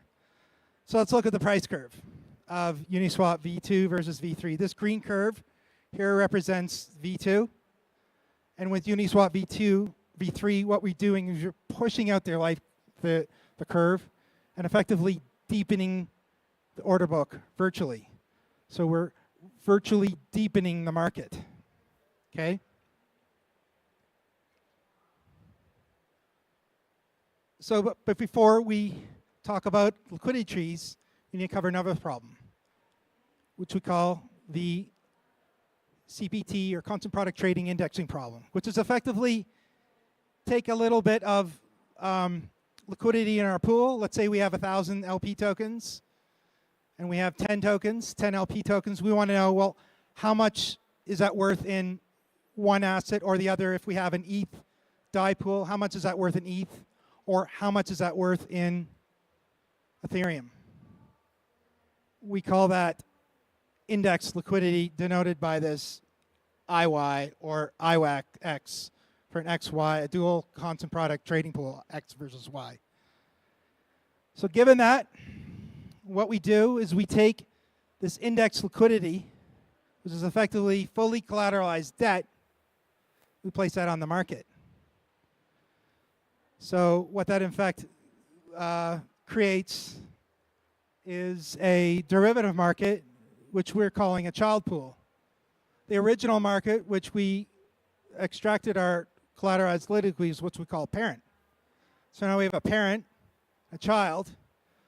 This represents the simplest form of what we call an AMM net, which we call a simple tree. So geometrically, the two can coexist together. As we can see here, we have Uniswap v2. We take our collateralized liquidity, put it on the market as IX. It quickly gets bought up. And now we have another market. So the good way of looking at it is for Uniswap v2 or v2 to v3, we're virtually deepening the market. With liquidity trees, we're virtually increasing the breadth of the market. So breadth versus depth, okay? So what effectively we're doing is I like to think of it as like a grand unified theory of DeFi. So how does this work? So on the top here we have a box. Height is Y, the length is X, so X versus Y. X times Y is our liquidity. We do some trading. Because of the 0.3% swap fee, over time the box will grow. And that's denoted by this blue strip on the outside edge here. With this simple tree, we have the same effect happening. We have the green box. We have some trading. It grows. But then we take our collateralized liquidity in our child. The child also grows. It too produces additional revenue. So what we've in fact done is increase the market efficiency via another route using liquidity trees. So in short, we've leveraged some of the green, got red, made some extra purple if we were to reference this simple diagram here. So let's extend this idea. We talked about the simple tree. So for a dual asset constant product trading pool, X and Y, the maximum number of child pools, if we have our parent X pool and then our children, the maximum number that we can create is 5. IXY, IXX, IXIY, IYX, and IYY. This is what we call a full tree. So mathematically speaking, liquidity trees can be represented as computational graphs where the nodes are denoted as DEX operations and the arcs are denoted as index liquidity flowing from the parent to the children. So we can take that idea and we can, of the full tree, and what we've done is we've broken it into these subtrees. The left tree, the right tree, the double tree, equivalent tree, opposing tree. They all have slightly nuanced differences between each other and how they respond according to our simulations. But for the sake of this conversation, we're just going to talk about the left tree. So here you have our parent, and this graph here is what we call a left tree. XY, IXY, and IXX. That's what we define as a left tree. And we have our Uniswap v2 pool here denoted by the green, and our two derivative markets denoted on separate planes. So the question is, can we, if we were to implement a protocol, the question someone might ask is, do we go with liquidity trees or constant liquidity market maker? No. You can implement liquidity trees and constant liquidity market makers together in one n-dimensional Euclidean space. In this case, it's R3. So in fact, we're extending the idea, the theory, into multiple dimensions. Because we've been thinking and talking about just R2, right? Now we're expanding our thinking. So here we have the simulated, what we've done is we've taken that idea and we've simulated it. There's a few mathematical things we had to do to put this simulator together. We're not going to talk about it in this talk. So these top two images are the simulations for the child, one of the child, which is die, I ETH, or ETH, I die, and I ETH, ETH. As you can see here, it's highly volatile, not as volatile as the top chart. And the bottom chart is the revenue that we harvested off the tree. The green represents the revenue pulled from the parent. The red and the pink represent the revenue that we pulled from the two derivative children. Without them, we would see less revenue. So we effectively, as I said before, increase the market's efficiency using this concept of dimensionality. So we tabulated the results here. In the top line, we have the revenue of our parent, which for the sake of this simulation, we use real data starting from on ETH DAI or ETH USDC, starting from January 2018 all the way to the end of 2023. And we see that we see a return of 19.4%. When we implement the tree, it jumps to 26.3%, which is revenue boost of 35.61%.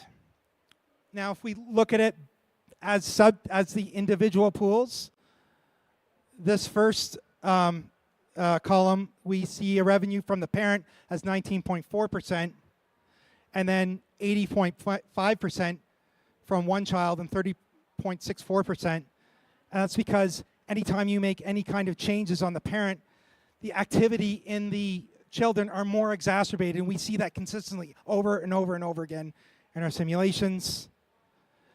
And that's one of the interesting features that liquidity trees do that. And in this simulation, we only use 7.5% of index liquidity. So in summary, we've defined the stagnant liquidity problem. We've addressed that problem using liquidity trees, which is a new DeFi primitive, which we believe is the next epoch of DeFi. Utilizes fully collateralized liquidity and be represented as undirected graphs or algebraically in Rn, which we talked about. And the simulations which we've shown support our reasoning. We're going to take all that, we're implement it into the Patera token launch. We've taken this new primitive and we've connected it to a governance system to make a trustless, immutable, decentralized, exchange-traded fund. That's effectively one thing that you can do with liquidity trees. You can do this is what we're calling an AMM net. So we've all heard of nets used for AI. So this is the same kind of thinking. We're thinking the way is we're calling them AMM nets. That's it. Thanks.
Yep.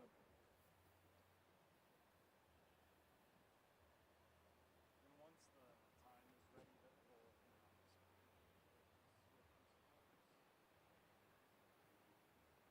it won't appear on the screen. Chris, you good? He's got it. And your mic's on, so you'll be ready to go. And just speak, like, get right in there. Straight into it. Yeah, don't be scared. It's sideways? Okay, that could be a problem because I don't know how to. I definitely don't know how to fix it. Without seeing it, it's hard to. Oh, Chris, can you put it on the screen or no? You said it's easier if you can see it. There you go. Oh, oh it's real sideways.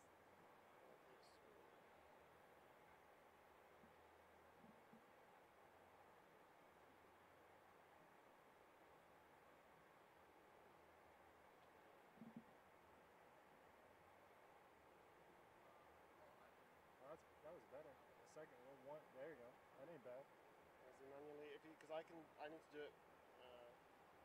Uh-oh.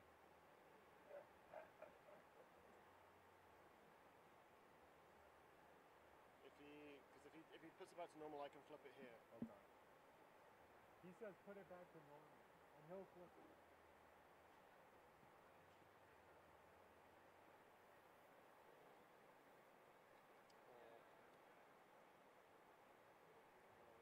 I kind of like it sideways.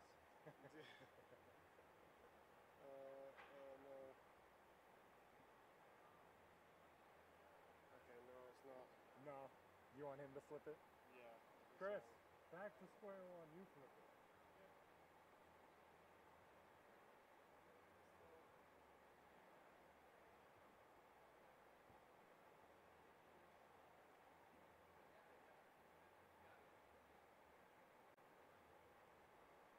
This is the issue with running off Sonic sometimes. Well, yeah, that looked like gibberish to me. I was like, what? Shit just breaks and you have no idea how to fix it. You want it on the screen? Yeah. There you go. Nice. Oh wait. It's just small. Dom. Can I get your laptop?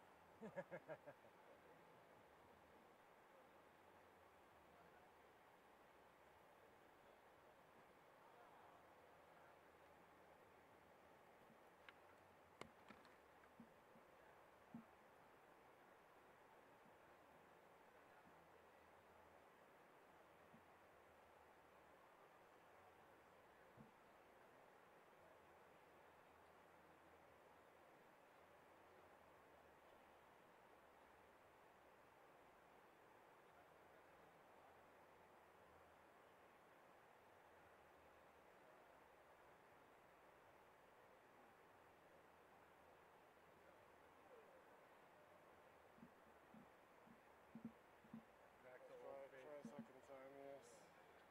Good thing you got the back one.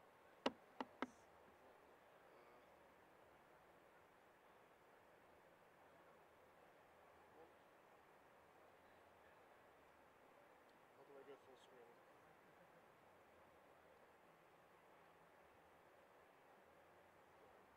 Is that good?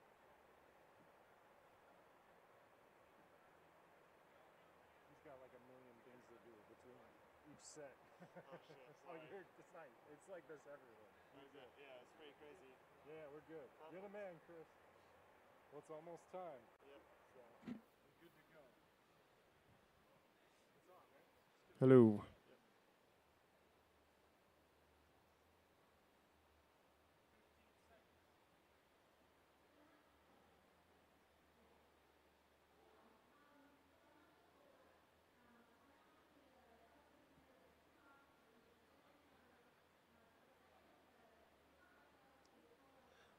Hi guys, thanks for joining me for the Graveyard Shift. My name is Greg and I've got a small talk on the merge and how it enables innovation at the consensus layer.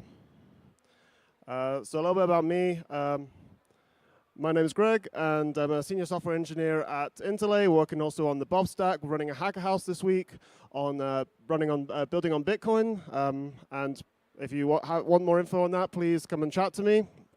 Mostly working with Bitcoin and Ethereum, sometimes Polkadot, and we have 2 parachains on Polkadot and Kusama, mostly, again, also in Rust. Before I kind of get into the nitty-gritty, I wanted to kind of give a bit of motivation review why this talk came about and kind of where my stance is. So looking at the landscape circa 2019 pre-merge, we had a few different clients. Geth has always been the predominant client for ETH mainnet. With that, we have a few different consensus modes, ETHhash and Click. Some of the other variants, Nethermind has Aura, Bezu has IBFT 2.0 and QBFT. So we had that sort of the lay of the land. But then zooming out, we can see there's like tons and tons of forks. So Geth itself over the years has been forked so many times, it's just unmanageable at this point. The other clients, of course, have their own versions. Optimism has forked several to make its changes. We have different versions of EVM deployed on different chains, both as forks of Geth and re-implementations. A few of these on the list, for example, have used some common libraries. Some use Geth as a library. Some use Rust Ethereum as a library. But if you go onto GitHub, there's just so much code out there doing basically the same thing. Geth, you can see at the top there, has over 20K forks. Admittedly, some of those would be from contributors, but by and large, there's, in my opinion, too many. So yeah, that brings me to my controversial opinion. I hate forks. But not sporks. You know, this is ETHDenver after all, and sporks have utility. I do like sporks. The other thing that kind of motivated me recently was kind of Click was being removed from core Geth due to obviously all the changes required for the beacon chain and ETH2. And we had a project which I'll discuss in a bit, which made use of proof of authority. So this kind of motivated me to kind of dig into this topic and kind of investigate the changes I'll outline soon. And what do I want? And why am I so bitter? Well, I want the ETH1 stack. I love the ETH1 stack. It's tried and tested, especially Geth. It's a classic, but we have so many different consensus mechanisms. If we're limited purely to ETHhash or Click or just whatever's running on ETH2, then I think it's a shame because there's a lot of innovation happening out there, and I think we can help that further. And then, of course, I want fewer well-maintained EVM implementations. A bug in one spreads to all of them. It's impossible to update, and ultimately, audits are expensive. So we can't. We audit one, we have to audit all of them. So let's fast forward now to the merge and the kind of tech stack that brings with us. We now have 2 different kind of clients. It's a separation here. So we have the execution layer. That's Geth. That's bringing us the smart contracts, the execution, the state transitions, the state management, and it's a pretty well battle-tested piece of kit. Then we have now the consensus layer. This is what's driving the execution layer now. With ETH2, we have proof of stake. That's handling rewards and penalties and attestations, and again, driving that block construction. So we have this nice wee separation. Typical example of the stack now, kind of in the spirit of Ethereum and Lego blocks. We have Geth and Prism. We have Reth and Lighthouse, you know, because we love sticking 2 products coded in the same language together. And we have this thing called client diversity. Maybe that's a fancy way just to say fork, but it's nice to see different things using the same bit of kit. Throughout all of this, it's always usually Geth or Reth as the execution client, so it's nice to see some reuse there. How this works is using kind of a nicely defined interface that I think a lot of people worked on for a long time called the Engine API. And it's kind of summarized in 3 steps. Fork choice, you can call that to update the head of the chain, which block we're building on and where we're going with that, what's finalized and what's safe to produce on top of. Get payload is basically used to tell Geth or Reth to construct the block. And new payloads simply imports that block. So you can see that if we kind of build a system around that, it's super easy just to tie that together and build a kind of new set of mechanisms to drive block production. This is all locally, so the engine API operates on a local node, or it may operate remotely, I guess, but typically it's authenticated using JSON Web Tokens. And if you want to kind of a better, more rounded explanation of that, this blog here has some wonderful diagrams that kind of go into sort of the nitty-gritty of how that looks. But how, again, does this help us? We don't need to run the ETH2 consensus layer. We can, as I said, we can drive block production some other way. And then with this, we can now reuse production-ready components, as I said, like Geth and Reth. Although I guess Reth isn't production-ready, Geth is obviously well used in the community. And that, as mentioned before, handles all the transactions, state management, and EVM, and all the fun stuff. And then maybe this means we don't have to fork Geth anymore. Geth can remain as it is with a nicely defined interface, doing exactly what it's meant to do. Lighthouse is one such consensus client, but it also serves as a library. I didn't review Prism. I assume it can also be used as a library, but I like Rust. The Lighthouse like library or application wraps the JSON RPC API with a super easy wrapper. We can even write this ourselves if we wanted to. And we can use that to drive block production. With Lighthouse, we can also use it as a library to do some pretty other interesting things. So, for example, in our client, we're using the same BLS signature signing algorithms, and we could do aggregation and data storage. We can also reuse components from the Lighthouse as a library using LevelDB for state management. So here's a nice succinct bit of code here, basically, again, using the engine API to do exactly what I've said before. We're telling it to update the fork, build a block on it, and then import it. But we can see something at the top here. We see these things called payload attributes. And to go a bit further into that, payload attributes is just defining what we want Geth to do. So we have quite obviously the timestamp. We have the RANDAO, which is accumulated randomness we need to submit. And we have two things for, I guess, printing money. As I say here, print to go burr. So the withdrawals is basically what we tell Geth to mint, so to speak. And this is kind of a hack, I suppose, in ETH2 jargon, actually. This is what validators use to exit the system. If you're not familiar, in ETH2, there's a deposit contract which uses to lock up their ETH, and that's locked forever, so you never get that out. The way they get around this is by adding this withdrawal mechanism into Geth via the payload attributes, so users can withdraw their funds back to the execution layer, I suppose. The one trade-off here is that the minimum precision is 9 decimals, so the interface is assumed that that's in GUI, which means if you are building a custom blockchain which needs to have a smaller representation, it's unfortunately not possible. But it's kind of hacky how we get around this, and that's just unfortunately the way it is. We also have the fee recipient. That's set at the consensus layer to tell the execution layer who should receive the fee, the block fees. Again, that's based on the genesis.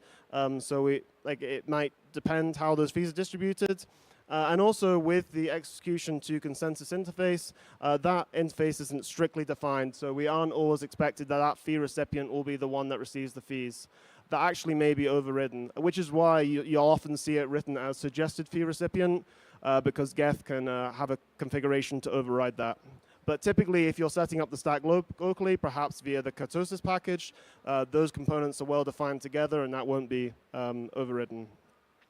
So this is kind of how we get away with kind of minting money if we were to write a new consensus layer using the execution layer, the pre-existing one rather. But the issue is then we can't inject transactions, which brings me to my next point. OpStack have forked Geth. I know, I don't like forks, but they have introduced a few good mechanisms to help with this. So taking advantage of the same kind of architecture, they've added additional payload attributes. So we can see in the snippet here, they actually add transactions to be directly written to Geth.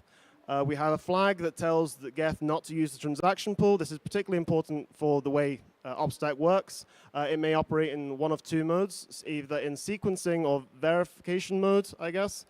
And in order to distinguish those, you basically tell it, when it's constructing a block via the payload attributes, not to include transactions for the mempool. So when sequencing for the layer 2 and op stack, you tell it to include transactions because you want to include the layer 2 transactions. But when you're verifying simply that everything submitted to the batch inbox on the layer 1 is correct, you'll tell it simply to construct with the predefined set of transactions in these attributes. It also defines a gas limit. So I mentioned this is a fork of Geth. One nice thing is Ref actually has compile flags, so no more code to maintain. It's all in one place and makes it super easy.